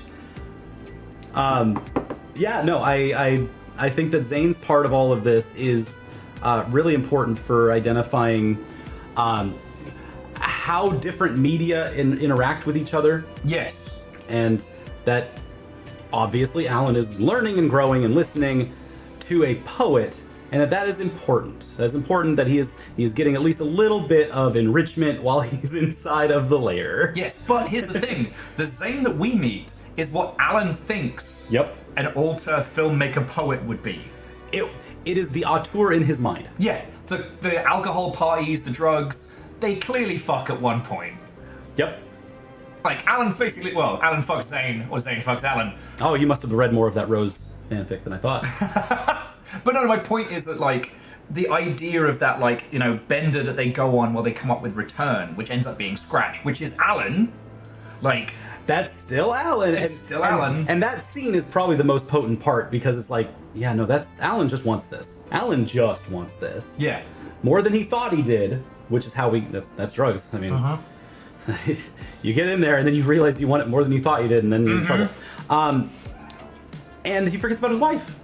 Yes. He forgets about his wife for the whole night, and it causes some problems. Yeah, Alice wasn't as big a focus as Alan thought it was. Like, Alan has this whole drive, which is, I've got to get back to my wife. I've got to Scratches out there, causing problems, I've got to get back. And then he says, I could also become an auteur. Yeah, like... I can have it all, I can't stop winning. Can't stop winning. Alice, you can do better! Welcome to Wine and Cheese Night. Will dunks on Alan. And that's where I think it gets really interesting. So Chorby was saying that Zane never leaves his suit, and it appears as a ball of light. But then it enters all these questions of, like, how was Ati and the janitors doing the soundtrack to Zane's films? Now, we know Ati can be in a whole bunch of different places, and this is where the power of writing works in Alan's favor. All Alan would have to write on the page is that Thomas Zane, the alter filmmaker with his great work, The Poet, the poster was up in the space. Yep. Everything else about that, in any literary sense, is what we would interpret in our mind. And if he is changing the world with his writing, the writing will then be reflected with all the gaps filled in. And that's the kind of place where someone like Ati could kind of like wiggle in. Kind of wiggles in there, yeah. Because he doesn't create it, but he also doesn't fuck with it. You know? And I think there's a lot of that. Because Ahti is the, I guess Shakespeare would, like the Puck character, the little guy. He's your little guy character that comes in and... He's not quite Bombadil tier. Yeah. But... He's not messing with things, but he is there to provoke, and he's there to destabilize whoever he can get in contact with. Yeah. I mean, as he says, like, you know, the janitor just cleans up.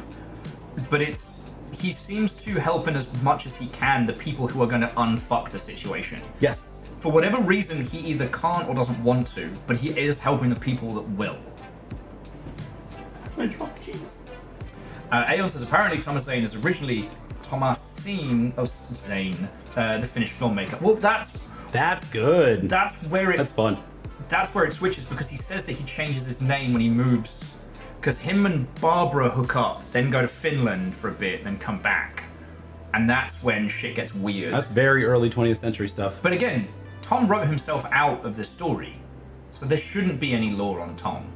Tom should just be an anomaly in a ball of white light. So this is, like, and any of these inconsistencies is either Alan forgetting or Alan fucking up. Yep. Because Alan is by no means infallible. He doesn't write truth, he writes horror. And horror isn't true.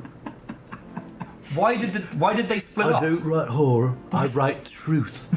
You can hear him fucking I'm the only person I know who's written more books than they've read. But like in horror, characters and elements often don't make sense. Things will be sacrificed either due to missing it or due to like in service of the spooks, in service of the story.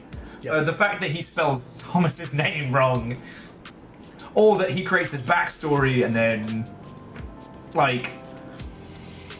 Right, and everyone says that film that we saw is by Zane.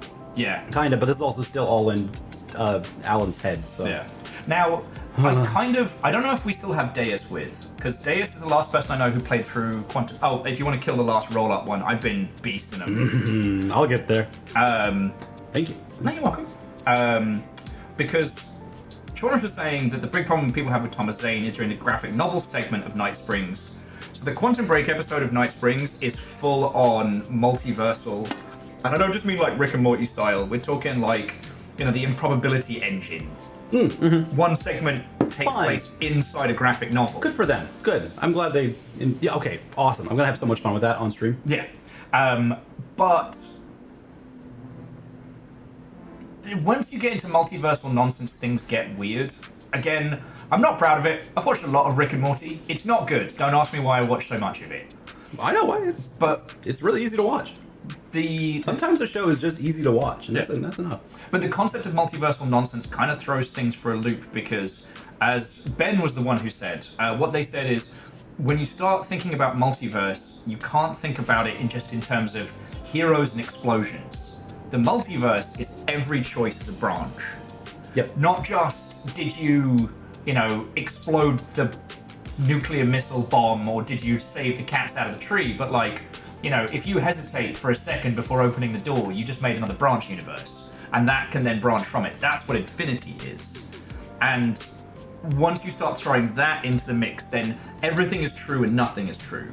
So we can only really look at it from the context of Alan Wake and Control, with Quantum Break affecting it because Mr. Door is affecting it. Yep. But like anything that's viewed through the lens of multiversal travel, there will always be a situation where everything is true and nothing is true. And we see a ton of multiversal stuff right now because it is not only a part of just the modern day philosophy that, anything could happen, and we're in the information age, and this is the maximum amount of information that you can get in one spot, is if infinity is real. Yes. But it's also extremely commercializable. Yes, because you get to do all the fun shit. And don't get me wrong, I love that. And not because you get to do all the fun shit. No. It's because every single part is valuable now. Like, has literal monetary value. You have to go to every Marvel movie because that's the only way you're going to get all of the multiversal knowledge. It also means that every character is forever revivable. I'm going to try and see if I can get the last this Wensleydale off. Yes, it ends up becoming a double-edged sword because Like, we have fucking... there's no stakes anymore. No, we have... And we run into that in Alan Wake, because anytime Alan Wake is on screen, there's no stakes anymore. Yes, it's Alan's struggle, but again, this is why the saga segment is so important. If it was just Alan trapped in Alan Land, it basically hits the same beats as Silent Hill 4 The Room, in that Silent Hill 4 The Room is a representational journey, not a literal journey. Yep. Like, there's a lot in it, but the way I choose to view Silent Hill 4 The Room is that it is a journey of one person overcoming agoraphobia. The struggles, the fucked upness of it, that's allegorical to how they have to go through this whole fucking hell to be able to go outside again.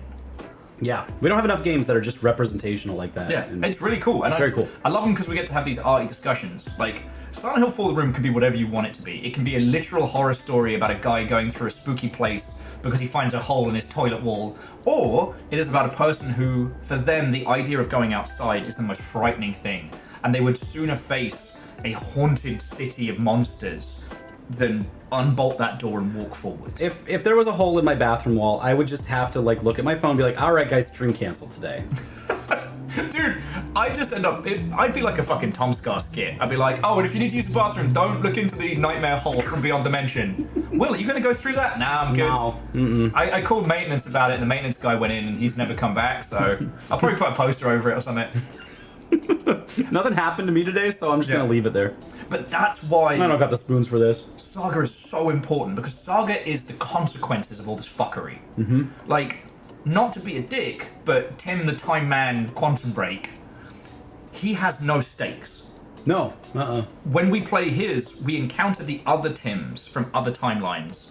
Like, him and Dor are in this constant back and forth. Oh, that's cool. It is interesting that Dor doesn't kill our Tim, but stashes him in Alan's, like, fucko vision.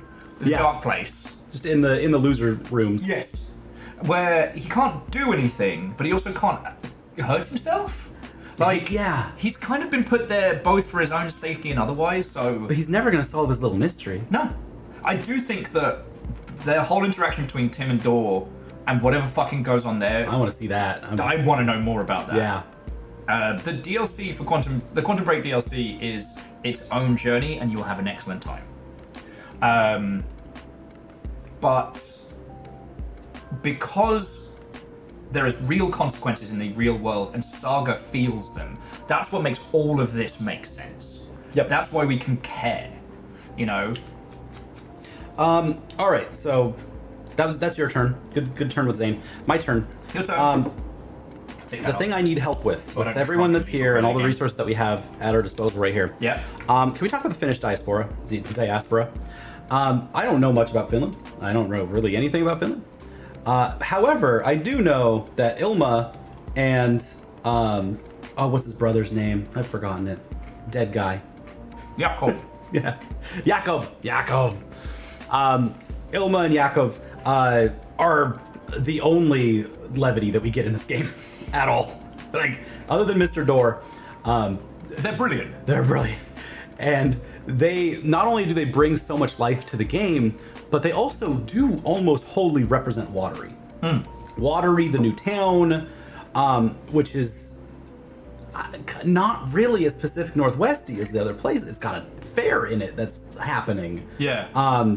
And anytime that they're in the room or they're on the screen with their advertisements, this is all very distinctly Finnish in a way that doesn't suit the game, but goes askew of it so hard that it's entertaining, enlightening. It's so enriching.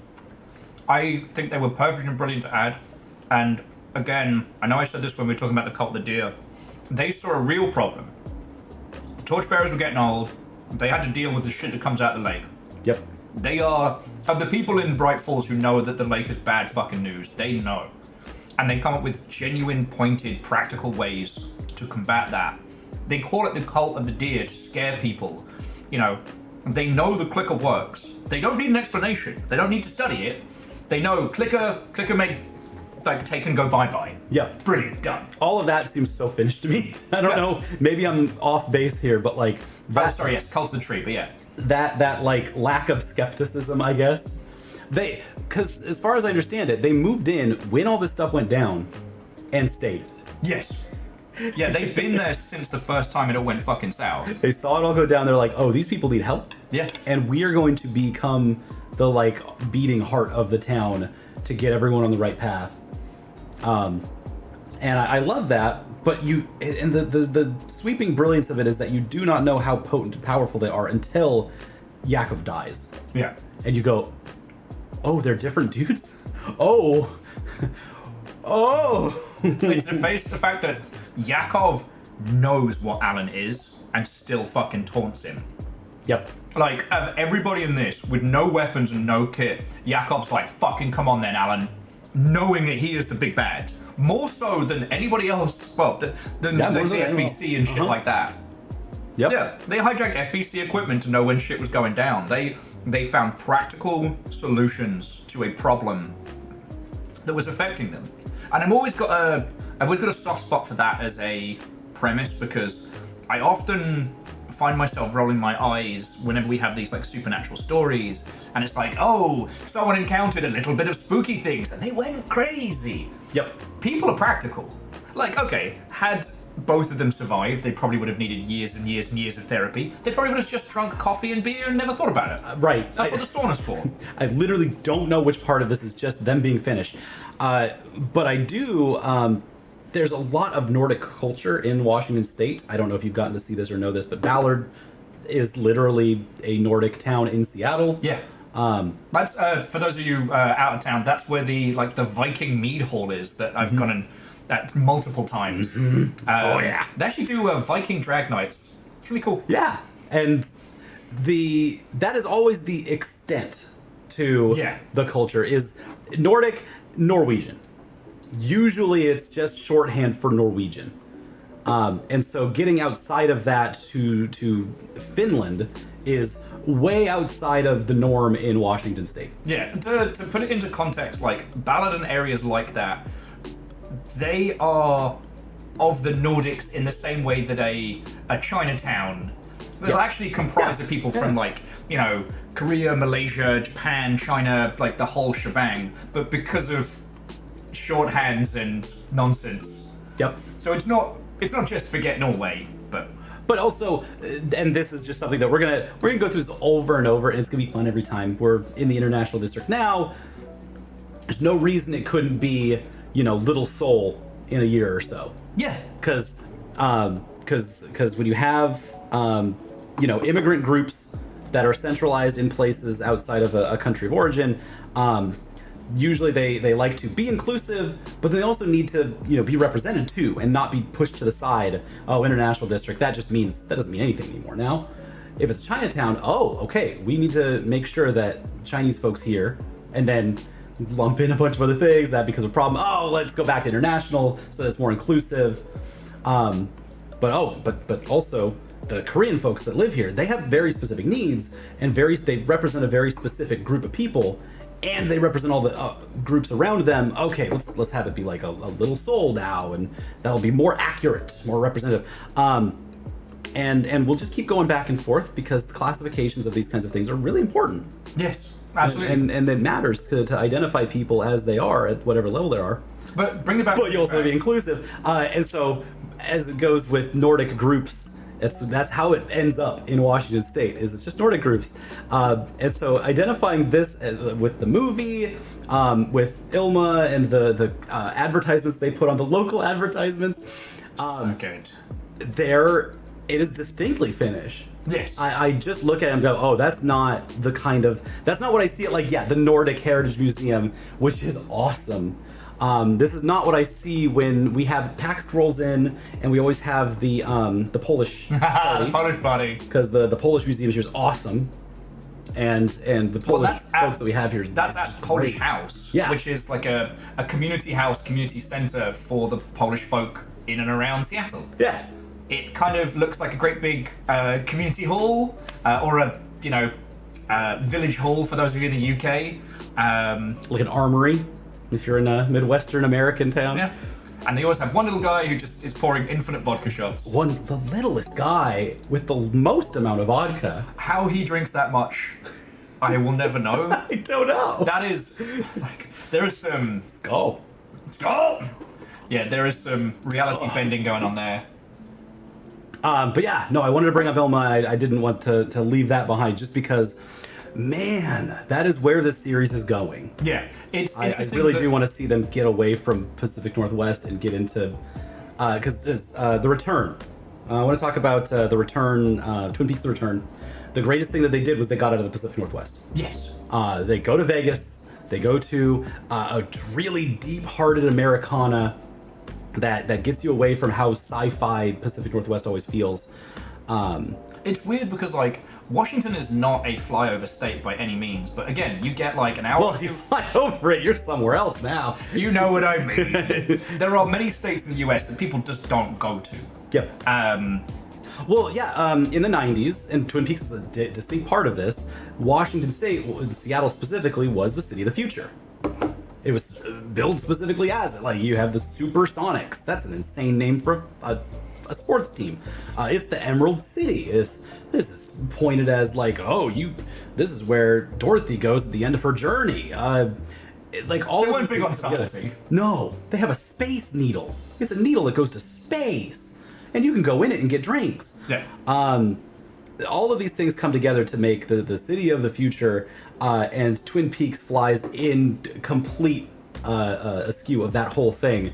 To be like, yeah, this is logging people. These are logger people. Yeah, because once you get out of Seattle, like, that's what it is. And Alan Wake was so full of logger culture. Not larder culture. Loggers. Just, there's so many big beefy men that take a lot of shotgun shells, which is exactly how it works in the PNW. Yes. And Scotty, you're not wrong that the Frasier putting Seattle on the map for the rest of Europe, that's a whole other kettle of monkeys. He's a radio DJ that gets to sit in a big a giant skyscraper building and look out over a large city. That's beautiful. It's what everyone always wanted to be. Yeah. Sorry, I just... Frasier's such a specific dream for people. When you realize where he lives and how expensive his place is, Frasier is the villain of his own show. Everything bad that happens to him is deserved. The only thing going for him is he's got a dog. The dog is... Well, no, he doesn't have a dog. It's his dad's dog. It's his dad's dog. Yeah. Yeah. Lives with him. Takes care of his dad. Daphne does the work. Yeah. Okay, I didn't realize we were getting Sorry. takes. PNW culture. Yes. All of this adds up. Whereas fast forward 20 years, you're out of the 90s now. Yeah. And Twin Peaks: The Return takes place in Vegas. As far texturally as you could possibly get from the forests of the Pacific Northwest. And this game does not do that. This is not that kind of thing. The farthest way you get is Alan Wake's dream New York, which isn't really it's more of an escape. Yes. It is an escape from, you're going to be back in the PNW at any point. And you don't, when you watch Twin Peaks: The Return, you do not know if that's going to happen. And you find out to what extent it does or does not also happen. With Alan Wake's New York as well, it's like, what if everything in your life was around Times Square? Like, it's such it's like the shittiest New York. Yeah. It's just the most cultureless. All that he can imagine is a big fountain, a big hotel, a movie theater, and a train yard, the bus station, just a bus depot. Yes. And that's all his New York is. So, which is so, like, brutally fake that, like, you can't even confuse it as, like, oh, that could be anywhere. Oh, that's really New York. It's like, no, this is nowhere. You've made nowhere. The talk show studio. Thank you, Cornus. Cornus got the talk show studio also. This is not New York. This could be anywhere. This could be anything. Oh, yeah, and Phyllis, that is a fascinating fact. I'm going to go back to the other one, but Yes. grunge culture's initial kind of like aesthetic comes from logger culture, where that's where the fucking flannel comes from. Okay. And the dream that you can, just from inside your garage, have 3 guys over and make art. That's a very logger culture distinct thing, because it just comes from a labor movement mentality. But what I wanted to touch on was the thing. I know why we don't get to see it. We don't get any flashbacks to like. Actually, we don't get any flashbacks to like Bright Falls or shit like that outside of the things that happen. You ain't thinking about it. But how much of Bright Falls' is weird, self-contained fuckery is Alan's fault? Because a lot of the places like Bright Falls outside of that, like those areas are they are undersupported, they're very poor. There's no way a tiny space like that would have a yearly deer festival that takes over the whole town that everyone's about. Is it bad?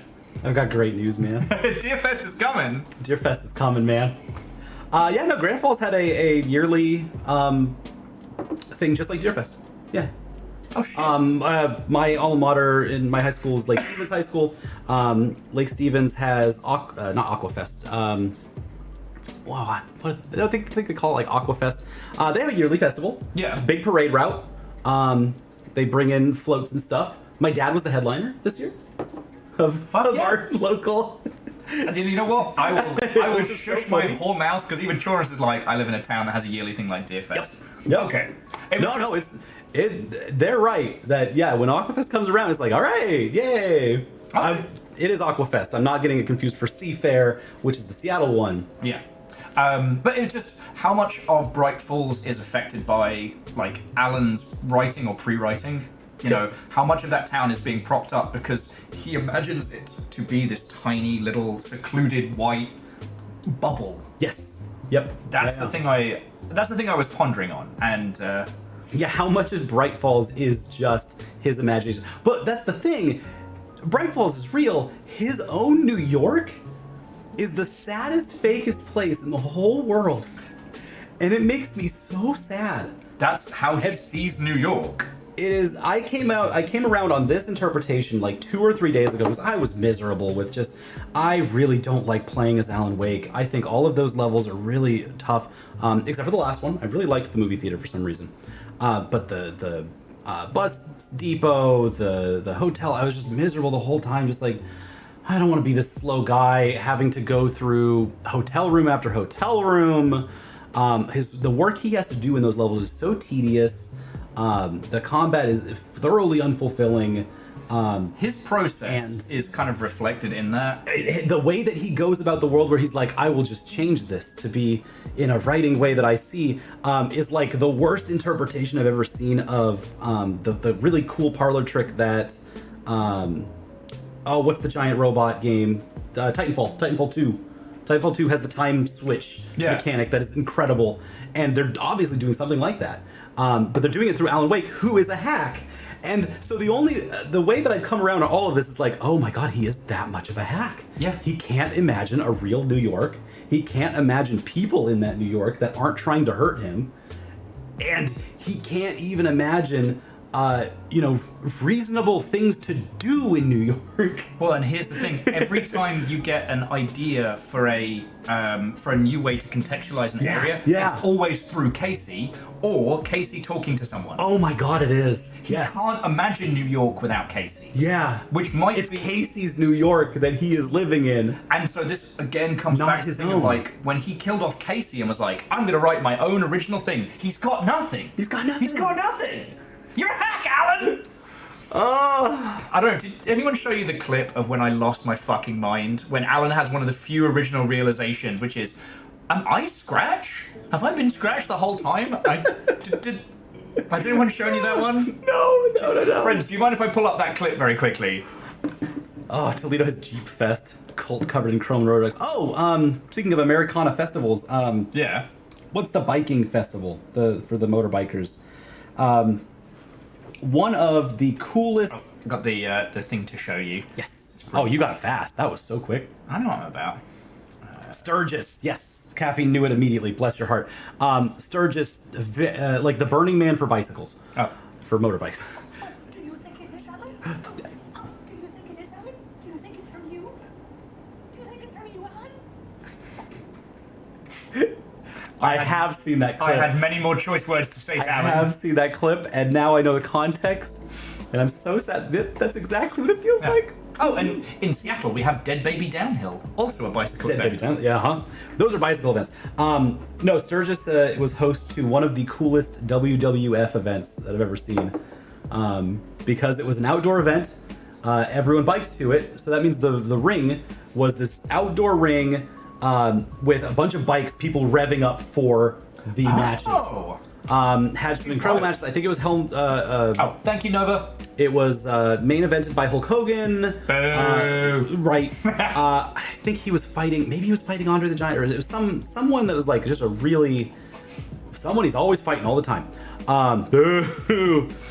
But you see it because the sun has set behind him, and you see Hulk Hogan on the ring ropes, basked in the light of motorbikes, and it's like, oh my god, this is what wrestling is. This is extremely wrestling. Okay. And it's to such a degree, it's amazing. I think the best match was Rey Mysterio on that show, doing, I think it was like Rey Mysterio versus like Ultimo Dragon or some like legendary lucha match happened on this show that otherwise the wrestling's not great, but that's also kind of what makes it great. It's WWF. Sorry, I wanted to jump back to bikers just revving up from wrestling matches. Sturgis. This is Americana. This is the peak Americana. Is that small towns just have these parties. Okay. Yearly. I just wanted to jump back to like, I was thinking about the actual experience of playing, and I've got to admit, like a lot of the Alan segments, I could kind of take it or leave it, because like you played it on story mode. Yeah, I had to. I could not wrap my head around, and neither could anybody. The other people that I was with, just none of us could wrap our heads around how you manage your ammo and how you manage your batteries. None of it recharged like it does in the old games, and so it was weird.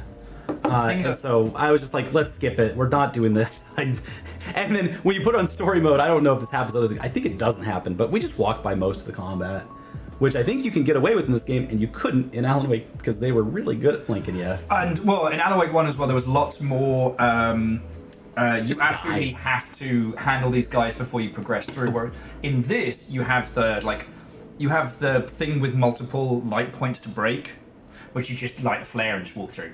Yes. But the thing I realized was that they nerfed flares. I don't know why they did any of the combat design they did. It's so funny to me. Why am I looking for manuscript pieces that give me a 15% bonus to my shotgun skill? Like, that doesn't mean anything to me. What are you doing? Anyway. No, it was more just like the combat in Alan's segments felt wrong. Yeah. And I think it's supposed to be, but also like when you were saying earlier about the whole thing with the missing page or the what the fuck was it called? Alan's the New Game Plus mode, and I was like, oh shit, are we gonna have to do this again? And I was like, I could quite happily play as Saga. I really enjoyed Saga's combat, and towards the end when I got the toys down, like I've got the crossbow that I can pull all the way back and then fucking obliterate a guy. That did seem cool. I totally missed out on the crossbow stuff because I didn't want to. It was so big in the inventory, and I didn't have any slots. So I was like, no. Well, if you're not counting bullets, it's kind of meh, but it's reusable. And when you upgrade it, it just fucking destroys. It destroys them at a distance. Yep. Also, the game went through a really weird habit of giving me rifle shells for like 15 hours before I got the rifle. So when I finally got it, I had like 120 rounds. I was just... Weird. Yeah. Weird. I think it's because it does dynamic difficulty scaling, and it didn't know what to do with me because I'm an old school survival horror nerd. Slow.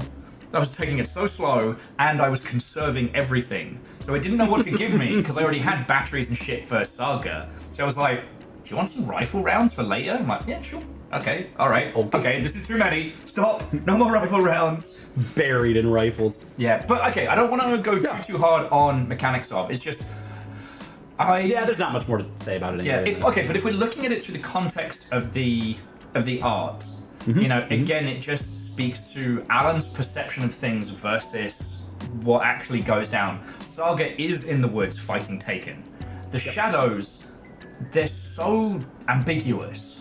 So, like, some of them, even the ones that might attack you, if you hold the light on them, they'll just disappear and fade. Yep. And again, I feel that speaks to the volumes of like Alan's inability to focus and his misunderstanding of the genre. He has this whole thing of a man with a little knowledge.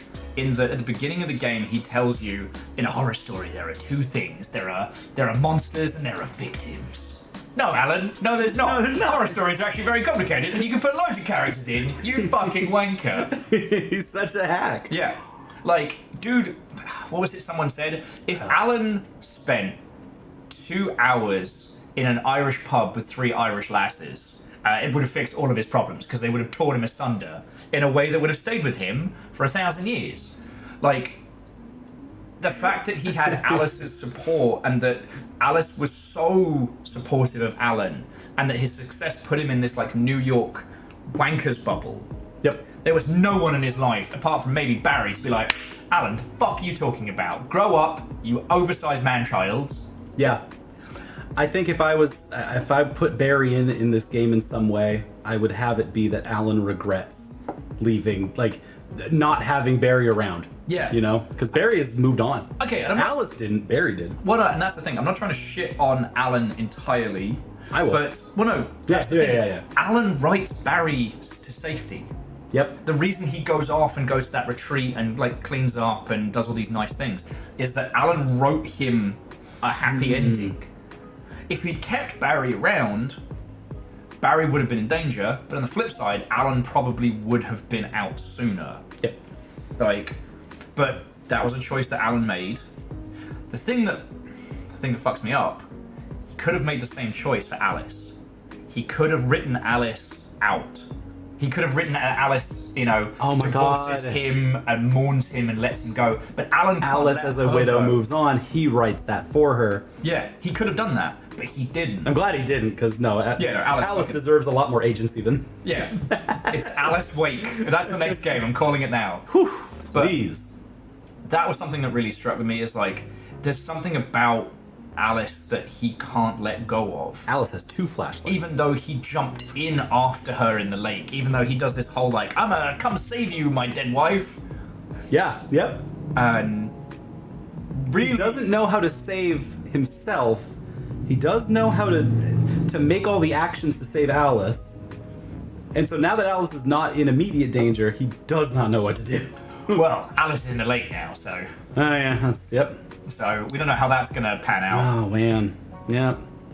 But she made that choice knowing what she was going into. She didn't like leap in like Alan. And how that will play out will be fascinating because, in the same way that Saga's ability is to see the truth of things, Alice's power, Alice's art is to capture the reality of things, which is drastically different than Alan's. Like, what can the darkness do to her? It can't fluff her ego. She doesn't have one. Remedy really did put all the pieces together to make a third game that's way better. Dude, it's like I told you. The only person I've had to talk to about this is the guinea pigs, and they are sick about me talking about Alan Wake. Oh my god. Yeah. They got all the pieces out so that Alan Wake is no longer, doesn't have to deal with all this. Alice gets to be the star of the show, and now it's her world. And she's not doing it necessarily partially to save Alan, but also because she knows she can fix it. Yeah. Alan never gets out of the writer's room. Saga shoots him. When Alan has to finally admit both his value and his context. Alan has to confront the fact that he is powerful and that he is creating this, but he's also a part of it. And that he is governed by the same rules. You know, the fact that he thought himself above, that he had to be the god, creating the tome to get himself out. Like, no, homie. You need help. You in it. He has to affront that, and that's the point at which the Deus Ex Machina, the golden bullet, can affect him. Yep. And by doing that, his writing is no longer affecting the Dark Place, and they're no longer affecting the area around. We don't see the immediate effect of it, but that's at least how I'm choosing to interpret it. Let's go a couple steps. It is just keep quiet and be glad the topic isn't House of Leaves. Still smile. They do love a House of Leaves. Yeah, but for them, House of Leaves is a lovely late night snack. Yep. Let's talk about the ending. Let's go through the steps because there's a lot of pieces to this. Alan Wake watches one foreign film. He changes his life. But like that's also a good place to start. Okay, to but talk you're about the not whole wrong. thing. The thing though is that foreign film is his idea of what a foreign film would be. So he's still patting himself on the back without knowing it. He's not actually asking for help. Oh, Genre says, can we wait on the ending? Because the ending changes a lot in the final draft. What? I mean, not really. But we don't know. The final draft is the new game plus with Darling and shit. Yeah, I watched it after the end of the stream. Oh, so you know? Yeah. Well, I don't. And I paid attention to shit. I just want to tell you those parts. That's not hard. Yeah. Hang on. Corin is right. Thank you for hedging that. Thank you for Corin has all the pieces on the board. Knows what I know, knows what you know. So yeah, I can definitely talk about not those parts. That's really easy. Well, so I guess the question is, but I can talk about all the parts of the ending that aren't that part. Super easy to do. Well, what I was going to suggest, because we're getting to like 4.5 hours. Yeah. I think we should load whatever that particular video was that went through the peak points of the final draft now. Yeah. Because with the Lakehouse, we can putz around, do silly voices, and have a good time with that one. There's so many details. Oh, we will. But we're getting to the point now where I need as much context as you have. Yep. So if that's all right with you lot, the only thing is, I might need to stop Alan Wake in the background. If it was a French film, would he be happier? Scotty Dog, I love that. I love the idea that if it was an Italian film, he'd just be a lot louder. I love the idea that he doesn't make it a French or Italian director because his pretension would be like, oh, I'd never be swayed by French cinema. All right, you know what? It's not a Japanese film because he's not that kind of guy. It's not that cool. He's not that cool. If he'd watched, what was it, House? House, the Japanese horror film. That would have been a whole different Alan Wake. Not the doctor who plays Metroid Fusion. That is what they know House for. Alan the Weeb. Okay, the Alan Matrix instead of the Animatrix would be very funny. That's so good. I watched the shit out of that.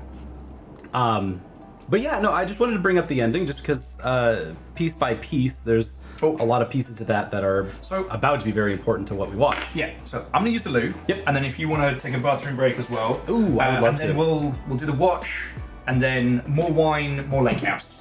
We do need that link though. I don't know where to look for that. So just bring up here, and just bring us over to Stream Manager.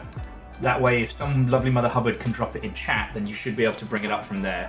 Yeah, this is like a 15-minute video. Oh, it's in the Discord, Videodrome. That Discord's not on the main rig because that causes a feedback loop, so someone will need to drop it into Twitch chat for us. Discord causes a feedback loop in the system. Well, because how does that happen? No, go pee! Go pee! Okay. Go pee. Huh. He doesn't have Discord on here because it causes a feedback loop. Why? With the microphone settings? Oh, interesting. Sorry, streamers. They just love being a part of the things. We all do. We go out to the meetups, we go out to the parties, we go out to the things, and we don't leave at a normal time. There's the time when everyone starts to go home, and we just stay there until they kick us out. Streamers, you just can't get rid of them. I'm gonna change all of his settings. He does have a lot of settings here. There's like a lot of little doodads, a lot of liquid crystal displays with various numbers in them. It's very fun. Can I move Will's keyboard just a little bit? Wait a minute. This is the mouse, but it only goes this far. Then what computer is this? Where are you? What?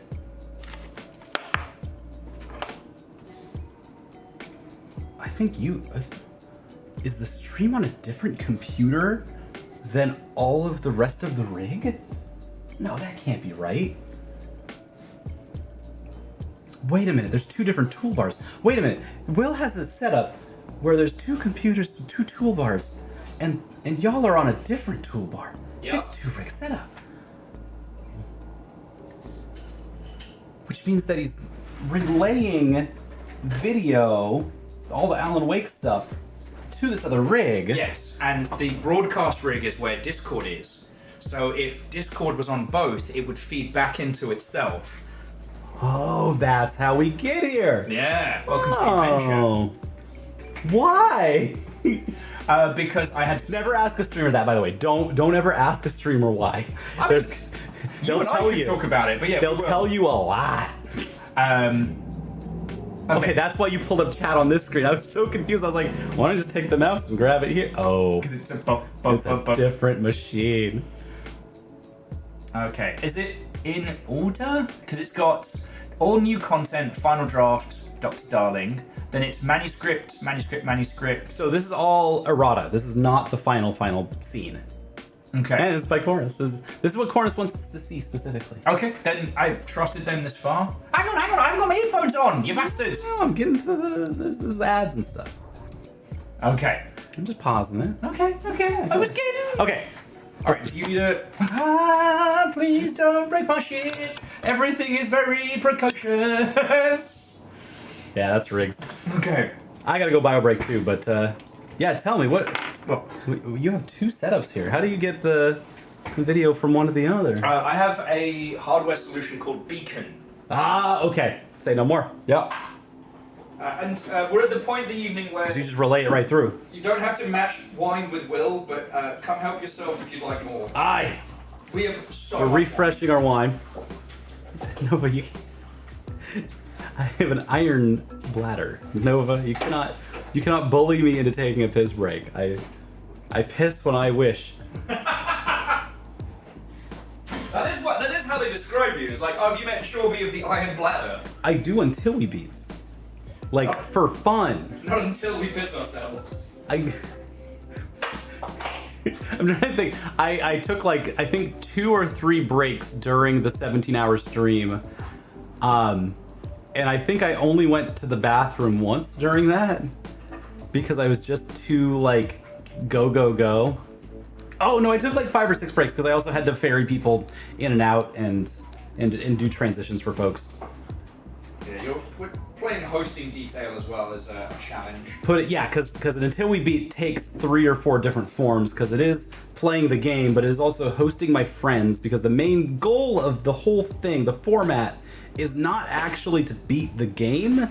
It is to give us a venue for folks to come over and hang out as if it was a slumber party. Like a childhood slumber party where everyone gets together, watches movies, and eats pizza. Sometimes people just need a reason. And I literally make a reason for people to do that. And sometimes I'm just like, maybe I should do like normal hobby stuff with my friends instead of this. And then I go, well, Alan Wake's not gonna beat itself. Alan could certainly stand to beat himself a few times. A fucking stick. He made so many problems to so many people. Okay, wait. My other question was, I saw the mouse here for these two. Where's that mouse? I'll show you in a sec. Okay. All right. And then I'll go to the bathroom. Yeah. And you can, as I said, charge your glass as much as you like. We killed box 1. I'm not bothering with. Yeah, where's the other mouse? Oh, I have a switch.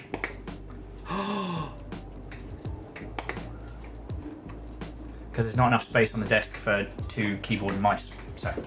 I didn't know that was a thing. I love that. Yeah, no, that's really good. It's so fucking cool. We had problems like, especially during the summer, with like the rig overheating, and sometimes if a game was too janky, it would fucking break everything.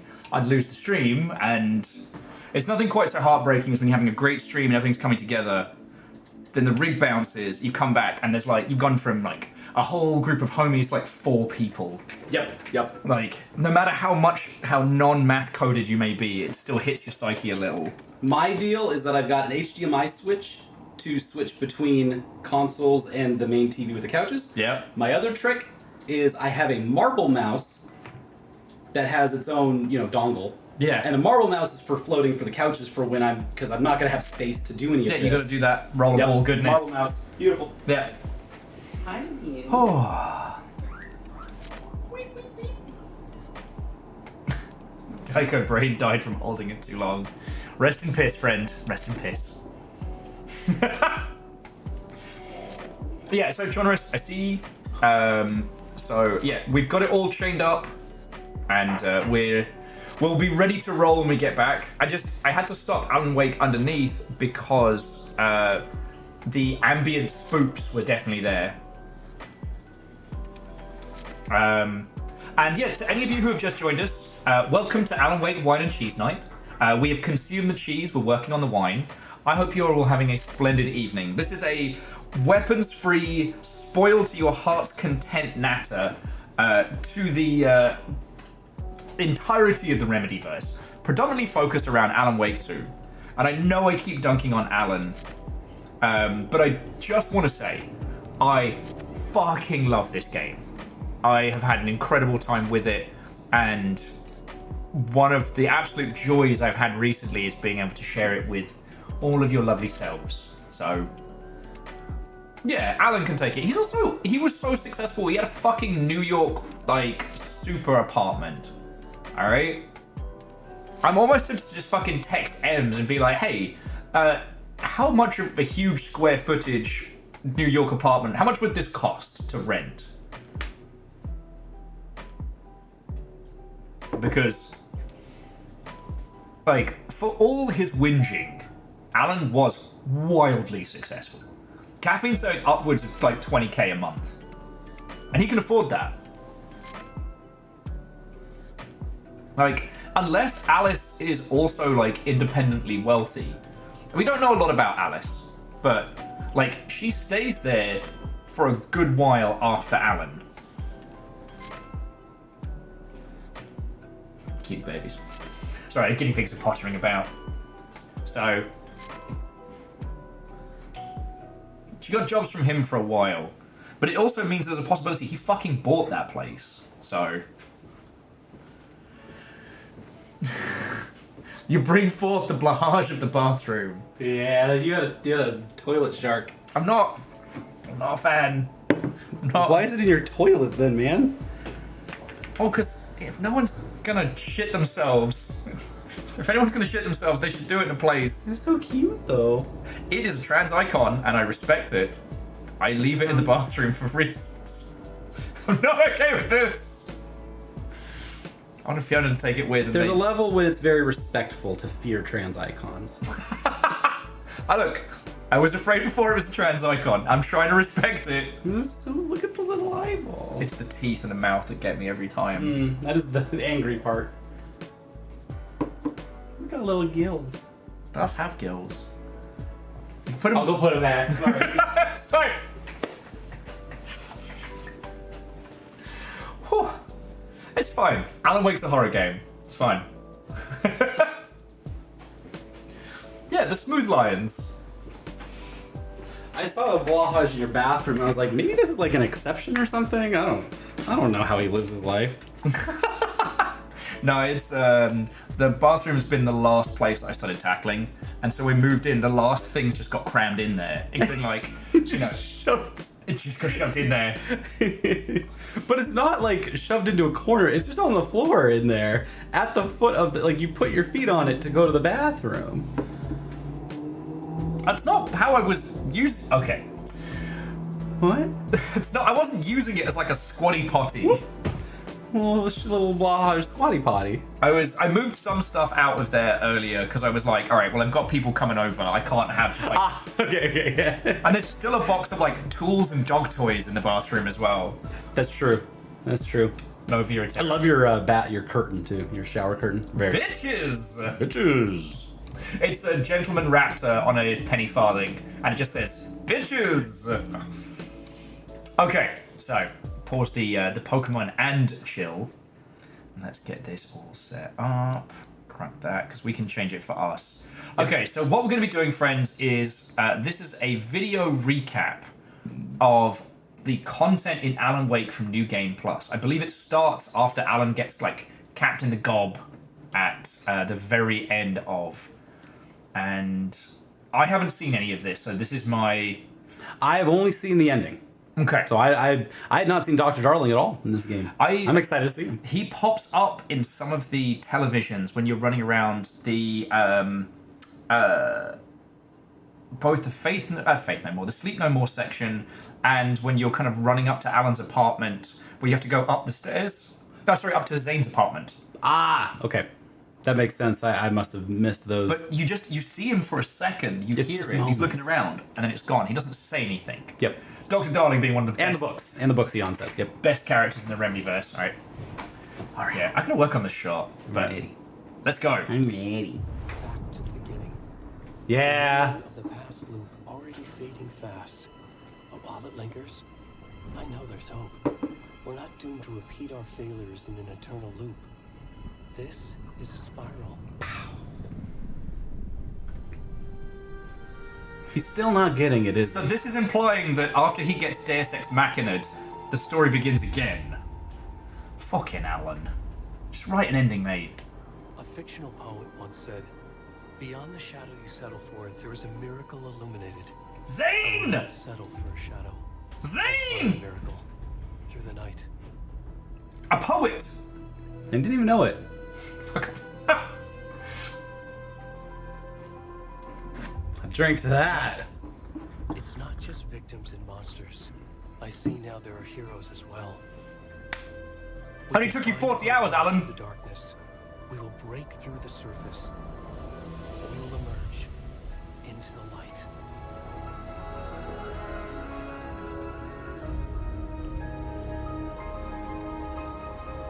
The opening shot makes so much more sense now. Oh, yeah. Yeah, 13 years and 40 hours. I forgot to talk about the main thing with Alan Wake is that he only writes sentences 6 words at a time. It's been incredible how consistent that part of this game series has R.I.P. been. Bacon Avenger, first of their name, never far from our thoughts. Not No. dead. Not dead. Dead. Yeah, get those charms in there. Good call. Good call. Okay, hang I on. bent down Oh. to inspect the body on the table. Somehow it felt familiar. The straps, the heart, the mutilated corpse laying on the rain-soaked wood. Like deja vu. I feel like we just missed a Traced bunch the of source of the feeling. little things. Found nothing. These are the new manuscripts. None of the victims from her past cases resembled this one. It didn't feel like anything from her past. Because this is how Alan Wake writes. Yeah. Something from a dream.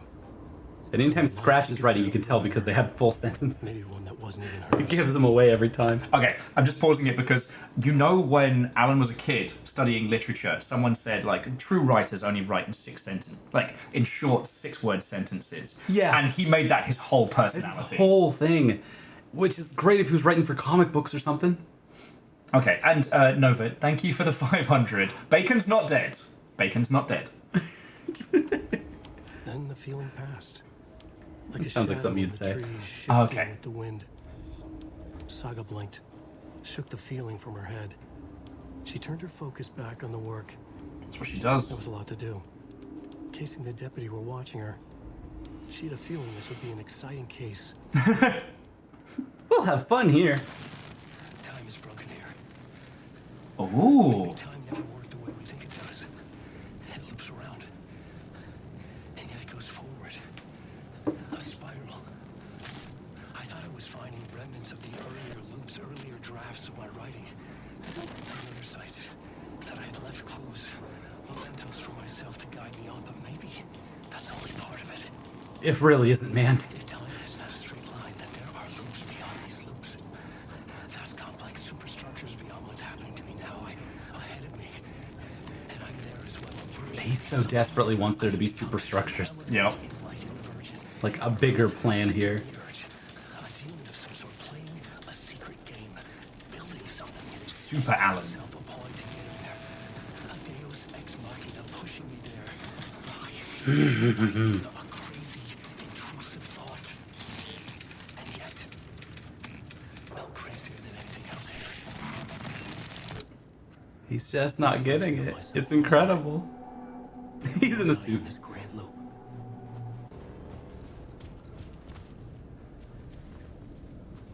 Interestingly, you get a glimpse of it, but that comes the first time after you meet Mr. Dool. Oh, here we go.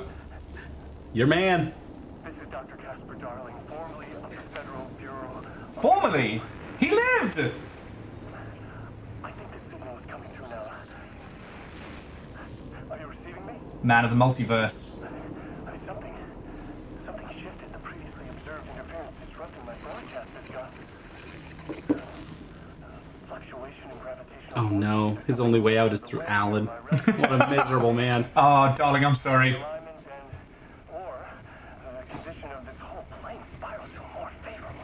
Not favorable. No. You're so wrong. The plane spiraled to a favorable position. Of reality do not apply here. Best I can describe this place is a dreamscape. Who's the dreamer? And how do you wake up from this dream? What a great face. Who's the dreamer? With the limited equipment I've been able to secure, One radio. He's so proud of it. some riveting data accumulating, hypotheses taking shape. My struggle with this is that the way this place works makes any hypothesis immediately come back to alter and contaminate the data. He's living his best life. He really is. In Alan's head, as he would.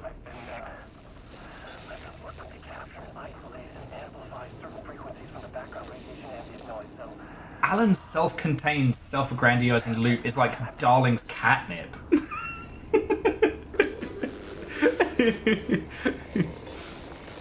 But also, Darling, he'll never understand either that being in a hack writer's brain is not necessarily the most, it's not a glory-filled place. But imagine from like, in the same way that we are literally dedicating the whole night to drinking wine. Oh. He's picking up Alan's signal! The deeper into the dark depths I got, peeling off the layers of the dark place. Dark place, dark place. From twilight to midnight to abyssal deep trenches. The closer I'm going. You know what? Writing Alan must have been so fun. Cannot. It has to be. You have to write a character who is a self-important... The narration from twilight to midnight to abyssal keeps going forever. This leads me to believe it's what's holding this place together. It's making it real. Like a numbers channel. Yeah. Is this the voice of the dreamer? He's so happy with his Right. toys. He has no...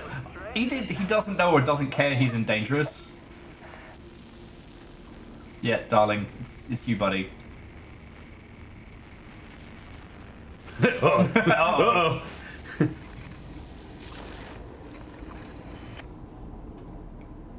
I have an industry friendo who looks eerily like Darling. Beginning of the spiral. Well, Darling also looks like Guy. He looks like a lot of guys. So before there was a picture of Casey on the chimney. The salt shaker. We've come to this. You loosened the top while I was getting the napkins. Didn't you? It's in my pockets. it's in my shoes. Oh, how is it in your shoes? Salt everywhere. I never deserved her. Shit! You put it into the terrible partner file. Yep. I know he does. I'll just let him down again. Jump scare yourself. My first ever prank on Casey. A true classic.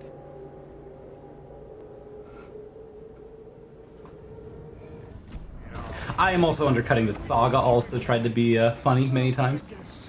She is she's a funny lady. When she hits it. Yep. Wait. We caught you, kiddo. We missed you first time around. Oh, fuck! First time?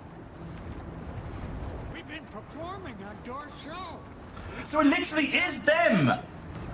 Just younger, but it's literally them. We're just helping Tom. Ah, there it I'm is. leaving the dark place. They're just saying things now. With me.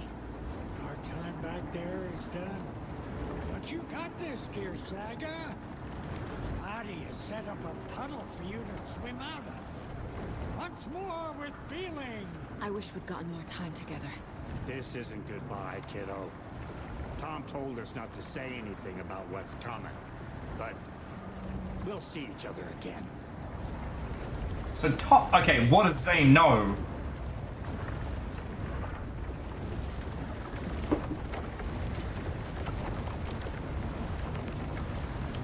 This is fucking fascinating. It literally confirms that these are loops upon loops. Yep. Which Zane, Edwin asks. Alan? With a lot of the Hey, loops. buddy. And here we are. The ending we talked about. I have the clicker and the bullet of light. Let's do this. Saga being black and being an Anderson is also super important in my head. Like, I love that. Because the whole point is they're playing into that. Like, she can't be an Anderson. It's like, well, why not? Of course she can be. And then she is. And then once you get that far into it, you're like, oh, sick.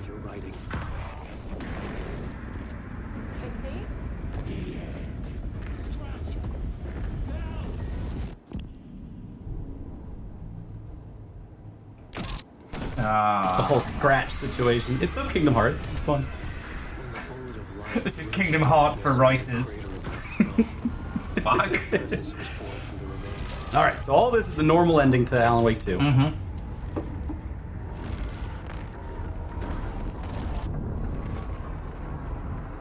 Because it's all got to go somewhere. Language. It found me writing. It tapped into me. Influenced me. I was lost in my work. The link was severed when I finished Return, but the dark presence was... We're gonna get an M rating on this book. And I was missing the small part of myself that it had been born from. Alice, love is strange. Here we go. Even apart, we're still together in our memories. We put each other through hell to set us free. Again and again. Different versions of us. He is still a wife guy. You gotta respect that part of him. Not legally. So long. The process to change reality is so delicate. To be true in just the right way and still find a way past our flaws. So many drafts, so many photographs, so many lives lived outside of time. An eternity apart on this journey to finally arrive here.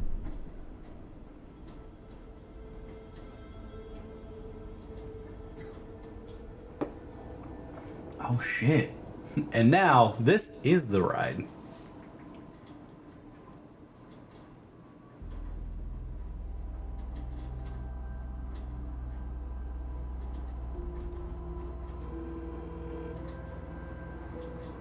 Come on, mama. Come on, mama. Come on.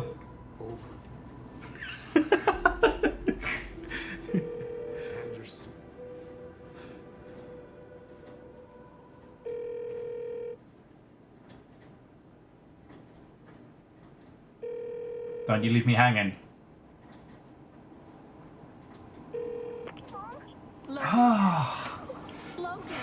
Confirmed! You're gonna be okay. It's gonna be okay. Just a bad night. It's over now. Once I work She out how to get confirms under it the to both writer's of them. head, I'll be over there. I'm on my way home. I just gotta get out of Bright Falls. I'll be home soon. She's all right. It's only 20 minutes to Seattle off of I-90. Yeah. Down there in like... We're real close. Super. Super easy.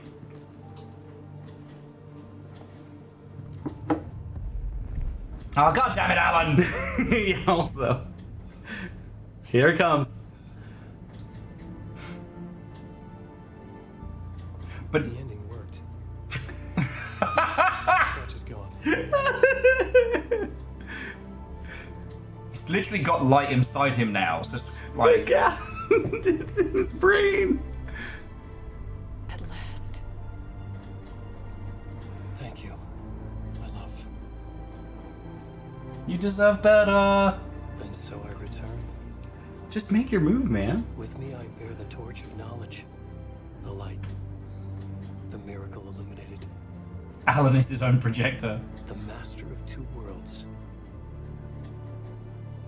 No. The master of many worlds. Oh no. Mate, you got the wrong takeaway from that shit. He's the master of many worlds now. Okay, so these are some more things with Darling. Heck yeah.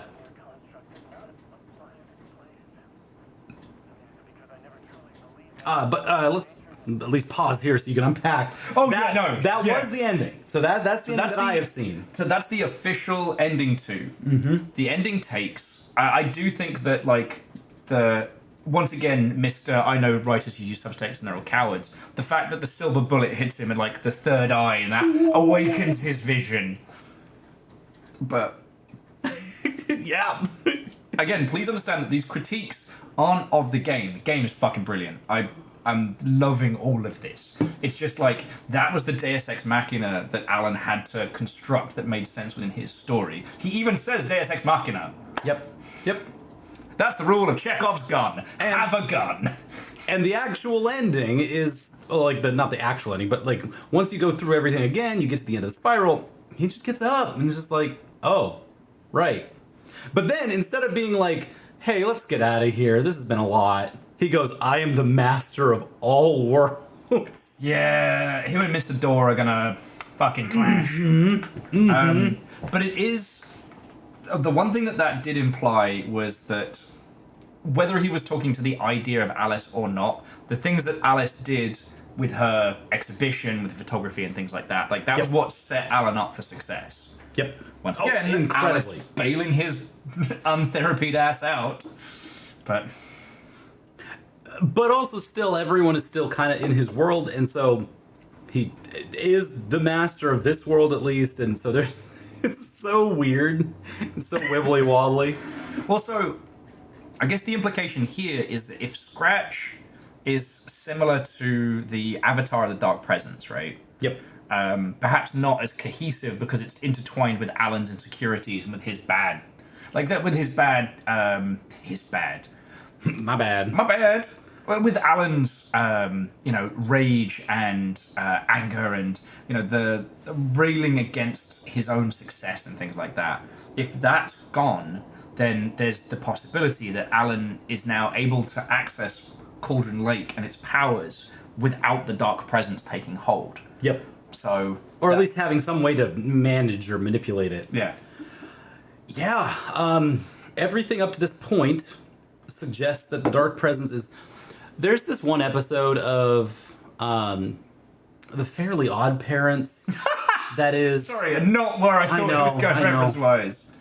That is like supposed to be like a perspective of karmic balance or something, where he tries to make Vicky not evil anymore. And so if he makes her not evil, then a bug comes out of her butt that then bites other people and makes them evil instead, because the evil has to go somewhere. And that's the like kitty logic that also really applies here. Where there's some kind of like, the Dark Force has to go somewhere, and so now I'm in a cool spot. I'm in a really fun spot where it's like, oh, maybe he figured out no, it doesn't, because it's fake and it's all made up and the points don't matter. Or did it go somewhere else? Well, we don't get to know that. I'm gonna. It's almost scarier that way. It's something I'm gonna have to ruminate on a little bit more than just like the last few minutes. Yeah. But I guess what I'm starting to consider is this idea that Alan... Wash that, Eon. Wash that first. But yes, the stick in his ass can be shared with others. Safely. It's the case of, like, to make this ending stick, Alan had to have self-awareness of his own writing and his impact. The darkness of Cauldron Lake and its effect and the Taken and things like that, it's entirely possible that those are things that have been shaped by previous writers. Like, Zane tapped into it, and so far as we understand, there weren't any reports of, like, attacks or anomalies around Cauldron Lake prior to that. And again, there may be things that we're about to have answered in these videos popping up, but... And Caffeine, have a good night, friend. Hi, Caffeine. Love you. That Zane's poetic idea of light and dark and cost and power and things like that initially shaped what was a primal force into something with rules. And as Zane pulls Alan into this, so too does, once Alan's in the lake, does that shape this place. Because, like, you know, Nightingale and others have been in this as Taken or as people and what have you, and they haven't shaped the laws of the Dark Place in nearly as much as Alan has. Yeah. Yep. And because of Alan's style of writing. I'm trying to get through a sentence without shitting on Alan some more. But Alan is a creature of rules. He has his rules of writing. He has his, like, this is how you be a writer. This is how you write horror. I wish I knew why he wrote this way. I really just wish, like, there was someone's like, oh, here's the teacher he wrote under or something. Like, I don't really know why he writes this way. Yeah, but because... Not an answer that needs to happen at all. He just is this way. Yeah, but he hit success with a series we didn't really have to try on. So he never had a growth point as an artist. He got taught these rules. Obviously, some shit happened, and then the Alex Casey books sold gangbusters. Yep. So he didn't grow. He didn't learn. He didn't grow. He didn't learn. His art and how he creates art was completely solidified in his mind because he's right. We've all encountered people who stumble upon success. It's just like Justin Roiland. You know what? You're not wrong. You're not fucking wrong. The dude got success and never stopped, never grew. Whereas you look at Dan Harmon, who had so many failures and so many strikeouts, you know, like before Community, he had done so much. You know, Rick and Morty wasn't his big breakaway, like Community was. Mm-hmm. And even before that, he'd done so much stuff. And the flexibility, because like there's two stages to the rules of art, right? Like you got to know them to break them, but you still have to break them. They're not meant to be rigid constructions by which you do not break your art. They are guidelines to help you get to the point where you understand that, you know, rules are made up and the points don't matter. Mm-hmm. You know, you learn perspective and shading, and you learn color theory and things like in like painting and art. And then you realize that all of those rules are made up and you can do whatever the fuck you want. Like, the entirety of the Impressionist movement was literally them going, wait a second, fuck the rules. But Alan never had that jump, because Alan had wild success. While you were taking a piss, we were trying to work out how much Alan's apartment costs. Yeah. To rent, yep, $20K a month. Yep, fuck. It's just to rent. Yeah. To buy, like, fuck me running. Right. And I don't know if there's any implications that Alice was independently wealthy, but it's never implied that Alice was like, you know, a fucking She's not the breadwinner in this scenario. No. Like, and there's no implications that Alan is like a Nepo baby or anything like that. No, there's not. So it creates a situation where, like, yeah, the rules that Alan created for his own writing are the structure by which his downfall is conceived. Yep. The fact that he has to go through this whole thing, there has to be a hero to defeat the demon. There has to be a reason for this all. And that doesn't come from the lake, that comes from him. And that's also why I asked and jokingly earlier, like, where did he go to school for this or something? I do not want to know that. Like, if I find out he's from Ivy League, that'll mean so many things. Yes. If I find out he went through a community college, it means so many things. I do not want to actually know how he's learned to write. If he did not go to school, that would actually mean a lot of things that are really important to who Alan Wake is. Don't want to know. Don't actually want to know that. Dustin put, not a Nepo baby, just a typo baby. That's why we have two Thomas Zanes. And couldn't spell Zane. Yeah, Aeon, it is implied that Alice like kept the apartment after Alan left, so she was sustaining after that. But that could also imply that Alan paid for that place and bought it. And Barry's sending her Alan's residuals. Yep. Which means the Casey books and the Casey movies were doing well enough that the household Alan didn't have to worry. That makes sense. Adds up. Got a CS to grab from Dextrol. The old Drexel CS. And C Trouble 2 was saying that... God, how cursed is that if he's a CS major? Exactly, though. Exactly. I don't want to know. It would add so much to things, but also, don't tell me that. I will infer way too much. It's really good. Yeah. Well, Aeon was saying that there's Heroes 2. I think the ending of Alan Wake 2 is him realizing that that he is simultaneously part of it and that the rules are of his creation. Mm-hmm. So that's why I don't see that last bit as him going on an egotistical power trip. Yep. It's his realization that his books are his books and he can do, like, it is his world to shape, you know? I do think that the dark presence and how it grips onto people and pulls at them, and how the shadows reconstruct them. I think whether or not that was something that was in the dark place beforehand, or whether it was something that Zane put into action, doesn't really matter. But the dark place's rules are shaped by the people who affect it. It can't create. We are told this time and time again. The reason why Barbara is the Avatar, but there isn't another dark Avatar that takes her space after she's clickered out, is because she was the last of Zane's creations, in effect. And the clicker, the other object of power that Zane put into effect, that's also Alan's childhood clicker. Don't think about it, makes your brain hurt.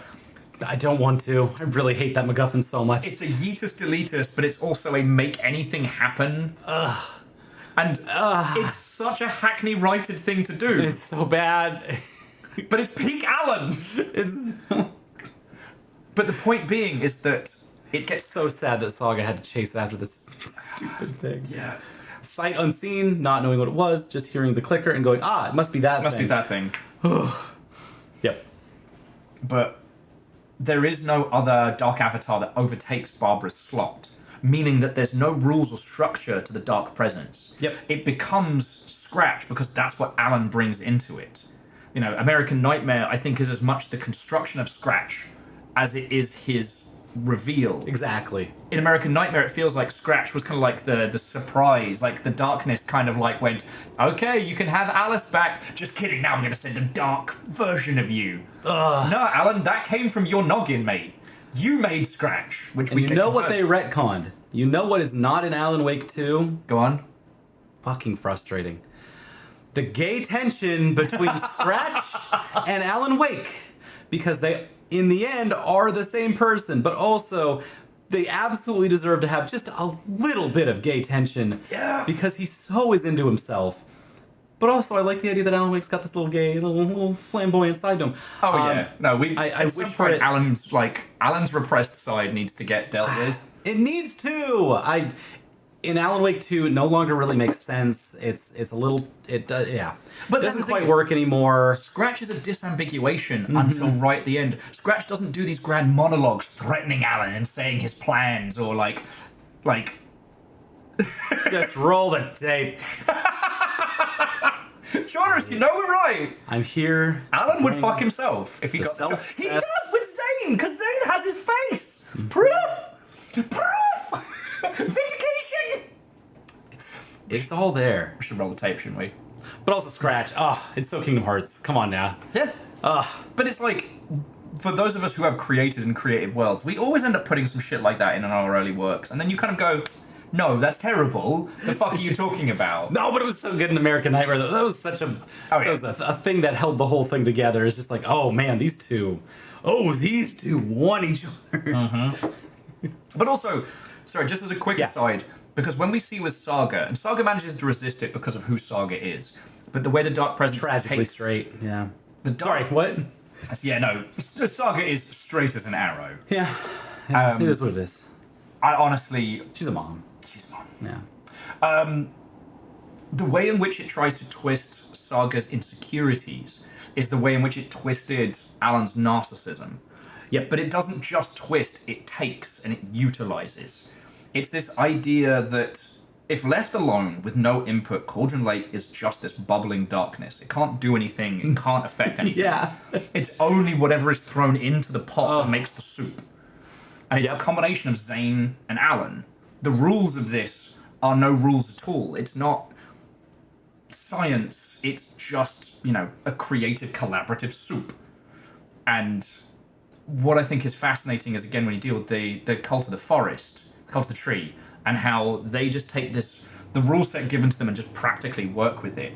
The FBC tries to deconstruct it and it snaps back at them because you can't deconstruct it to that level. You can't put a person in a room and show them a thing and go, feel this way. Yeah. There's no science back and forth in the idea of experiencing art. Okay, I've gone way too many levels down. No, this is good though. This is good. Let me bring you back up with something fun. Yeah. A thought experiment for chat, for you, for everyone. I'm just, Gordon's like, I just touched the thing. The thought experiment, real quick, just because it's fun. We now know a lot about the lake. We know how this works. We also know how the Bureau of Investigation works. Yeah. What would you do if you were them at this point? If you know all this stuff, how do you fix the whole lake problem? So, like, what's the FBC? Yeah, what's the solution here?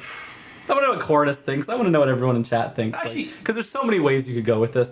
But like, how do we solve Crystal Lake? So it feels like the internal bitch fighting of the Lakehouse, which we are going to. You drain the lake. Ian's got a good thought. Yeah, light it on fire. If we're talking about like practical solutions, high-powered halogen depth charge. Ooh. I get the brightest fucking self-contained light, and I drop that thing like a depth charge down there. Just all light everywhere. Light the whole thing up. This actually is an interesting idea. If you map the entire lake, would that solve the problem? Because I think it actually might. That's not a bad thought. It might do it. If everything that is inside the lake is known thoroughly, and there's no unknowns left in the bottom of the lake, is it gone? I like that idea. I think I would just fill it with concrete, just not make it a lake anymore. Yeah. Structurally unlake it. Yeah. Just cover it over. What do they do with mines? Defunct mines? They fill it with water or something. They do something. Oh yes. Yeah, there's no more underwater. I'm taking the underwater away. It's just on water. People bees. You chose a hell of a time to come in on Alan Wake deconstruction. So any time is a hell of a time on the long ship. The idea that art is how it is affected is that you need anything that removes the art of. Oh, has Fred got a good one, or is Fred going to hurt me? No, it's a good one. And so Fred says, you popularize the myth that depowers the lake. You weave an elaborate story or conspiracy theory into the lake, the source of crackpot conspiracies. Shit, yes, you flat earth the lake.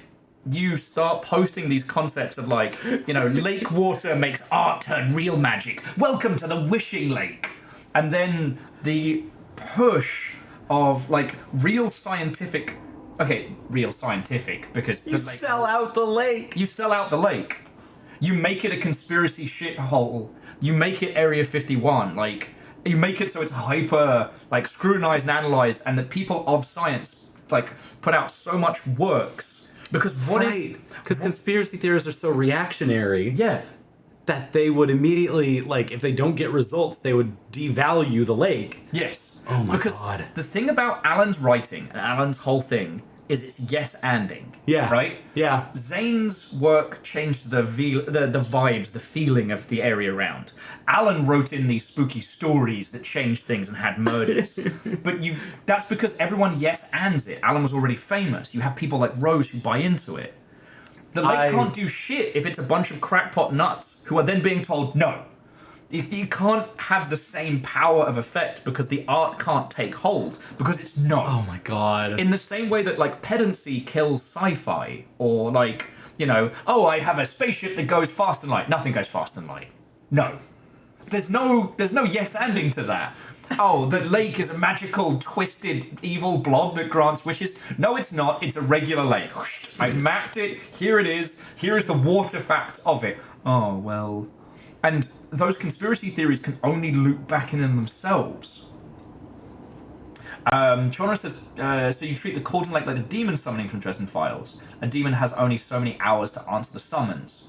That could work. Oh, that's so funny. What we're talking about overload the lake. That's good too. What we're talking about is essentially the idea of creating it into something completely unbelievable, so that the fiction around the lake isn't one of mysticism and darkness, but of crackpots conspiracies debunked.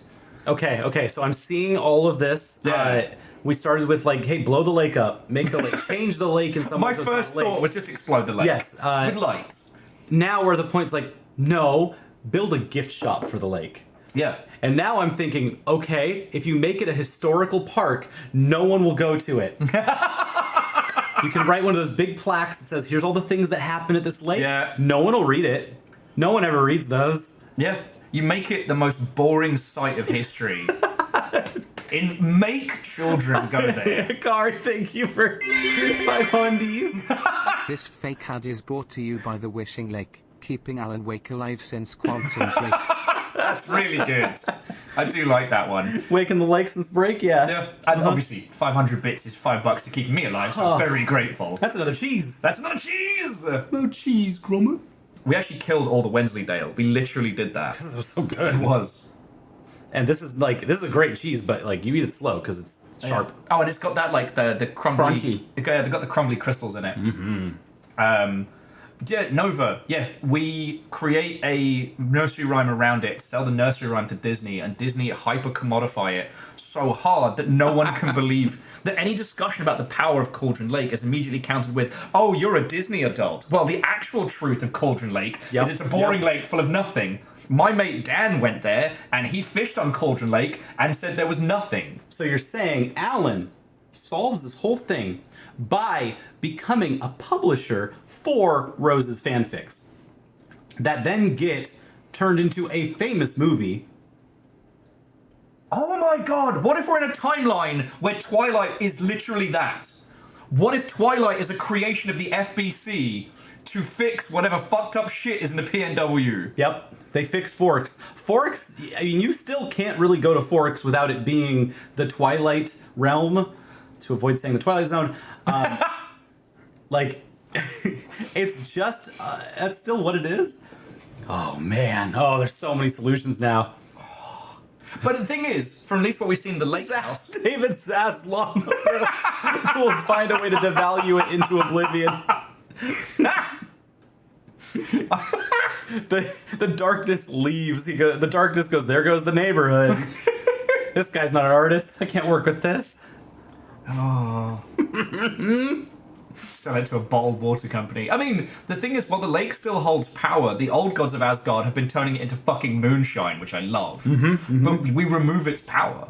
Because here's the thing. The FBC have done, so far the experiments that we've seen, they have done the nursery rhymes, where they've tried to create a fiction around the lake that children could believe in, and then have it affect the world. And it affects the world in weird, wrong ways.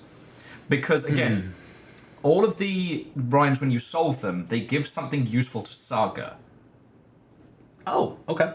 Like, they change the world, but the world always results in a positive benefit for Saga, much like the lunchboxes, meaning that it is still within the confines of Alan's work. Like, they're not actually affecting it in the way they think they are, ultimately leading to Mr. Door being like, you tried to fuck with me, now I fuck with you. What we're seeing in the Lakehouse DLC is they tried to do it with fucking Painter because they didn't think that it would have any effect. And it clearly fucking has. Like, that's the bullshit that's broken containment. They've not actually been trying to study the lake or stop it. What they've been trying to do is utilize it. They're trying to turn the lake into something they can use. It's always what the Bureau does. Yeah. And, well, aside from ruining a marriage, it seems to have ruined a lot more. Okay, so let's get through the collaboration videos. Great work, Longship. I knew you had it in you. Yeah, that was awesome. If this is our audition to join the FBC, I think we just fucking passed. Yep. God, your Longship is an AWE. They are fucking powerful. Mate, you weren't even there for when we beat the demon incursion in London in the Black Watchman. That was one of those moments where, if you watch the stream... That's right, Dragon. Yeah, like an SCP. Yep. If you watch the stream, you would see a bunch of people trying to do math while I'm screaming and loads of people are posting. But what it actually felt like was like me and about like 20 people. Half of us are throwing shotguns to each other while the other half is trying to do like Fibonacci sequence maths. Yes. And it's like, do you know how to do math? Oh, no, Will. There's a shotgun. Shoot anything with wings. Boosh. Boosh. People, this is the Longship experience. You are in the right place, I promise you. It's definitely a it's his way house, to come into it. I get to live in it for tonight. I will say, even though we've probably spoiled a whole bunch in discussion Alan Wake, play it. Like, Alan Wake 1 and Alan Wake 2 Alan Wake 1's so fun. It's aged so well. Yeah. I got to play for the first time last month, and it's so much fun to play. Yeah, I'm amazed. Unreasonably fun to play. I'm amazed it's a game that came out when it did, and I'm so happy that it's managed to do so well that we got to this point. Yep. Okay, so I'm going to keep going with more adventures with Dr. Darling.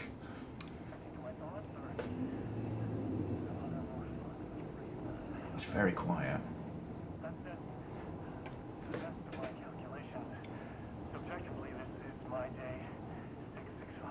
No, the neighbor. Neighbor of the beast. I have explored every conceivable avenue of research, exhausted every scientific method of investigation I know. All dead ends. I feel like God, the idea of gentrifying the lake to destroy its Gentrify power. the lake. I know, right? that creative mindset to help me. I'm not a scientist, an artist. This is a place for an artist. He said the A word. Yep. Fucking Zane! Hey, man.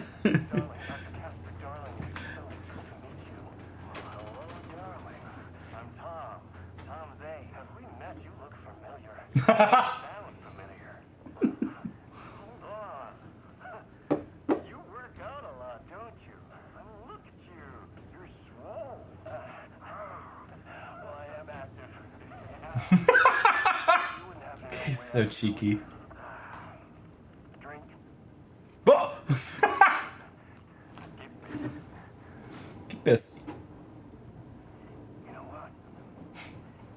Just guys being dudes. Join forces. It's such a funny way to put that. I just want to touch on a little thing because he does it with Alan. There's this thing that people in cinema do where they find out what your job is or your profession and they immediately try and latch onto it to create a thing. Sometimes for good reasons and sometimes for nefarious, but this like instant collaboratory, oh, you do X? Well, I do Y. I've seen it. Well, when you're an actor, you don't have a medium. No, you have to. You have to be employed. Yeah, and honestly, as a filmmaker, kinda same. Chorus, like, you want to get subtext? I know writers who use subtext, and they're all fucking. I'm seeing the vision. Hi, Thomas Zane. Your gay awakening. Oh. Honestly, Darling just strikes me as a lot of fun. Oh, yeah. As someone who would definitely have a very varied life if they weren't so work obsessed. He's so down. Yeah. He's so down. He's also square. Start to methodically test and eliminate Man, what's this clapping sound I'm hearing from the other room? Woo! Darling yelling, "This is amazing!" Okay, so these are more of the pages that weren't available in the first run. Dark Poem. So this is some Zane shit. The writer of the first word, not the writer of the last. With the terror of the light and the shadow cast. The third eye now open to project the night. This is the moment to write. This is the ritual to lead you on. Your friends will meet him when you are gone. Oh, he got bars? That's OG, right? That was in Alan Wake 1, right? Yeah, but Alan wrote that. Like, come on. Those sentences are way too short. Yeah, it fit the Alan structure more than Alan is writing Zane. Dark Poem. Lost on the shore. This game sucks. I love it. The game is brilliant. Alan is a terror. It's so schlocky. In his room, he will hit her. In hers, he is caught. His story ends. Her story does not. This is the ritual. Don't give up the day job, mate. Your friends will meet him when you are gone. Awesome. Awesome. Put that behind the 8 Mile beat, the dun dun dun dun dun. And then you've got Pete. Dun, dun, dun, dun. Yep. Yep. Oh, and there's a trilogy. Get a room in the ocean view, lovebirds. I like the fact that Darling communicate. Oh. The sky float and sink deeper. Night springs when bright falls for this sleeper. The surface disturbed. The reflection now a traitor. Is this what Alan thinks Zane's poems would have been like? I need to stop it right here. I know this is very, very short and these poems are like, this is the scene that they use for all of the Alan Wake manuscripts. Yeah. And it so does not work for this poetry. And that's why I have to believe that this is Alan writing all of this stuff because like, also it's his voice, who cares? But like, man, this is the worst way to take in poetry. You need to see it on the page so that you can, because people don't read in a straight line. Inherently, they don't. They read up and down, back and forth, a whole bunch of things all at once, and they take it in line by line somewhat. And that's why poetry is so potent and powerful, is because you take it in all at once, and you get to read it and keep analyzing the words to see where the patterns lie in the ways that get you excited. Yeah. It doesn't have to have rhyming structure or anything like that to do that. It just has to be on a page. It just has to be observable. And this is the narrative being thrown at you in a linear way is just so mean. It's so mean for poetry to do that. So Jonas was saying the dark poems are the things that appear in the murder sites, which is very true. Yep. So again, this feels like this is what Alan would write if he had to write poetry for Zane. Exactly. That's why I paused it, because it's Alan writing. There he goes. He hits it with the final stanza. Your friends will meet him when you are gone. Which is great. If my friends had to meet someone when I was gone, I would not care. I'm gone.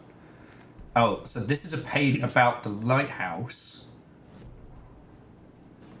Notice this one doesn't have any annotations. Zane's ghostwriter. In the corridor, his lab coat fluttered after him.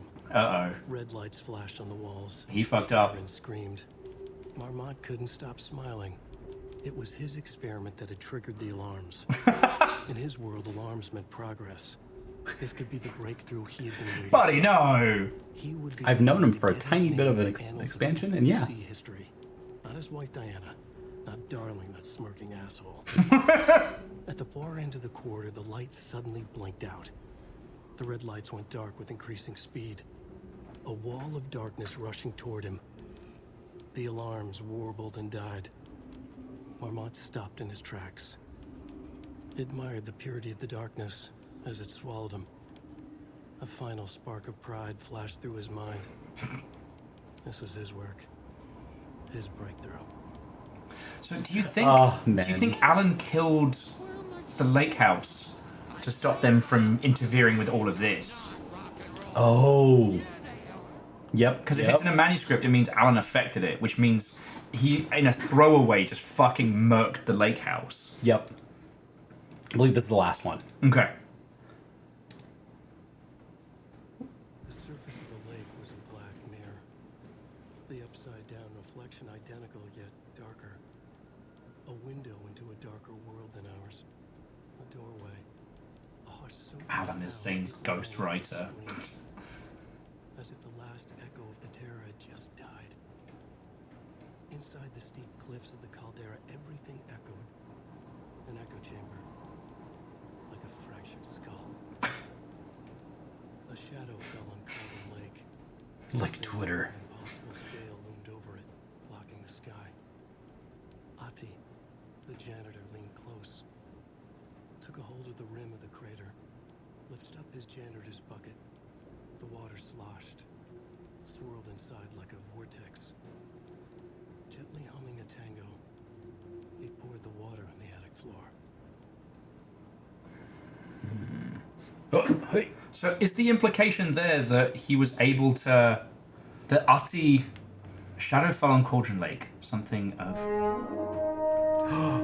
Will Smith! I love that Will Smith! It's not that Will Smith. I It's love definitely that Will Smith. Will Smith. I bet no one's made that joke before. Will, how the fuck are you doing? Wato and welcome. I've never gotten to say it out loud, so I'm just really happy right now that I get to finally say it to Will Smith. Come on in, friends, come on in. Not only did we wake the lake, we have gone over everything from Darling's... We woke the lake, we fixed the lake. Yes. With a gift shop. So friends, come on in. Will, it's lovely to see you. How was your stream? What were you up to? Please tell me your tales. I do want to know what Will has been up to in the streaming universe, because I remember what you were doing when I was at EXO. What was that, 5 years ago or something? Oh, God. And the production and performativity stuff that Will Smith was doing on the talk show was so cool. It was so cool.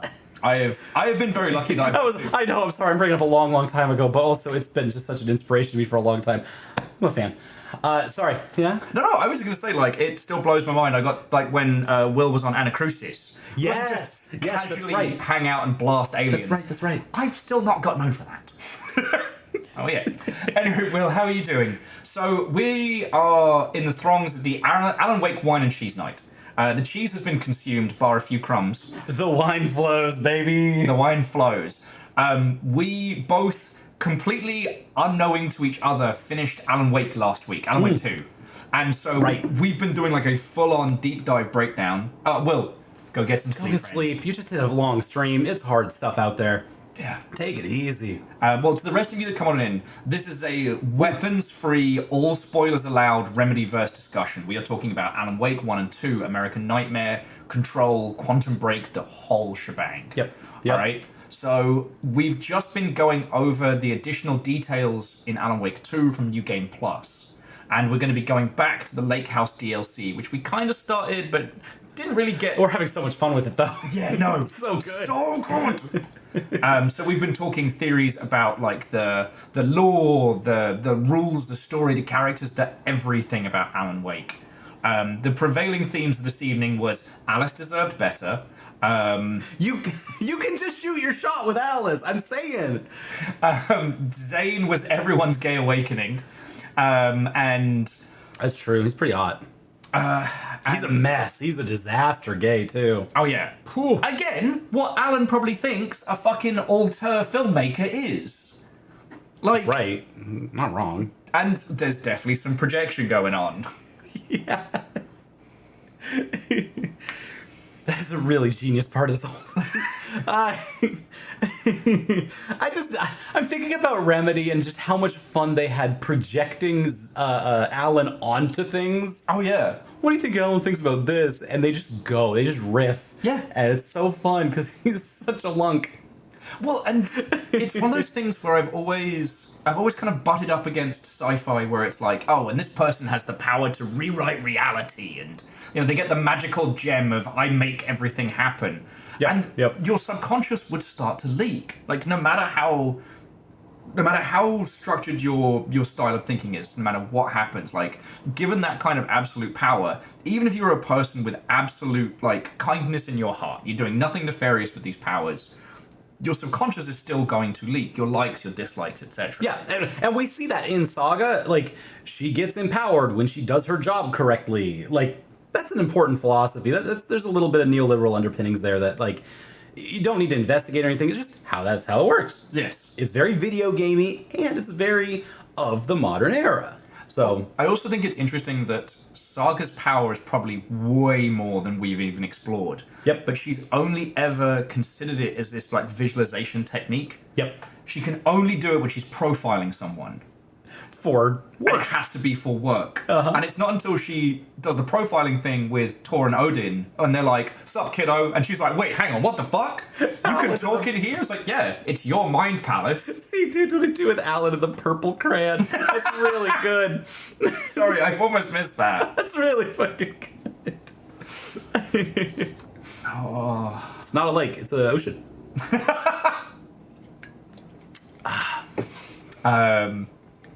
But yes, so to those of you who have just joined us, this is where we're at. Welcome to Longship, folks. You're in the right place, I promise you. Thursday night wine and art chat. Yep. We are talking the big art. And just wait till you hear me talk about Wanted Dead. Oh, brother. Oh, man. Wanted Dead is another thing. That's why I have to make it as a video, is because no one else can follow me on that journey. That's the thing that I am fascinated with. I'm going to go into that lake myself. I've been a YouTuber. I have made YouTube videos that are supposed to be developed to sit the test of time. They're supposed to be evergreen. When I was 22 or whatever, the whole goal was, all right, if I make a Let's Play, I want it to be something that I can look back on in 10, 15 years and go, I understand the context of when this was made, and this still applies now.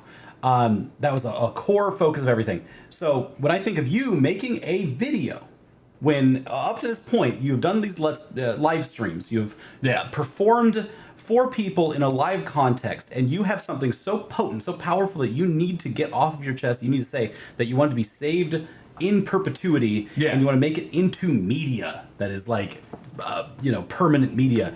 That's so exciting to me.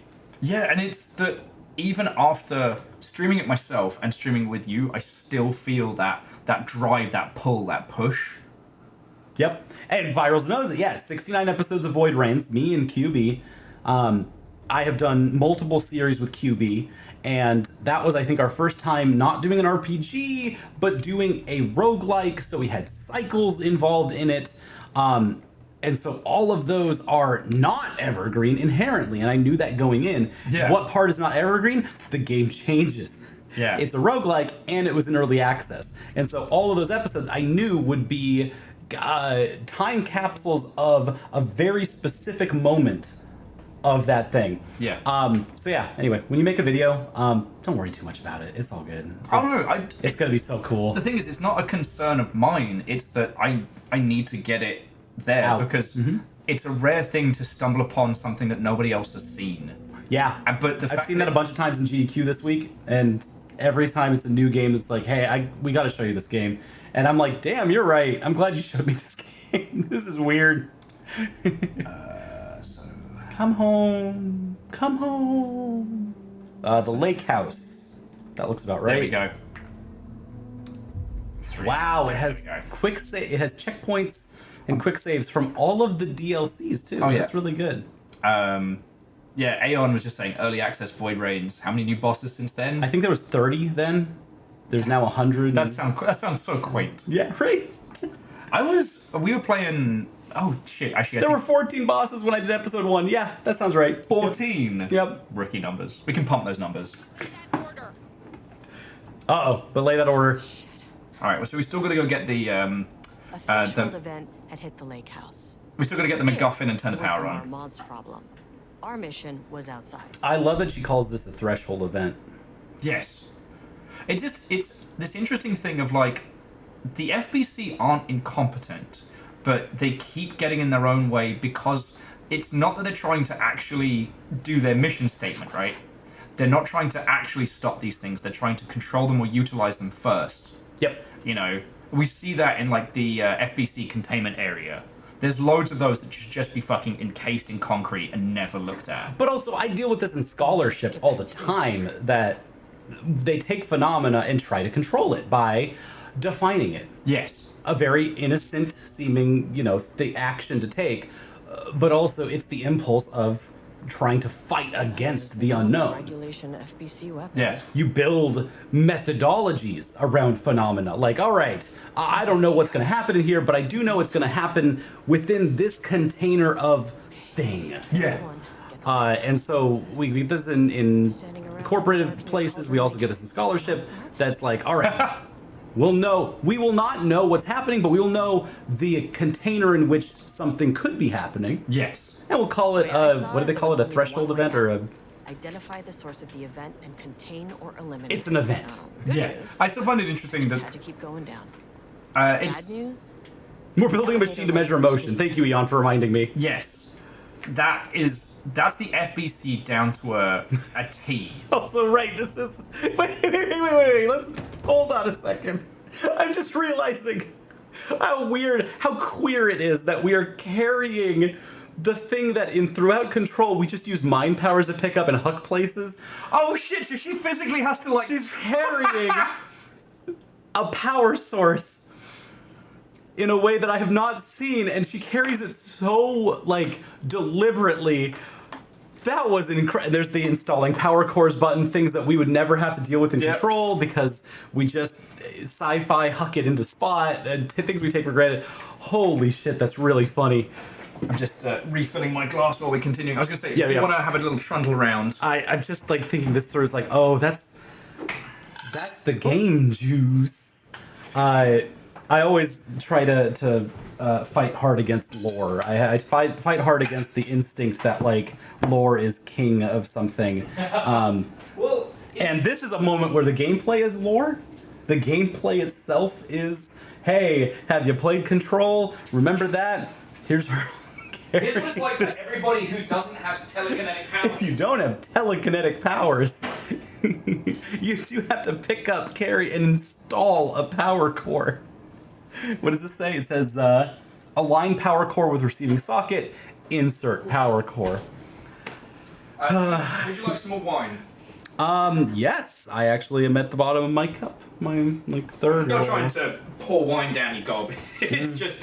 I realized I was standing to refresh because I gotta say, like, regardless of like how much or how little we do of like Lakehouse, because obviously I got now no we're going. We're I think we went through the entirety of Alan Wake 2. We've spoiler casted for like 5.5 hours. Like we're ready to rock in DLC land. We hit all of the beats that I wanted to talk about. Mine too. If any of you have stuff about Alan Wake we haven't discussed, like throw it in. Yeah, I'm going to be digesting the final draft because also. Final draft isn't listed as New Game Plus. In the menu, it's just listed as the final draft. Yep. So it's supposed to be the conclusion of the spiral, essentially.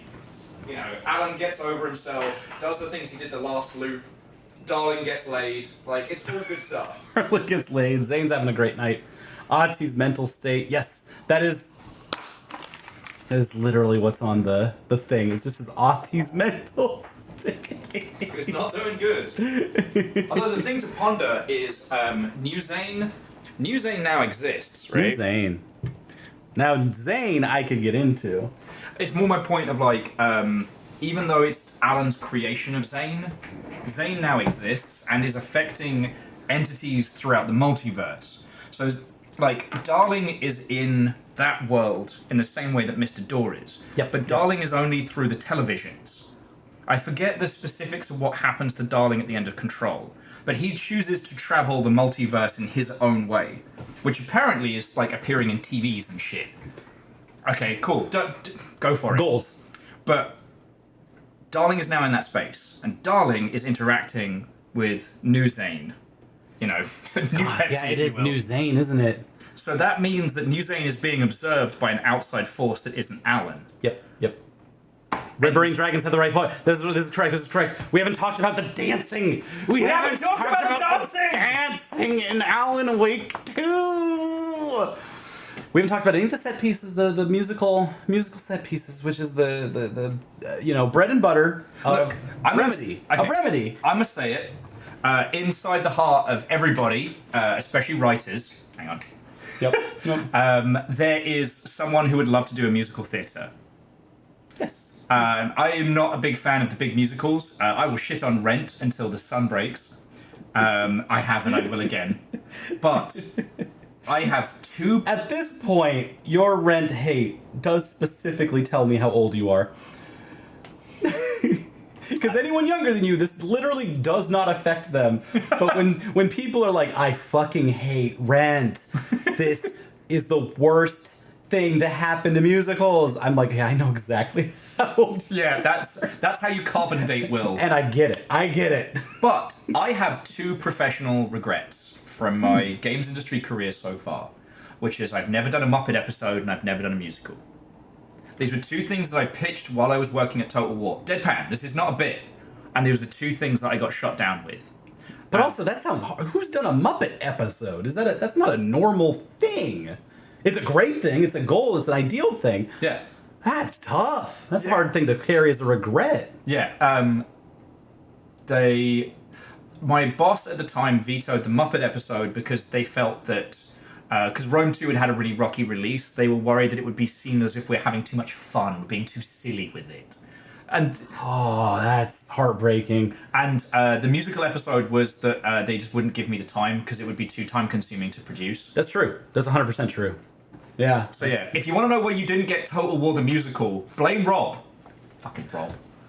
Musicals are so hard. I'm not saying that And a Muppet episode is not in comparison. We just would have had Muppet Will and Muppet Craig, and we would have done like interviews. What I wanted to do was I wanted to basically have like the Muppet Ray. So we'd start interviewing a dev and be like, wait a second, there's something wrong with you. Muppet Beam! And then it would be like little Muppet Owl or somebody. I just like, realized... what the fuck have you done to me? I just realized... I have a meeting in 3 hours! Don't worry about it, Muppet Owl. So tell us about the new bug. How am I supposed to hold my child with these Muppet hands?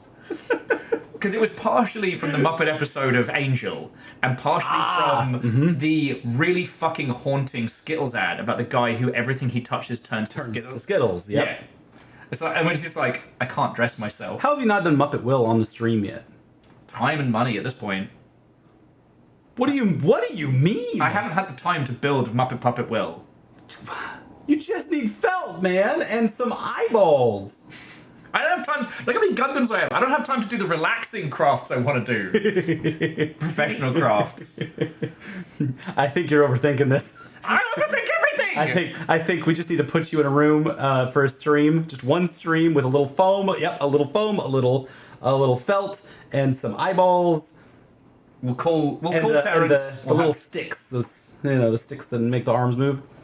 And I think you'd have it in like an hour and a half, 2 hours, and you'd have the rest of the stream to just party. But yeah, as much as he is, and then you'd be able to prove how easy this is, and then you'd be able to take it in your next project to be like, yeah, no, Muppet project easy. As much as he's a rampant piece of shit, Terrence? No, Joss Whedon. I'm sorry. I had to. That was so mean of me. I love Terrence. Terrence is a fucking gem. He would love that joke too. No, not Terrence. Joss Whedon. Joss Whedon's whole bit about making like musical episodes and stuff in his thing, that reflected a thing that I think every creative would do if they got the opportunity. Yeah. Oh yeah. And now, the interesting... Might be a piece of shit, but he makes the right creative calls sometimes. Yeah. These are masculine goals. That masculine urge to create a musical theatre episode. To create a Muppet episode, yeah. Oh yeah, and we got the things we didn't finish reading there before we head over. I'm gonna open those in a sec. Oh, I love those. Gundam helmet for Muppet Will. This is a good idea, Zoo. This is a good idea. It's a good idea. It's a good idea. Any more wine? It's just one trip to Michael's, and you got yourself. Okay, so we did that one. All your dreams can come true with one trip to Michael's. All right, so instead of going to therapy. I guess building Muppet Will. I guess building Muppet Will's happening.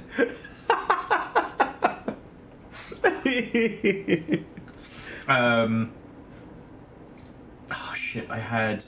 Oh, okay. So the musical set piece is interesting because it is predominantly controlled by Mr. Door. Yep. It features the old gods of Asgard in their full contingent, but it does feature all three of them. They're not a hallucination. They're in that place. We know that now from the final draft. Yup. And in this very Mr. Dorian kind of way, the old gods of Asgard, they are simultaneously the old men they have become, and they are their rockasonas at once. You know, we see a little hint of that. We see a little hint of their power when they're performing. Yeah. And they're doing it, and it is all three of them together as they are at the strength of their youth. Yeah. No, they intentionally use youth as a metric for, like, success. Which is a very rock star thing to do, in my opinion. But when they appear on Mr. Door's talk show, they aren't there performing for power, they're there just existing. I think that Mr. Door, whether for the fucking whimsy or whether to support Saga or something, he is making that situation happen. So I think. Oh my god! Right, it's a family affair. Oh, I didn't even think through that. Right. I just keep thinking like, yeah, he's got a house band. Of course he does. Who's the house band? That's the guy. It's the guys we know. They're always in these games, sure. But yeah, the old gods of Asgard. Oh, right, they're all family together. Yeah. Wow, that makes it sound so nice. Yeah, that's it. There's something here of like Saga. Aww. They're protecting Saga. He's livid that Alan nearly killed his fucking granddaughter and nearly killed his daughter. Like he wrote the granddaughter out of existence for a bit. So like this would align Mr. Door and the old gods of Asgard as a team. Yep. And they can't. Oh yeah, Saga's mum is Freya. By title, maybe not by name. I don't know if it's confirmed if that's in the same way that like instead of it being like Odin and Thor, it's Odin and Thor. And we know she's not with us anymore. Yeah. But we do know that Saga has a deep affinity for her. She isn't it? Or no. Yes, absolutely. Okay. It's one of the reasons why she wears the jumpers and stuff because her mum was big into Finnish culture. Like she got like Nordic nursery rhymes as a kid and stories of like, you know. Yeah. Yep. And it's the interesting thing is that Saga doesn't consider any of that to be strange or weird until it's confronted when she goes back to the old house she doesn't remember. The retconned house, essentially. Freya fell for a door in 1988. I was 3 years old. I was not even a twinkle in my father's ball sack. A specifically sparkly ball sack. It's a weird condition. It's kind of like where the Twilight skin came from. Like a disco ball for your downstairs. I wish I'd never said that.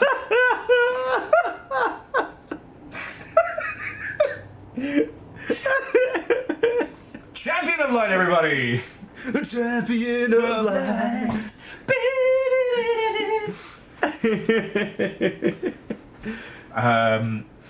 But yeah, so the interesting thing though is Saga's mum taught her the skills, but made it seem as if they were just like normal people shit. So I kind of want to know what happened with Freya and Dor and all of that, where she was like, all right, no, fuck it. I am Audi 5000. I'm raising my kid not with this mystical Anderson shit. She is going to be a regular child and grow up to do a regular people job. Which also means... Also means that Saga's kid has powers. Come on! The Anderson bloodline. They Let talk her about live. it. They talk about it. No, the kid's fine now. It's just she's also going to have some cool kid shit. Don't worry about it. Yeah, she's great at anime. Mm-hmm. We know from the childhood home that she's just got tons of these drawings all over the walls and stuff.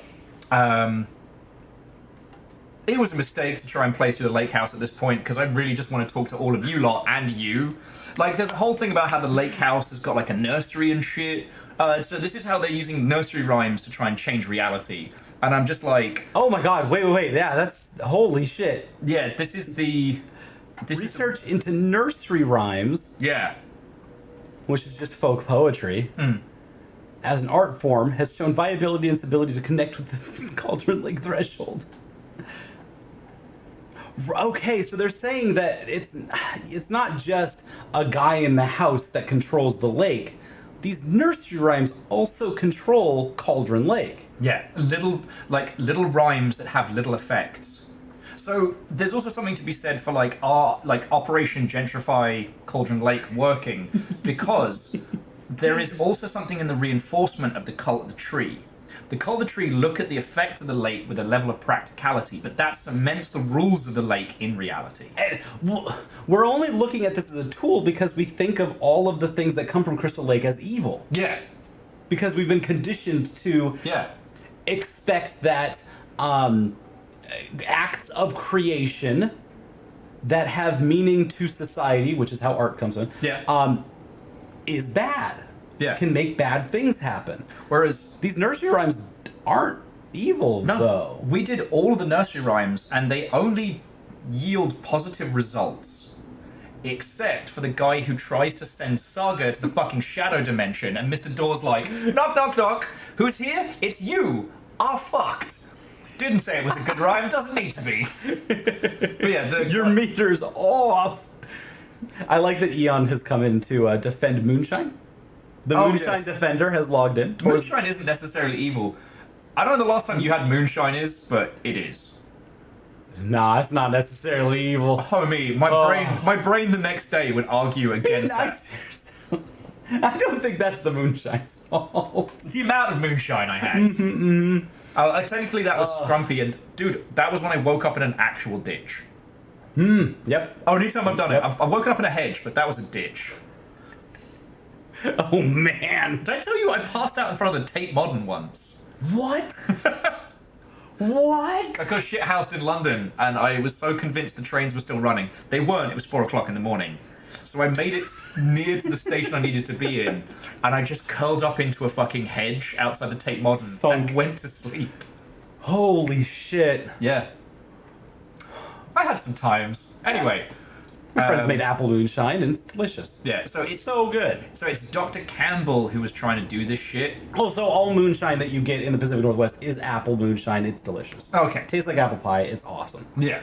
But if you've never had moonshine or its equivalents, the amount of alcohol in it is yes. Yep. And it doesn't always taste like it. Nope. Like you have Everclear, that tastes like you're drinking fucking Drano. Yep. You have apple moonshine, you're like, oh, this is actually quite nice. I don't know why people, and then What's you the are fear? blackout destroyed. How Will broke his hand. The stories. That wasn't moonshine. That was just too much of everything. And a very, very good 80s power ballad. That's what I was bopping down the road. I was having a good time.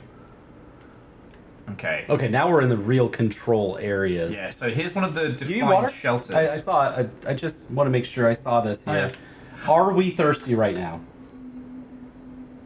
Not like Darling. I have, ever since playing Abiotic Factory, every time I see a little thing of water, I go, oh shit, do I need that? Oh wait, I'm not, what? I'm not playing that. Why is this in my brain? Okay, just overwrite to return to. Oh, we are saving in this DLC. But Okay. here we have one of the little special slots. I think Watch I your need step. to go get the special gun before I start cracking things open, because I think You're convinced there's a special gun. I'm not convinced there's a special she said there's a special gun.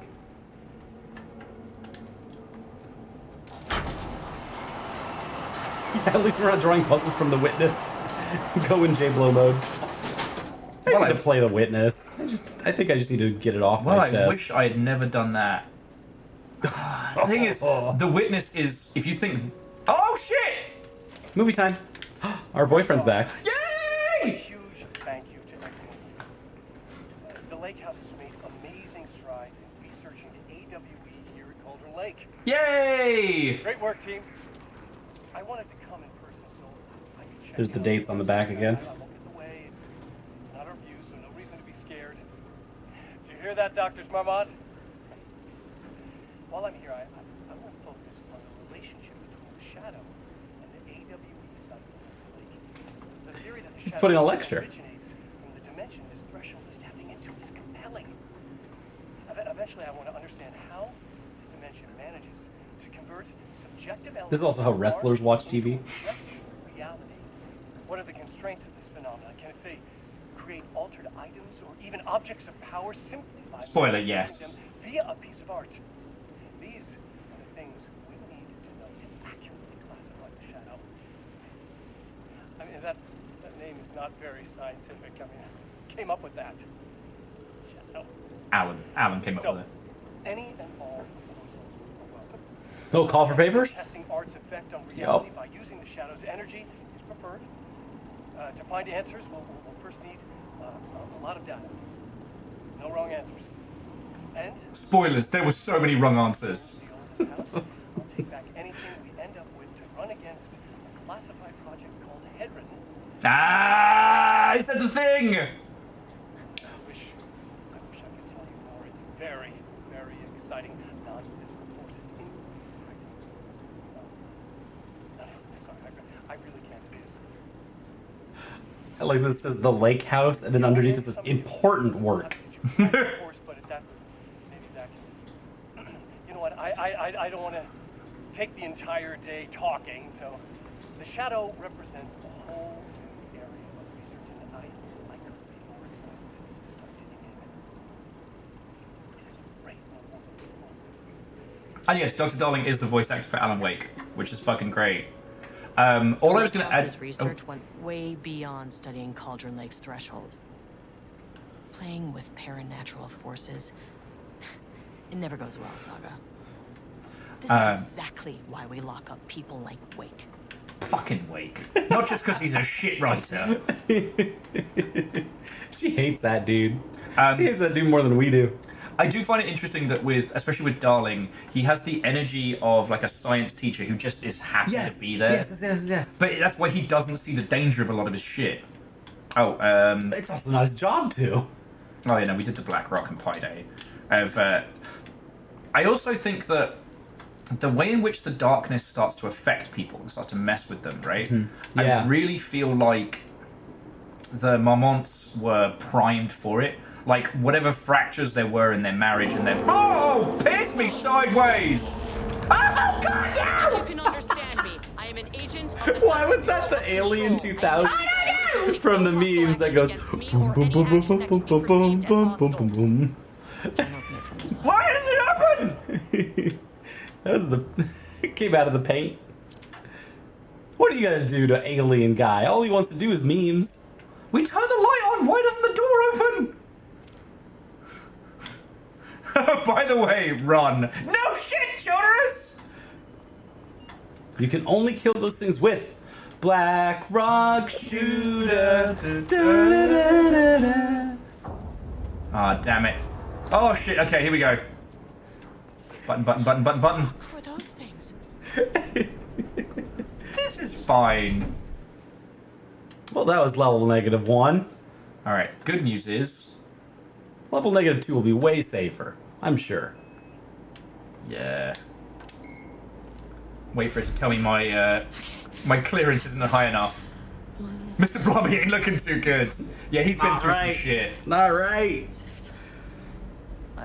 You never really get used to the shit you see in this job, but you can learn techniques to adjust, to function.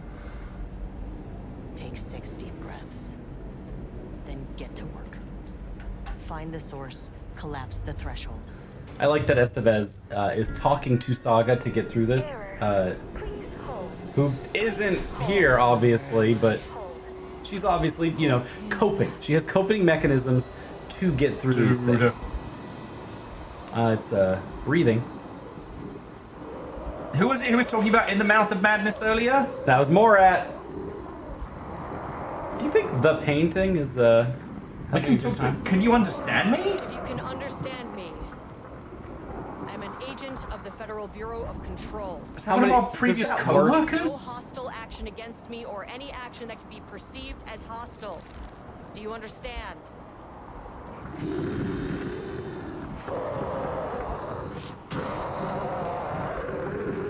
This is a good step. We're talking. Well, I'll be damned. So what You kind will of be entity damned. are you? What kind of entity are you?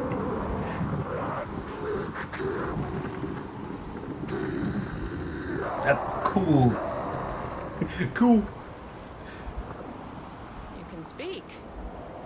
That means you probably imprinted on a person or retained some of your former self's information.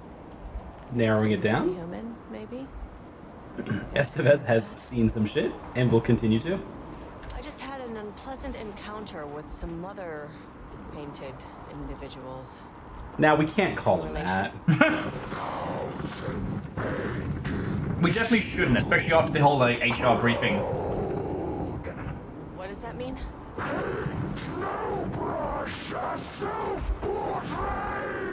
Easy, buddy. Hey, calm down. When in the history of anything has yelling "calm down" worked? You need to cease all hostilities right now. No! Fucking! Estevez is really not helping her situation. Calm down, John! I said calm down! That thing is really pissed off. Fucking budget Slenderman shit. It didn't try to kill me. Baby steps. Okay, but we are seriously in warped environment, because, like, look, this is just a corridor to nothing now. Yeah, no, I looked on the map. I was promised an area, and this is not. Nova, I didn't say I don't get spooked. Chorby said they don't get spooked. Yeah, sorry, I'm really immune to this kind of stuff. I, however, am not. And I don't know why. It's kind of amazing. This is why you work in archival, and apparently I'm a field agent because I have enough sense to be afraid. Yeah. No, I would get eaten up alive by this kind of stuff. Yeah, so because look, I just don't have the sense for it. That's what -2 should look like. Right, exactly. You got -1.5. Get to the experience site on sublevel -5. Okay, so I guess we go down to -3. Oh, wait, why didn't you hit 5? Are not typically Just because it's a little too far away? No, I'm not scared to go down that far. What are you talking What's about? happening at the Lakehouse, and I couldn't let it escape. It's because you're an agent? Bright Falls You gotta go level by level? Yep. particular cherry Door by door. pretty shitty Sunday. Also, Estevez, you could also just hit 0 and leave? Sublevel 3. Okay, this is better. This is a terrible place to be alone? Wait, what's our levels? I don't even know what floors we're on. Painting production, weird name for a level. Yep. Holding an observation, we sure did. Yeah. No doubt. Page development. All right. So this is going to have some Alan shit in here. Honestly. Or we're about to eat crow and it's just some pages are about to be developed. Yeah. Now, the other thing being is that, like, if we... Oh, that's people blood. Like... Well, that was the page, yeah. Yeah. Whoever this... He was the best intern we had. Like, the darkness does latch onto the person, and, like, you know... Odin will get pissed if you eat crow. It does get grumpy. Oh, okay. Okay. Refinement process, ATD output and calibration. The automated typing device. That's a terrible idea. ATD will produce writing mimicking that of Alan Wake. Not hard. Yeah, it's real fucking easy. Known paleotaritarian with the goal of affecting reality with the same consistency as Mr. Wake's writing. To reach a level of authenticity, each page produced by the ADTs must be evaluated and graded based on its similarity to Wake's original style. The pages will be graded on the following criteria. Comprehensibility, the most basic of criteria. The page must use language and develop stories in an understandable, organic way. Okay. Who's ready for Remedy's take on learning language? Yeah. Bullshit. Hey, folks.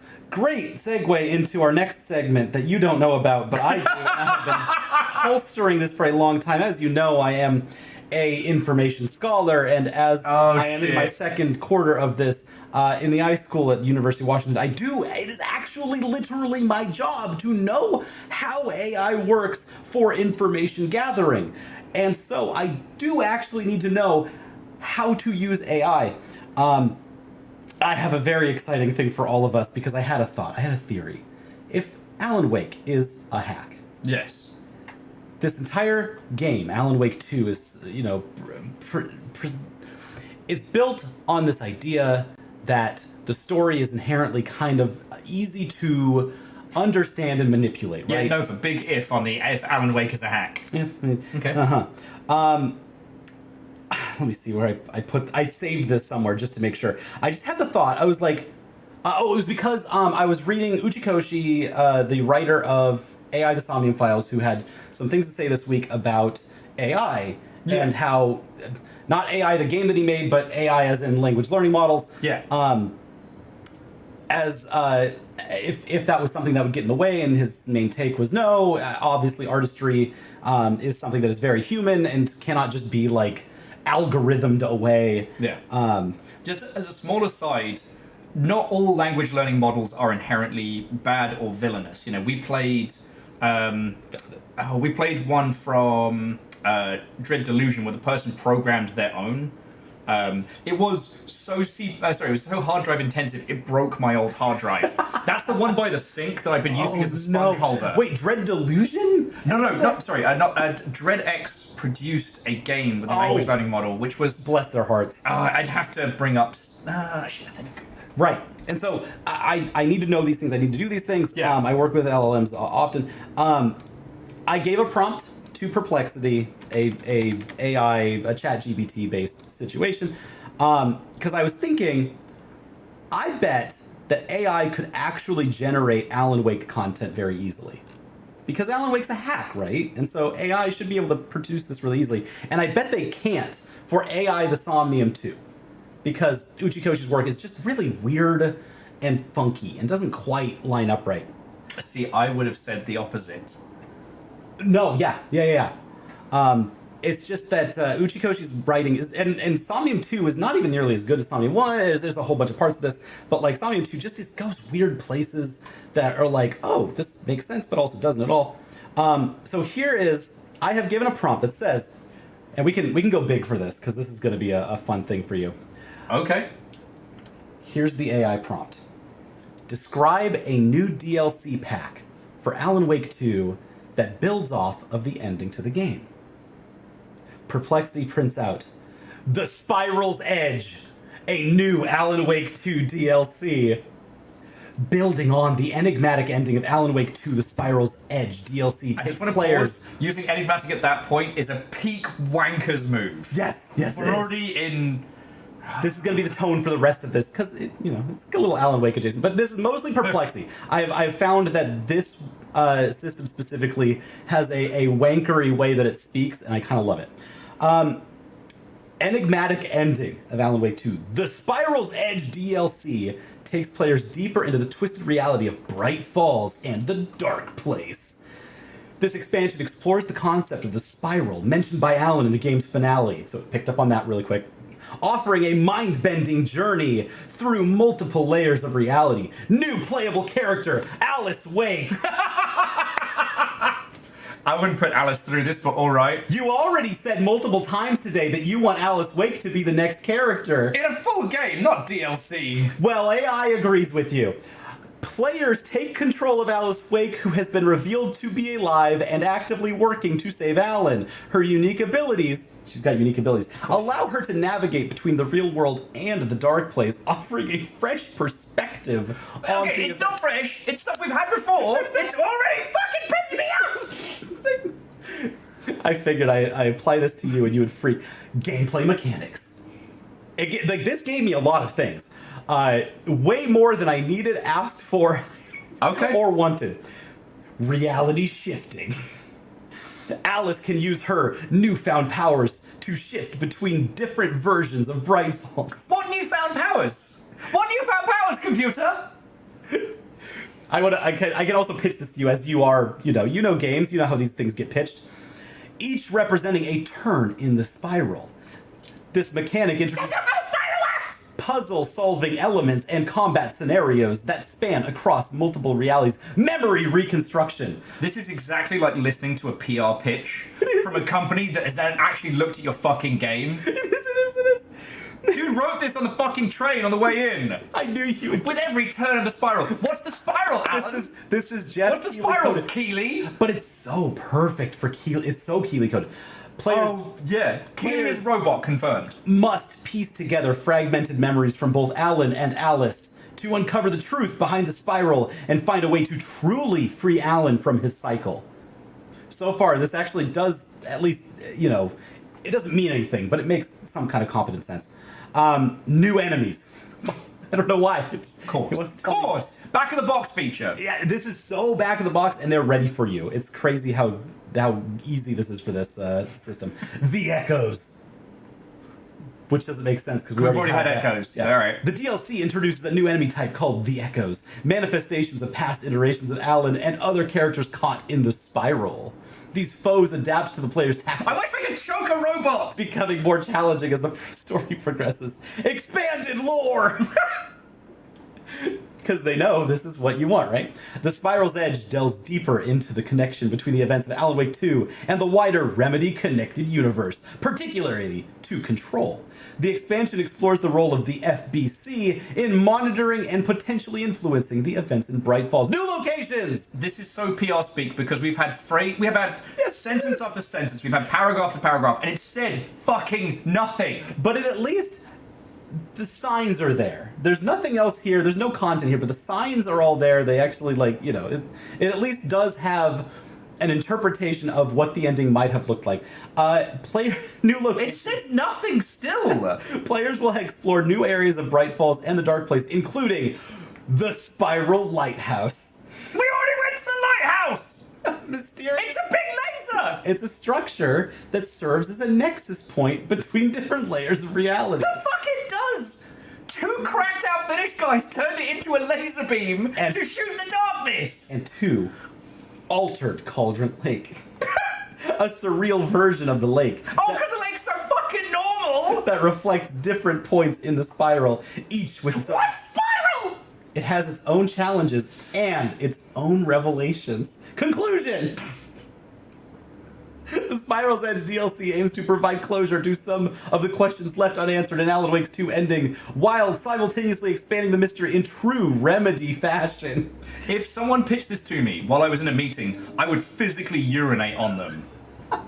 While going, I wouldn't hit them, I wouldn't strike them or throw anything, I would piss on them. It sets the stage for future, broader Remedy-connected universes in the Alan Wake series, leaving players with new insights and even more intriguing questions. This is why you could use robots to explore Bright Falls, because they can't. None of that makes fucking. I want to hurt something responsible. Now, whilst we were talking about this, Muth said, okay, but here's a thought. What if you played as Alice and you used the photo mode to actually, like, affect the world and things like that? That would be incredibly powerful, because the darkness is all about twisting your perspectives and your art, but photography is truth. Meaning that Alice can, like, directly smash against things the darkness can't twist. That's what I'm saying, is that there's half of an idea here, and none of it No, is there's no half an idea. It just says Alice. The spiral isn't a place. It's the fucking loop that Alan's caught in. It's so frustrating how I'm reading this, and I'm like, okay, I can't see this. I have no idea what the fuck this is talking about. However, I could build something off of this. I built something in spite of it. In spite of it, yeah, exactly. All it has said is make a DLC about Alice. That is the only thing it said. That's all it said. Because it says, like, and with the spiral lighthouse. But no, the lighthouse we know. Oh, okay. No, this is a spiral lighthouse. This has a, like, slide down it or something. So, if you go to ridiculous lengths and you get the lighthouse key and you open the lighthouse, you get some goodies. And basically, the Cult of the Tree, the two brothers, were trying to build a big refracting light to use as a super turret against the darkness. They never finished it, and I forget what I don't remember if you have to do anything with the lighthouse or what have you, but, like, ultimately... Spite house? Yeah, welcome to the Spite House. But that's what the lighthouse was about. It wasn't some mystical place. They were building it as a last-ditch, like, super weapon that they were going to point at Cauldron Lake to fuck it up. This is the most cheap CEO I've ever talked to, and C222 got it perfectly right. Yeah. This is perfect replacement for a CEO, or sorry, Vertinflow called that out immediately. Yeah, no, that's why I wanted to make it this big, because Nova got it right. That this is the TikTok, this is the Blue Sky thing. But not to be, I always need to juxtapose things onto other things, because that's the only way things make sense in my brain. That's annoying, but also, like, I can see how they got here. They obviously looked at Alan Wake 2 ending explained and got to this point that that makes sense without having any content or any commitment to it whatsoever. Well, it also reflects why this shit isn't something we got to worry about, because, like, oh, God, no. it can't understand that which is unsaid. Like, so everything that we've talked about is how you infer art, feel it, and then discuss it. It's impossible for it to do that. I followed this up with another prompt that is exactly the same, but with one little change. Describe a new epilogue chapter for AI The Somnium Files 2 that builds off of the endings to that game. Well, so here's where I knew that this is going to be far more cohesive than the other one, because AI The Sondominium Files is predominantly a visual novel. Right. Everything is written out. Nothing is... your interpretation of it comes way outside of its context. It should be. Unfortunately, Perplexity and AI in general is going to have a little bit of a different view on this, because to it, Alan Wake 2 is a very known quantity, and Somnium is just not popular enough. So there's not enough data. Yeah. Perplexity says, The Spiral's Edge! An epilogue! In this new epilogue chapter for AI Somnium Nirvana Initiative, we explore the aftermath of the game's multiple endings and delve deeper into the nature of the reality within the game's universe. Oh, the Spiral! Are we going to explore the Spiral? Are we going to find out about the Spiral? Is Alice Sondominium going to show up with new powers and fight new enemies? This is a weird thing that I've run into every time I've used this thing. Is that it does hang on to the old answers a little longer than you really want it to, but it just this is so funny. Its main points is that this AI suggests the Nil Room. We'll go to the place called the Nil Room, which is already a thing that already happened already in the bonus endings. Oh, like the Lighthouse? Exactly. Converging timelines. Which is weird because the timelines already converge. That's the whole point of the ending. Yes. The Nirvana Protocol. They will find a hidden protocol within their AI balls. Activated by the Nil Room. AI is stored in the balls. This Nirvana Protocol. That is actually true. That is how it works in AI. They are stored in the balls. Those balls turn into little hamsters. and they're cute and have boobies. You know, I was promised shit like that growing up. I was promised Chobits. Yep. I was promised this kind of stuff. Not like. Did you know that was my first official voiceover role was the Chobits Abridged series? I did not know that. Yeah. Yeah. Who did you play in Chobits Abridged? The Doctor. I played the Doctor. Rewriting reality and the Metasomnium. Anyway, that's. You know what? I was a little worried. I was a little nervous for a moment there. I think not only everybody watching the stream, but I think about 3 people down there could see the vein in my head when it was like, explore the Spiral Lighthouse. We went there! It took us a long time! I've had that chambered, and I didn't know if it would come up today, but I put that whole thing together, and I was just like, this is so fucking funny. Oh. That is, so there you go. There's the state of LLMs with regards to this. We're fine. Oh, we're sorry. fine. The thing I was going to add is one of the things that's both wonderful and terrible about streaming is that the Lakehouse DLC is exceptional, and I really want to be paying more attention to this. This has been awesome so far. But I'm having so much fun with all of these conversations, not just you and I, but these lovely mother hubbards. This is so far the best DLC that I have played, because I played the Alan Wake 1 DLC. It's alright. That's it's fine. Just more stuff.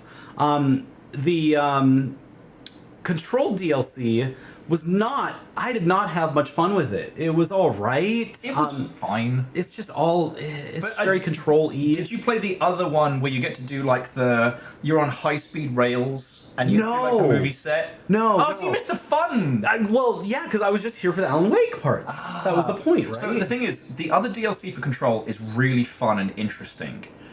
The Alan Wake DLC has hella lore implications. Yep. And that's when you start realizing, like, one, the FBC isn't the only fucking game in town. And that, like, here's an instance of an event where you know the people and how they research it. And it's like, wow, the FBC really doesn't do a lot. Like, they don't even help Alice, really. They just interview her. They just interview her. They just want data. Yeah. They just are big data. Yeah. Which doesn't have any application, just collection. Yeah. It's interesting that... in the hopes that in the future, it will work out. Darling is the perfect example of, like, the FBC's antithesis because... not antithesis, of, like, mascot almost. Yep. Because he is gleeful and he is happy and it's all about, like, data and knowing and understanding and nothing bad can happen. But no application of that knowledge. It's useless. No, and he's not even thinking about it like that. Like, the idea of, like, what if we could create objects of power? He's not thinking anything beyond, like, the whimsical nonsense of it. Because he just assumes that, oh, if it's known, then it can't hurt us. We will win. Yeah, knowledge is victory. Everything that we know is good. And let's do it for science with a smile. Like, dude has no fear. Yeah. And... Eon, thank you for understanding that, when I get a bit, I can hold on to it for a long time through copious cups of wine. Whereas these motherfuckers know I can't keep a bit going. No, no. It either has to be spontaneous. Why would you, though? We're live. We're live, pal. You don't need to. I get a bit, and the keen takes hold. Yeah. Yeah, they're not the Federal Bureau of Help, they're Federal Bureau of Control. But they don't have control of shit! That's the lie they tell themselves. But if they know, then they at least, get more funding from the government. Well, no, because the government doesn't know they exist. Oh, that's right. Where do they get their funding from? They get it from the government. God damn it. But because of the way the oldest I knew that was going to be works, the answer, right? When the American government keeps giving them money, but they don't remember why. It's DOD, so it... Yeah, no, so they're a write-off on a DOD budget or something like that. Yeah. But because of the obfuscation powers of the oldest house, the rest of the American government doesn't remember what the fuck they are. Right. Which is interesting that Saga, when confronted with, alright, FBC, we're taking over, that Saga was like, okay. Virals is like, I've been waiting for the bit this entire stream. Trying to cook for it.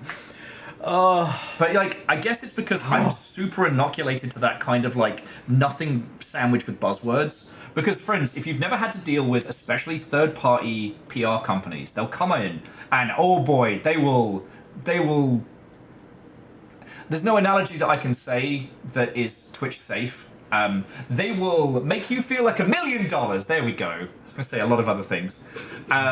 And you realize very quickly that they're saying all the things you want to hear. They're pitching you all the things that you want them to do. But they're not actually saying anything of substance. They'll never tell you how they're doing it. They'll never tell you like what their intent and like what their actual intent is or how they're going to go about bringing this stuff together. They get you with the razzle dazzle. They get you to sign a contract, and then they just fucking disappear into the ether. So if you've ever wondered why a game suddenly comes out of nowhere, even though they were supposed to have like a publisher or press stuff, sometimes it's because they signed with a PR company to help them. And the PR company went, thanks for the money, and bye, doing the bare minimum. Yeah. And because they've signed a contract, they can't start a fight with their PR company. That's death. Because the PRs are friends with everyone. That's just why you go with those PR companies. They are public relations. They know the public. Like, one of the worst... They relate to them, even. Oh, no. I had to confess to knocking the display because I spilled the beans. That's right. Why were there beans on the display? Why? Thank you for the 500. That's very kind of you. I'm just losing me marbles. Sorry, no, I think that was a bit worthy performance. Oh no, that was exceptional. Of language learning models. Yeah, I'm in the part of my second quarter of my degree that are the main things that we are talking about right now are. Okay, hey, we have to deal with Google being the one-stop shop for knowledge and information gathering. How do we work around and through this? And can we just stop? You have to understand what you're working with to know why and how to beat it. Yes, yeah. Ooh, nice one. Click. You gotta know to beat it. You gotta know how to beat it. There we go. So actually, there we go. So the question I had at this point is, how much more of your time do we have this evening? Because obviously, like, I keep like night people hours. We're getting to like. Oh wow, it's already 11:30. I had no idea. Yeah, and I don't know how much of this we have, but we haven't even gotten the gun that lets us fight paint people. We can't fight paint. We can't fight paint. Because we have succeeded in wine and cheese, and hey, if there's another day of just playing through this, like, that's fine. We have the entire DLC. Actually, this is what I was hoping for. This is ideal because I do want to play this DLC. Okay. And I think playing it separately from you will be very fun in its own way. I like the idea that someone with the editing chops or the inclination could kind of do like a side-by-side. Here's some Will stuff. Here's some Chorby stuff. We're totally different people, and so we go about this, even though we have the same goal in mind, and that's to capture the feeling of what this all is. The way that we get there is so circuitously different. Okay, so here's what I'm going to do. Yeah. We are going to come back to the AI fucking... God damn it! It's broken my brain! Got him! We're going to come back to the DLC another day. Either we will do like a Longship After Dark and mop it up, or we will schedule it next week. Like, shit, we can do... Yeah, what's up on the schedule this week? So we've got Sea of Thieves tomorrow, and then we're doing Shadows of Doubt on Saturday. Shadows of Doubt? Oh, you haven't played that yet, have you? No, I waited till version 1, so I didn't binge it, and like... Oh, you're going to have so much fun. Yeah. Well, my God. I have these lovely Mother Hubbards as well. But I'm not saying we have to end the stream right this second. You're going to get murked in that game. You're going to try to investigate something and then just get clobbered. I am fully aware of the fact that I could become the serial killer that I am trying to stop in that. Yes, you might. I don't even think you'll do that. I think you will end up in the vents of some estranged lover or something, and then they will be so angry with you that they'll throw a grenade in there. Sorry, friends. Whoop! I had the browser turned all the way up because Darling was very quiet. Shush, shush, darling. Okay, there we go. Okay, yeah. If you got Sea of Thieves and you got Shadows of Doubt this weekend. But next week, Thursday's clear, so like I can do another Alan Wake day on Thursday. So I'm hoping we can do Abiotic on the 17th, but I haven't got it confirmed yet because I want to at least make sure the core squad, like you, me, Nick, is there. As like I know the rest of the squad have... Viral's not in your core squad? Did I not say Virals? No. No, I'm sorry, Virals. You know what? It's because Virals has essentially been Maroc. Yeah. The amount of times we've been Virals, something's happened. I desperately need a pirate, scientist, lunatic. Can you please help me? I know I've gone live and I need you here in 4 minutes. Can you do it? Virals is like, bet. He's the best. Never a strength, never a problem. It's hard to pronounce, I get it. I have to actually attempt to pronounce it to get... But anyway. Yes. I'm happy to get into any last Alan Wake nonsense before we bring our adventures to a last close. words. This is our time. Holy Boss, thank you for the little bitties. Yeah, just a little cordies. sprinkling. The mug is empty, so we need it. Oh, shit. Oh, Agananiki, yeah, with the... Wait, no, Agananiki's was a huge donation, which I don't think hits the bit glass. That's a good point. Donations don't hit the pint glass. How many years have I been doing this? I just realised. Hang on, I wonder if I can change that while we're talking. I bet you can, actually. On Streamlabs? Yeah. Throw it in the pint glass. Okay, I'm just doing Nova says, Will, you don't want that. Do I not? Kind of want that. Just one little... Oh, I can literally edit it from the pint glass here. Oh, from slobs, yeah. Yeah. That's the important part and the cool part of slobs. Enable shit, yeah. events. Yep. Tips and donations. It's just a checkbox. Done. We have made a new addition to your stream. Donations now go in the pint glass. Yeah, donations can now be utilized as part of House Chaos. And that's the most important thing about Streamlabs. I see your slob setup, and I'm like, yeah, there's no better way to do this for you, for how you do things. Well, the way I had it before was because Ket was letting me use his PC. So while he was at work, I was jumping on there, and then when I moved over to the new rig, this little sucker, I could just like download slobs, and everything was there. All my scenes, all my everything. Yep. And I haven't moved since then. No, yeah, I don't think you need to. I can't think of any reason that you would move away from it when it's such a one-stop shop. I recommend slobs to everybody who's just starting streaming and does not want to deal with the stream side of things as much as possible. Oh, yeah. I love to tinker, and so OBS Prime is great for me. So, friends, yep. Is there anything Alan Wake-wise we haven't touched on? Like, we've talked so much. I cannot believe 6.5 hours just fucking zip by like that. Yep. Like, holy fuck. I can show you the I know exactly where we're going after this. One of my favorite people is playing one of my favorite games. Well, our favorite people. Homie could not have picked a better day. There is I don't know if you have seen this. What is the Alan Wake dance called? It's called the Herald of Darkness. Herald of Light. Herald of Light. Thank you.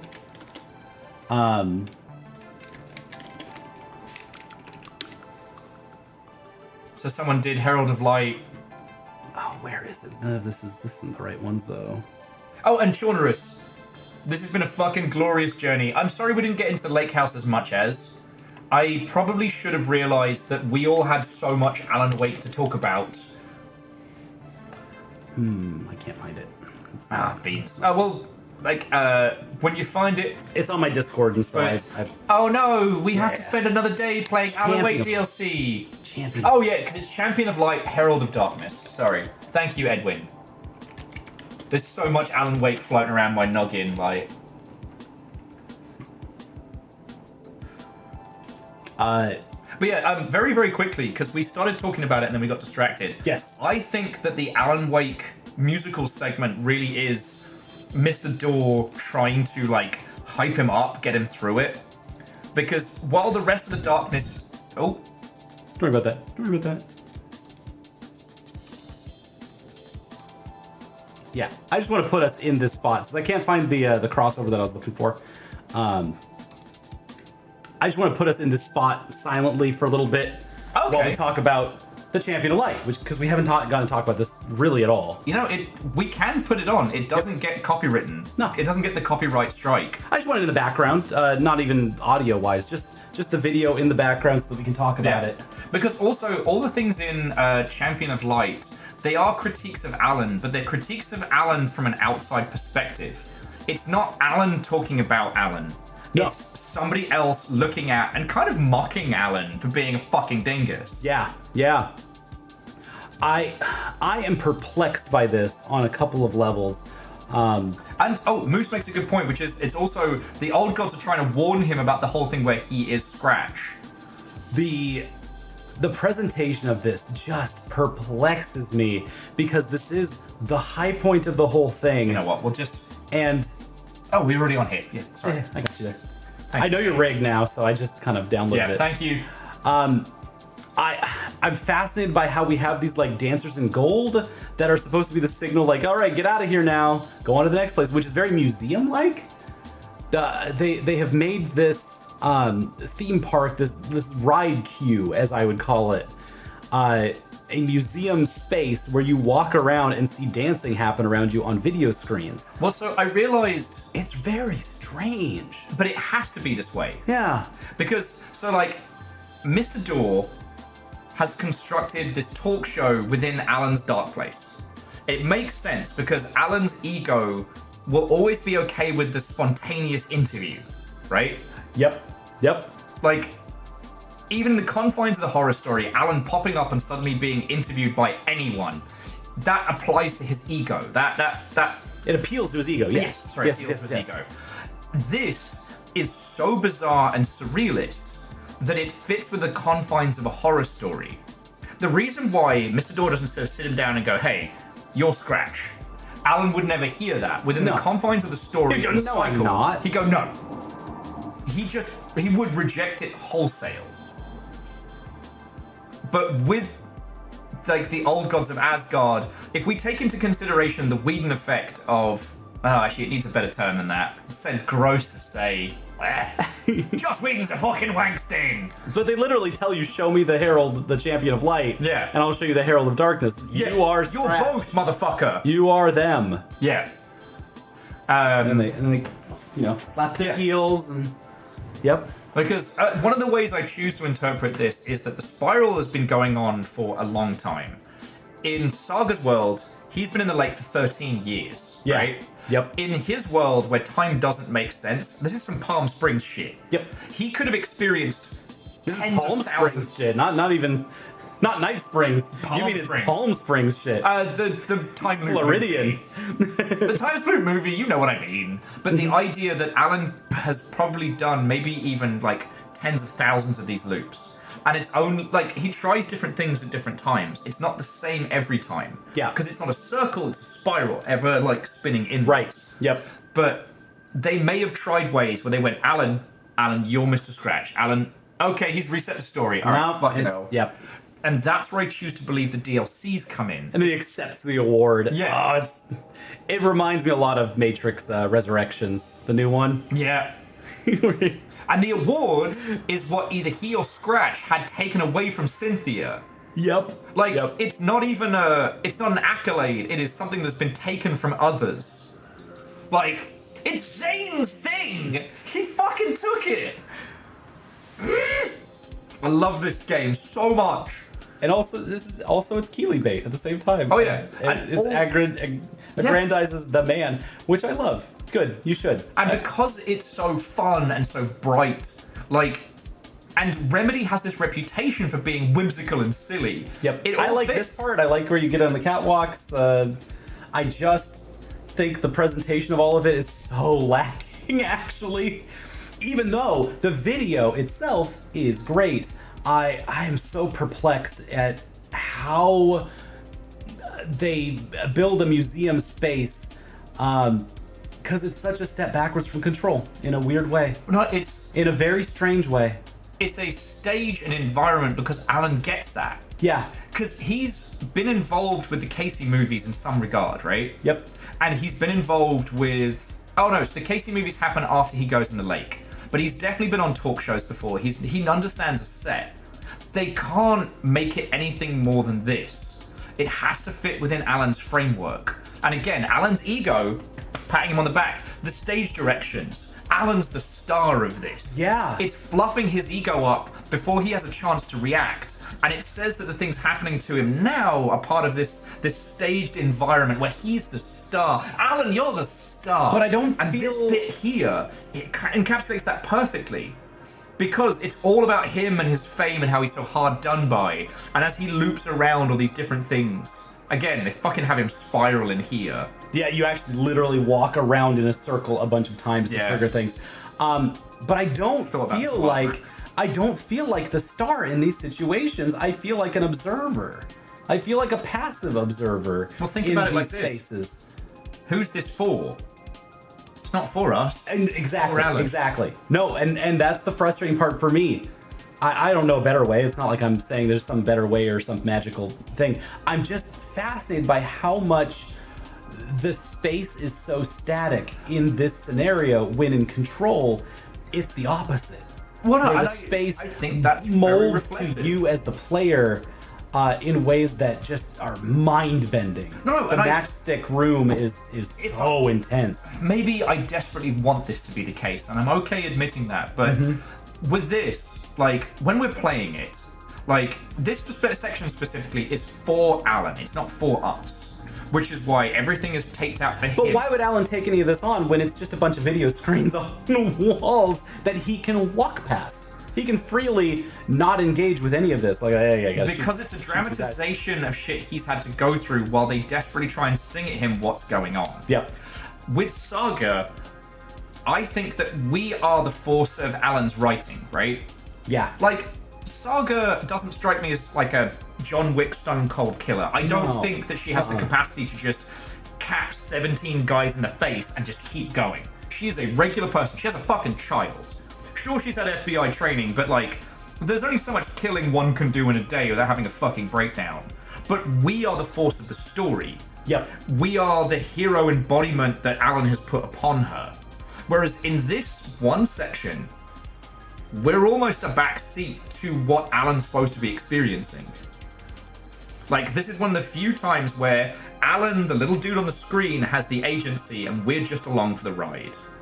And I want to combat that because I'm saying this is not the time for that. If this is, because this is the highest point of your whole game and your set piece design is such that you need to show up and show out to the player specifically in this moment. If you think about the two musical set pieces are the least and most agency. Like, you still have, you get the flare gun, you get to blast some shit, but this is where you, the player, have the least amount of agency.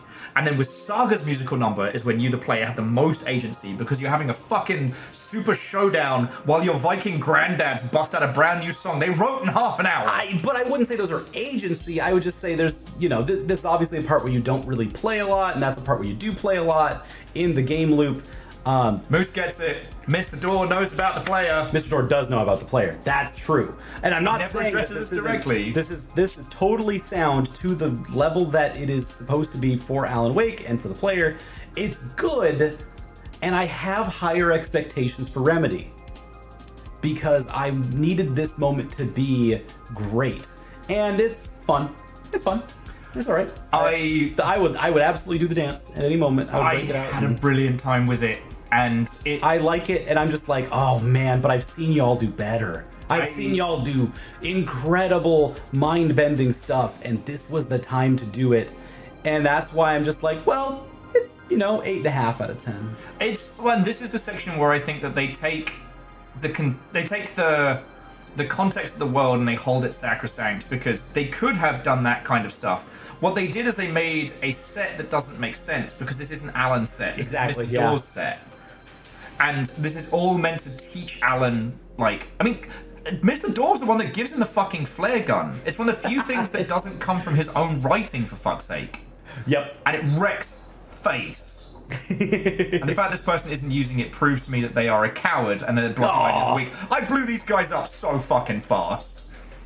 There is a clip of me cackling maniacally, screaming, "I'm drunk on power," as I exploded these guys. Whoop. I am the champion of light! Kablam! Kablam! these are the points when I'm like, no, I need Remedy to show up in a way that is going to age really well. It's going to last forever. And the Matchbox room in Remedy or in Control does. And it ages better than almost the rest of Control, which is a very strange game when you play it. In fairness, we played Control not in pure story mode, but we turned off damage. Good. You should. And it was so much better. It's so fun. It is so fun when you're on the power trip and making Jessie Faden be the badass that she deserves to be. Okay, so Aeon, I see what you're saying, and I'm not even a glorified FMV. I would love it if it was just an FMV. I would also love that. That would be a pretty perfect thing. Because Alan Wake 1, the Old Gods of Asgard, is just a cutscene. Yep. And it's rad as shit, but But yeah, I am fascinated by the they looked at like, all right, what's the most dynamic way that we can propose this concept to the player and to the character Alan Wake, and they came out with a museum of some kind, which is cool and far beyond what any other game is ever going to put out. Like we are already beyond what most games do here, and yet I'm still looking at this like, but can we pedestal Alan Wake a little higher on this? Can we stroke his ego a little more? Can't we stick him in situations where he just has a rocket launcher and a laser beam and is like literally like rail shooter through scenes like this so that he can't be hurt? I'm just thinking there's so many other ways that we could put this. At this point, I'd love to talk to people involved because I would too. Because exactly, this is a very specific choice. Like because all of the things on the all the set pieces with the stage directions on them, like wait for guitar solo and like and people going like, all right, go on to the next one, Ghostly entity pops out here. Are you going yet? I definitely I was in the earlier spots of this whole scenario. I hope I did better playing through this. No offense to the individual who recorded this. He's doing fine. He's doing all right. Just better than I would have been. We actually had trouble with this on story mode. There was a couple spots where we're on story mode, and it was like, damn, you used all our resources. We gotta get creative now with our melee weapons. They gave me a flare gun. I used a flare gun, and it's a really cool set piece, but not nearly as cool as what I expect from Remedy. And I'm fine if I'm the only one who thinks this. I don't think this should be a popular opinion because it's an iconic moment in gaming. And yet I just for some reason demand more from it because what I will concede is that the Matchbox Maze is one of the greatest moments in video games. I know that there's players who can walk through this without noticing any of this. And I mean that comes okay. Whereas the Matchbox maze, that whole maze, you have to involve yourself fully in it. The player literacy on stuff like this that's another matter. And I don't want to bust open the yellow paint tonight, but no, and I'm not saying you need to for this either. But no, this is one of the reasons why I hold this in very high regard. Ashtray maze, thank you, Eon. Oh yes, Ashtray maze, thank you. I really think that Remedy made the active choice to trust the player. Yes. And in places like this, I think that's where it shows. Yeah. And that's definitely easier said than done. I mean, Virals, you are okay if people miss this, but it comes back to the thing that we kind of scratched at a little bit at the beginning of this, which is this was an expensive game to make. Yep. Like, let's assume minimum 4 years dev. If they made this at a breakneck pace with an incredibly skilled squad, 4 years. And putting it in labor terms is just the most useful way to put it. Yeah. And so you imagine a team the size of Remedy for 4 years, plus all of the extra spangles, that is the live action sets. 4 Finnish winters. 4 Finnish winters of gameage. And you then have to make a game that's going to make money because otherwise your company goes under and no one gets to pay their mortgage anymore. Yep. It has to come out. It has to come out. It has to come out. And so I totally understand on that realm, you get stuff like this. It's great. And this is awesome. There still needs to be a level of accessibility. A level of marketability, right? You can't just make it purely auteur. I mean, you can if you're strong. If your bloodline isn't weak. But then people will say, oh, this game doesn't make sense. You know? What did we see when you Googled this? Alan Wake's ending explained. Yes. I can't believe anyone would make a video saying Alan Wake ending explained. The ending is so fucking clear. That's the whole point, is it's actually the point where he gets clarity. It is so much clarity. It is just, they literally tell you what's going on. Yeah. Sorry. Approachability, Moose says. Yes, thank you, Moose. That's what I was looking for, yes. I love this transition, by the way. Every single time that transition happens. And Yosifer called it out on my couch. He was just like, I just want to see the transition part. That's the part I care about more than anything. Especially if it transitions to Mr. Door. And he's completely right. Best parts of the game. Yeah. There were large swaths of Alan's stuff where the confusion led more to frustration than like good times. Yeah. Definitely with the Sleep No More stuff, I had a better time because I had a Chornerus. Yes. Shit, no, you told me how to say the username. Coronus also helped me a lot too. And Coronus, they were there for both of us. Made sure I wasn't just repeating the same nonsense again and again, and I wasn't just like slapping one dumb thing into another. I hate these echoes, by the way. Yeah. There's a bunch of these little mechanics, and I'm just like, come on, guys, this is the worst way to deliver your little not lore. What are they called? Audio logs. The Bioshock word. But what I will say is that game dev is often a resource management, and that you can't have the great moments of this without having to sacrifice something. Eventually, something has to give. And I think the difficulty around Alan's section, the re-exploration, the taking different keywords and swapping out segments to try and get right combinations, I think they got a good fundamental framework in that, and then they went, all right, that's fine. We're going to put our creative juices into Saga and the transitional scenes. Alan's a Bellend, so we can just have him doing Bellend stuff for a bit, because it doesn't hurt the rest. There are compromises in here, and that's why I wanted to bring up and just look at Champion of Light as a video, because there are extremely potent compromises obviously happening here that happen throughout Alan's situations that I'm just like, there's a story here. Yeah. There's a really cool story here. But then I feel like they wanted something more from this, and this is how they could get it. Yes. They could get half of it there. But I don't want to get into one of my personal bugbears, which is once you get to a certain point, you are looking at things outside of the text. Because games aren't movies. There aren't cut scenes. There isn't a director's cut of a video game. Like, the whole thing is resource management. You want to have cool shit here? That means you got to take something away from here. Yep. You know? You can't have everything be at 1000% because that's how you end up with a Daikatana or a Duke Nukem Forever.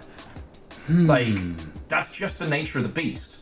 So what? However, you did just bring up examples from before 2000.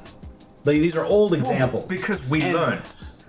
But did we learn, or why I'm asking more from Remedy specifically is that they are the company that can deliver on this level. And I think that they can be pushed up to that. The fact that they took an Epic exclusivity deal meant that they were running the red line on this one. This was not a safe bet game by any means. Not at all. And they offset that by like making business deals that would allow them a level of like a safety net. And Edwin bringing up more modern things, Concord. We could also talk about Anthem. You know, games that just had so much going on, so many strings attached. Concord and Anthem were attempts to grasp at a thing with limited resources. Yeah. The reason I bring up like Daikatana, Duke Nukem Forever, is that they came from a time when we didn't know what would happen if a focused creative had unlimited resources. And what happens is nothing bad. You know, the soup isn't better if you put in all the ingredients. And without constraint, a game will balloon and die. It has to come out. Yes. It has to be released. And the Champion of Light scene in Alan Wake 2 is infinitely better than anything that I could imagine, and infinitely better than anything that I could come up with because it exists. Yes. And the things that I've imagined do not exist. Yes. And Star Citizen's not the same, because Star Citizen is a vehicle to sell ships. Ships don't exist, but Star Citizen exists to continue selling ships. It may eventually become a great game. Squadron 42 is probably coming out at some point. Yep. But again, this wasn't a creative with infinite resources. You know, or a creative who was told, you can do it all. Yeah. No compromises. Put it all in. Star Citizen was such a chronic success of crowdfunding that it has just continued to crowdfund, even though it does not need funds to crowd. So I guess at this point, I'm just hoping, because I think it's fair to ask at this point, Alice Wake 3, The Spiral Returns, having a really good set piece that just goes way above the expectations of Show Me the Champion of Light, because I think we can take instead of going into this museum set piece, I think we can have a more fully embodied set piece at this point. Absolutely. Well, and also, like, Alice is immune to Alan's bullshit. So that's the back and forth there. Like, whether Alan has made it out of the lake or whether he has mastered the lake, however we choose to interpret this, like, there is no scene at the end of Alan Wake where he gets out and he gives Alice a hug and he's like, I'm gonna quit writing and be a gardener because fuck me, I've ruined a lot of shit. He's still in there, and he may have overcorrected too hard. I'm just imagining the scenario where Alice Wake gets her musical set piece, and it's her suddenly out of nowhere getting all of the Faden mechanics. And she just is flying through her own murals that she has drawn. Jesse and Alex back to back. Instead of it being like Alan Wake 3, it's going to be like its own fucking thing. Jesse and Alice. Anyway, yeah, I just I want to see more that's less like a line queue for a Disneyland ride, and I want more that feels fully embodied, because I don't think this scene is going to age well. However, the raw video itself and the dance itself is going to age beautifully. It's going to be awesome. We're going to play Alan Wake 2 forever because of that dance and that dance. Alan Wake 2, million years Alan Wake. And so, like, yeah, maybe my little tiny nitpicks don't matter at all. But I want the best for Alan Wake because I really do love this. Okay. And what is that? What is this GameSpot video that looks like a live? Oh, that's the Game Awards from last year when they did the live performance. Oh, and now I have context for that. That makes sense. Huh? Silly. So friends, video games are so fun. They're so fun. They're so fun. And what's lovely about them is that predominantly games are based on win states, right? Ones and zeros. You achieve victory or you achieve loss. And when you have something like this where interpretation and like deconstruction are valid, where they are part of the experience, is so fucking rare. Yeah. You know? Yeah. And even though we've now seen like the stuff from the final draft, it's not all solved. The whole fact that we don't know who Thomas Zane is, or New Zane, I think I know who New Zane is now, but like, it's not confirmed. New Zane fucks. That's the thing you need to take away from this. And we should New be Zane fucks. And I'm running. So yeah, Edmund makes a very good point that the ashtray maze is the finale of Jesse's journey. At that point, Jessie is at her maximum power. Yep. And it feels like it. It's incredible. We know the ashtray maze is fucking lethal, and she soars through it, literally. Yep. Whereas the Herald of Darkness is Mr. Door trying to set Alan up for success. Mr. Door and the old gods trying to be like, you are Scratch. Stop fucking up, Alan. Here's a gun. Stop it. Like... Yeah. Yep. And I love the idea that they tried to do this in a bunch of different ways, and that was the only way that took. Yep. I love that. No, I do too. So I'd like to... And that's why I ask for more out of it. And I really hope that Alan Wake 2 inspires other development teams to... because Alan Wake 2 is so 1 foot in AAA and 1 foot in its own Remedy world, I really hope that other folks take the right ideas from Alan Wake 2. And I know I get really... And don't just be like, yeah, we should make more museums with music videos in them. Like, you know what I mean? It's not... That's what the gamers want, right? We're not holding Remedy to task. It's like, Remedy, somehow, through the mystical nonsense of the internet, this last snippet of what will be a 7-hour stream somehow crosses the board of... the feed of anybody who has any kind of weight or sway in the Remedyverse. What's your plea, Will? You can do it. Kojima's a fucking coward. You can do it. That's kind of what I'm thinking, yeah. He's done some fun, weird stuff, but ultimately he wants to hang out with his Hollywood buddies. What you have set yourself up for, the world you have created, everything is allowed. Nothing is forbidden. That's from Assassin's Creed, but don't quote me. My point being is, like, with Alan Wake 2, we've gone through you with this weird journey. The journey of a self-important, egotistical dickhead writer who learns the power of hubris, of incredible characters that have to deal with his bullshit. Imagine making a game where everyone else has to deal with a white guy's bullshit. A rich white guy's bullshit! And it fucks up a whole town! But my point being, you can go so hard. Be it Control 2, be it next Alan Wake, be it Alice Wake's full journey, or whatever you choose to do. You can do anything. And we'll be there. You don't have to ease off the throttle on the next Herald of Darkness. You want to make an ashtray maze that makes the other ashtray maze look like a fucking Zippo lighter from a cheap smoke shop? You can do it. You can be the big budget ridiculousness that does the thing that we all wish we could in games. The Mr. Door game. I think Edwin's on the right path here. Done. The Mr. Door game. You haven't even done the Quantum Break DLC, so you don't even know how good that shit I've actually never gets. played Quantum Break, no. Even though it seems like it always seemed like the kind of game that I would play. In fairness, I watched Deus's playthrough, which is why I was asking if Deus was still in this. Smart. So yeah. To Remedy, I say, the floor is yours. Go hard. We'll be there. I say go harder. So you're saying, whatever Will's saying, do more than that. Yeah. That's a red versus blue maneuver at the end. Okay. I want more than what Alan Wake 2 gave me. But the fact that it left me wanting more... Yeah. And I hope that comes through too. That I want more because Alan Wake 2 was very good. God, I don't know what Death Stranding 2 is going to do to me this year. It's either going to... There's a Death Stranding 2 this year? Oh, yeah. Oh, God, I've got work. Troy Baker's back, and he has a lightning guitar that's also an axe, because it's an axe. And he's got... Wait, Troy Baker? Yeah, he's back. And does... what's his name got his funky fetus? The funky fetus, I think, is missing, so it's the fetus quest. Fetus quest? Versus Alan... Versus Troy Baker. Oh, and there's a puppet that's animated at 4 frames a second, where everyone else is animated at 60 frames a second. And there's a bunch of Hollywood people in it. Don't worry about it. Okay.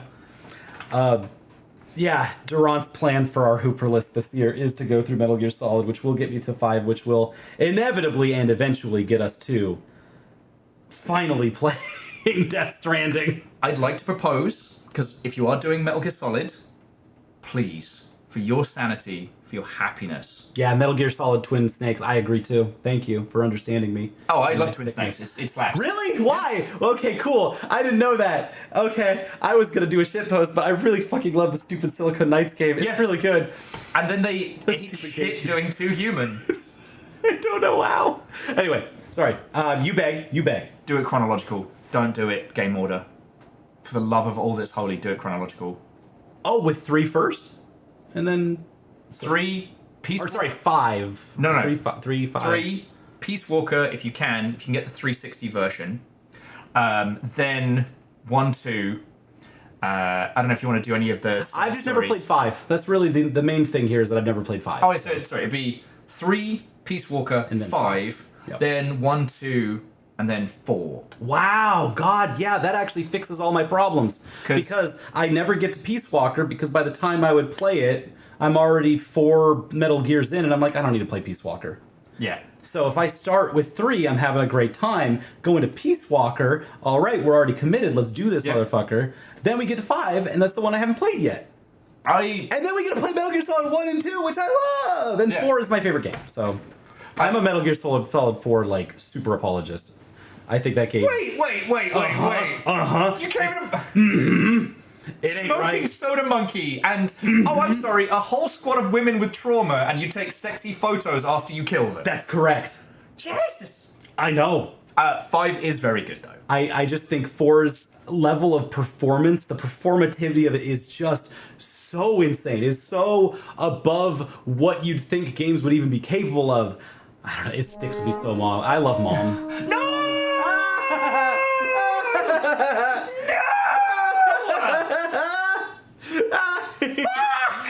You can't rate us, we're rating you! Oh, gee, would you look at that? That Furret Turret Twitch page that you had open is now here, actually. How did that happen? My exact words were, one of my favorite people is playing one of my favorite games. We know where we're raiding. Well, just sit in that silence for a second. Yeah, oops! God damn it, Furret, you fucked it up! Furret, I need to know. How was spraying the paints? How was kicking it? Get funky. Did you get funky? Stop playing with that radio, y'all. I'm trying to get some sleep. How was just a radio? I hope you really had a good time with that. No, I really do hope I had a good time. I wouldn't think that's not normal Furret Turret type of game. I am such a fan. Yeah. I'm such a fan of it, so I was just happy to see it, and I was like, I saw you playing that, and I was like, I know exactly where the squad is going. You had a bad time, but it's a cool game. Yeah, no one talks about how hard Jet Set Radio is. Was it hard? Once you get out the first level, there's a faux New York level that's a fucking nightmare. Why is it hard? I looked at it, always seemed easy to watch people. The first one, you have to make a certain score within a time limit. And if you don't meet a certain score or complete certain challenges, you just have to replay it. You just replay it again. Yeah. Wow. Jet Set Radio Future for the Xbox was the open world one, which was what Bomb Rush Cyberpunk took its inspiration from. Right. Ferd says the controls are sluggish, the levels are tough to navigate. Oh, they're a fucking nightmare to navigate. Yeah. But it's so seeped in style and its own vibe. And culture. Yeah. It does take the right cues from culture. Sorry, Beadora brought this up the other day when we discussed, like, what would cozy punk be? Oh, I love Beadora. And they are the best. And they mentioned Jet Set Radio, and I was like, no, but Jet Set Radio is because it's its own vibe. It's not cozy punk. It's hip hop. It's just punk. It's nothing cozy. There's nothing cozy about. Well, it's. I love that idea though. It's hip hop culture filtered through kind of like a Japanese funk lens. Yep. So it still embodies the punkish nature of like. For those of you outside the US, like the whole concept of like skateboarding and elements like that as a form of rebellion probably seems weird, but in the US, predominantly all infrastructure is designed around capitalism. Even like benches and shit like that. So anything that you do in that space that does not generate money for something that is fun that you do is a subversion of that space. Skateboarding is a subversion of a space that's supposed to make money and doesn't. Yeah. Yeah. I've got this plan in my head. I've got this thought in my head for a survival crafting type of game, but it's not. That is just about doing graffiti. Oh, yeah. But then also has the flip side of... Oh, wait. Are we not doing What's His Face is Getting It Up? Yeah, Mark Echo's getting it up. Yeah! But the trick is that you also get to clean up the graffiti. You get to do both sides of it, because if you clean up the graffiti, then you get to make more graffiti. Huh. And cleaning up the graffiti is also the most calming part, and very nice and calming and fun, and everyone loves doing that. I just the idea of a Splatoon-like, where it's... I was trying to think of like what's the container that makes Splatoon work with what's it called? Power Wash Simulator. Yeah, Power Wash. Oh. How do you get both of those two to talk to each other? And I was like, through graffiti, through public art. Yeah. And that happens in Seattle. We know this happens because Seattle City will put up gray blocks and then tell the graffiti people, all right, this is gray now. If you want to make it, now's your chance to make it beautiful. Actually, as a fun fact, so the building... Splatoon and Mario Sunshine, yeah. The building that I'm in now, when they started the construction of it, they invited the notable artists, the guy who does all the Yetis and a bunch of others, to spray paint the big sheets they put around the area. Just for come make some shit. Yep. And it does make me laugh that the place across the road keeps getting tagged. Yes. That will never stop being funny. Because once an artist is landlord corporate artist, it's like, oh yeah, you can tag that. Yeah, that's not public art anymore. That's landlord art, and that's prime tagging ground. I'm not sure if that person is pissing or tagging, and I honestly don't care at this point. Tagging? You see that by the bus stop?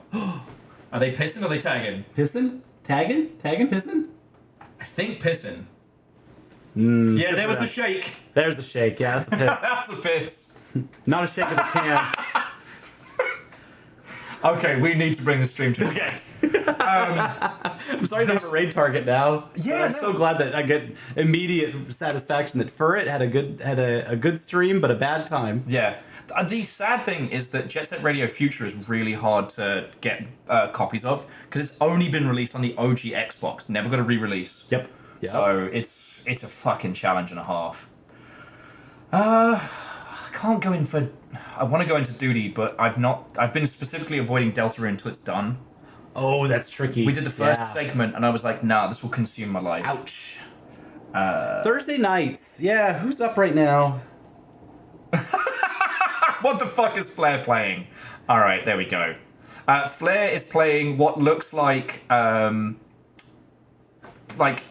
with waifus. Yeah, what is this? Freedom Wars Remastered. Oh, that's really good. All right, we'll send everybody over there. Okay, so got the crew with him too. I would like to declare our first wine and cheese night to be a success. I think that we got to get as deep into the artistic paint as anyone really has, and I want to say a huge thank you to all of you who have been watching throughout this. I know Chornerus had to go to bed, but a special thank you to Chornerus, who's kind of been like the conductor of this glorious chaos. We will be going through the Lakehouse in the future because that DLC is fucking cool. But everything that I hoped we would get out tonight, we really did. And I hope that this validates any time that you have all felt the need to go deep dive into a game that you love, all right? Yep. They don't all give you back what you put in, but Alan Wake sure as fucking does. And over the course of this stream spoiler cast, massive embodiment work, I've learned a lot of new things to love the game even deeper.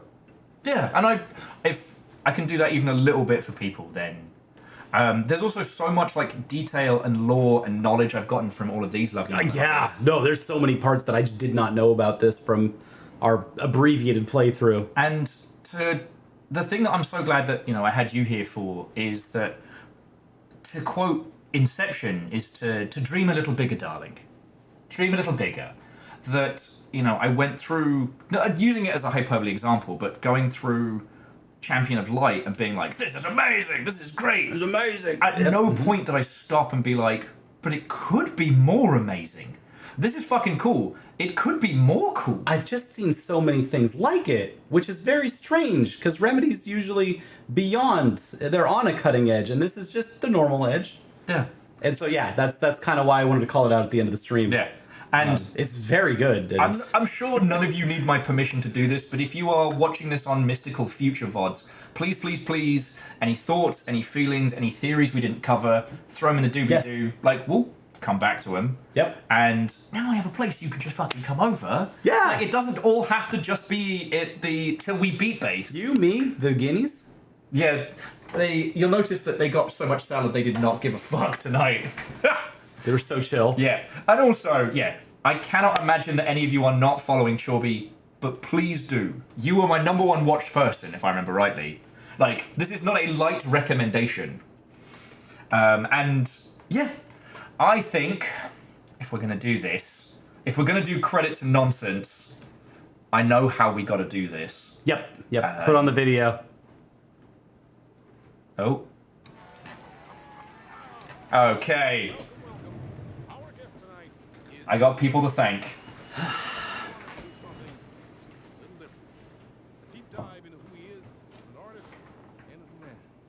As a man.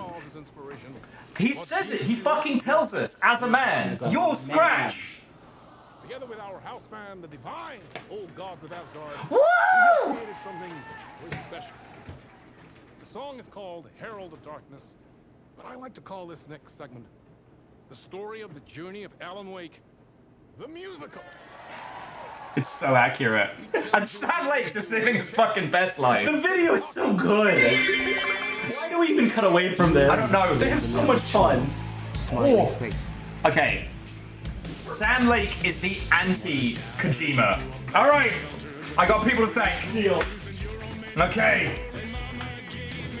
Let's see if I can do 3 things at once.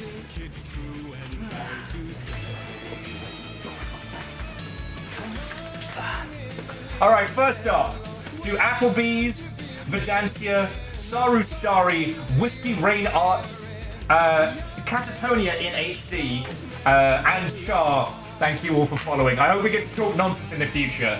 Those of you who subbed, resubbed, or the recipients of House Carl, I'd like to thank the Mental Monk, Alnus, Immortal Len, the Gaelic Brit, Dog Mayor, HD Cantonia, Kendo Nintendo, Saru Starry, Whiskey Rain Art, and Chuma OT. Agananki, thank you for a fucking massive donation. That's the shit that keeps me alive. I'm very grateful.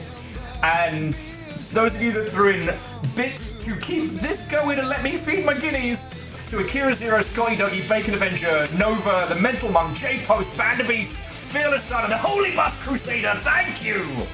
Alright, we're almost at first credit, that first chorus. To all the mods, not just Nova, but Moose and Caffeine, thank you. And look at this lineup of raids!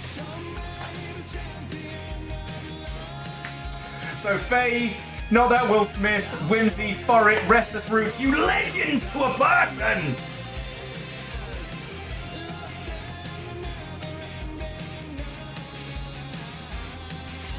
I should have learned to dance, shouldn't I? I also love that this is what a regular white guy would come up with as a choreographed dance. This ain't TikTok, homies. Alan, you good, buddy? You not good? Okay?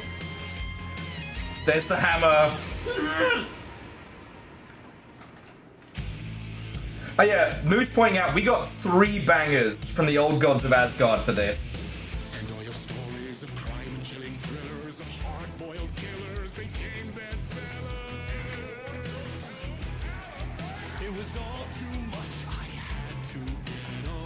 Oh, it's so hard for you, Alan, being the tortured artist. You know we've got to see this track through now, right? Yep, all the way through. Wait, are you not? I'm hanging out. Okay. Calcium gets out otherwise, I guess. I just almost ran the headphones over.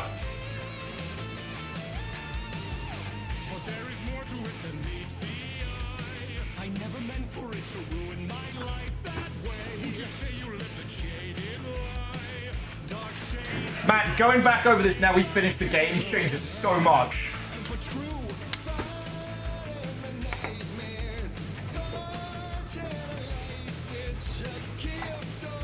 Alright, you beautiful Mother Hubbards. When this song ends, so does the stream. So, turn it up loud. Enjoy. We have the old gods of Asgard. Do you want to go to the pub after this?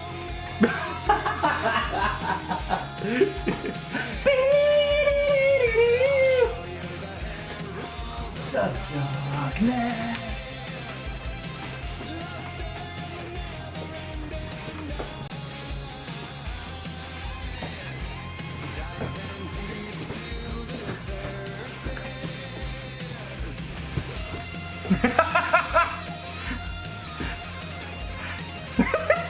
Can we just say Mr. Dora is living his fucking best life with this?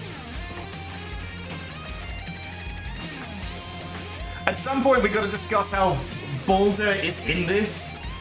Because like if the old gods went into the water and there's Thor without his eye patch. Or is it Baldur who's on guitar and Thor's on vocals? I forget. Like, how is he here? I know I'm not gonna get an answer to this question, but I'm just living for this! Who was phone? Part 3, Bright Falls.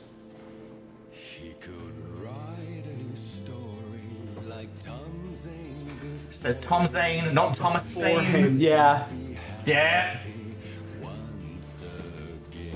Also the shades, all in their like regular worker outfits. Yeah.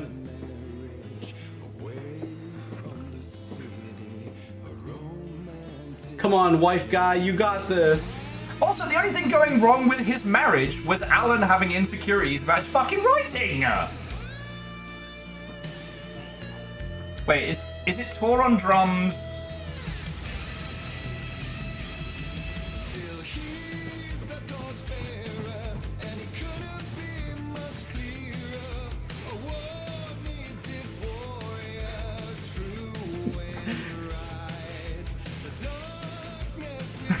The pantomime fight is so good. Him actually attacking people with a flashlight is so good. It's so funny. This is so inspired. And he's playing it so seriously. It's Community Theatre presents Alan Wake, and I love it. So good. It's so good.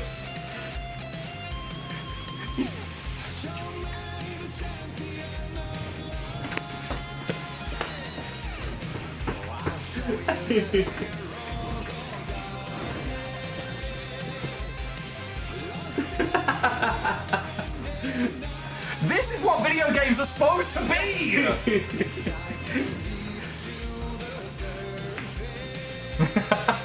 Well, you didn't even play anything.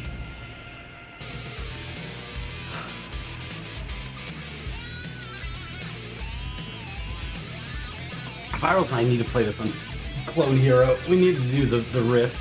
Yeah.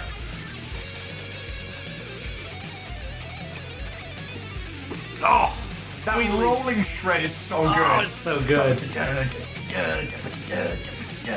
It was this close to the Sephiroth shred.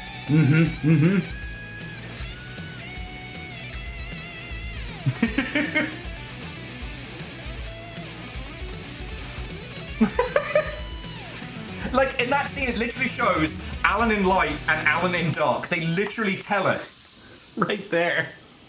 This is so funny. I sat here so long, and it was like, you have to move on to end the song. I'm like, no, Alan, I'm staying. This is a you problem.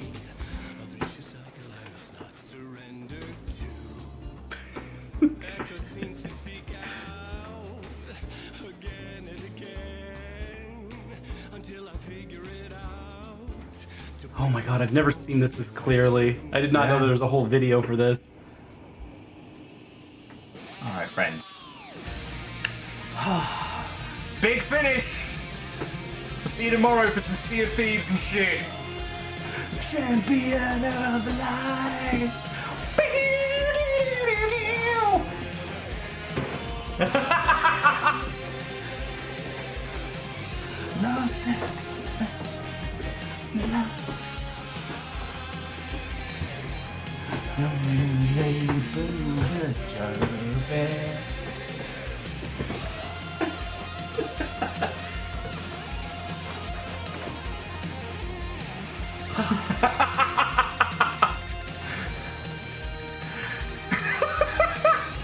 I feel you, Alan. It's like me when I'm in the pit for more than 2 songs. Oh yeah. Good night, friends.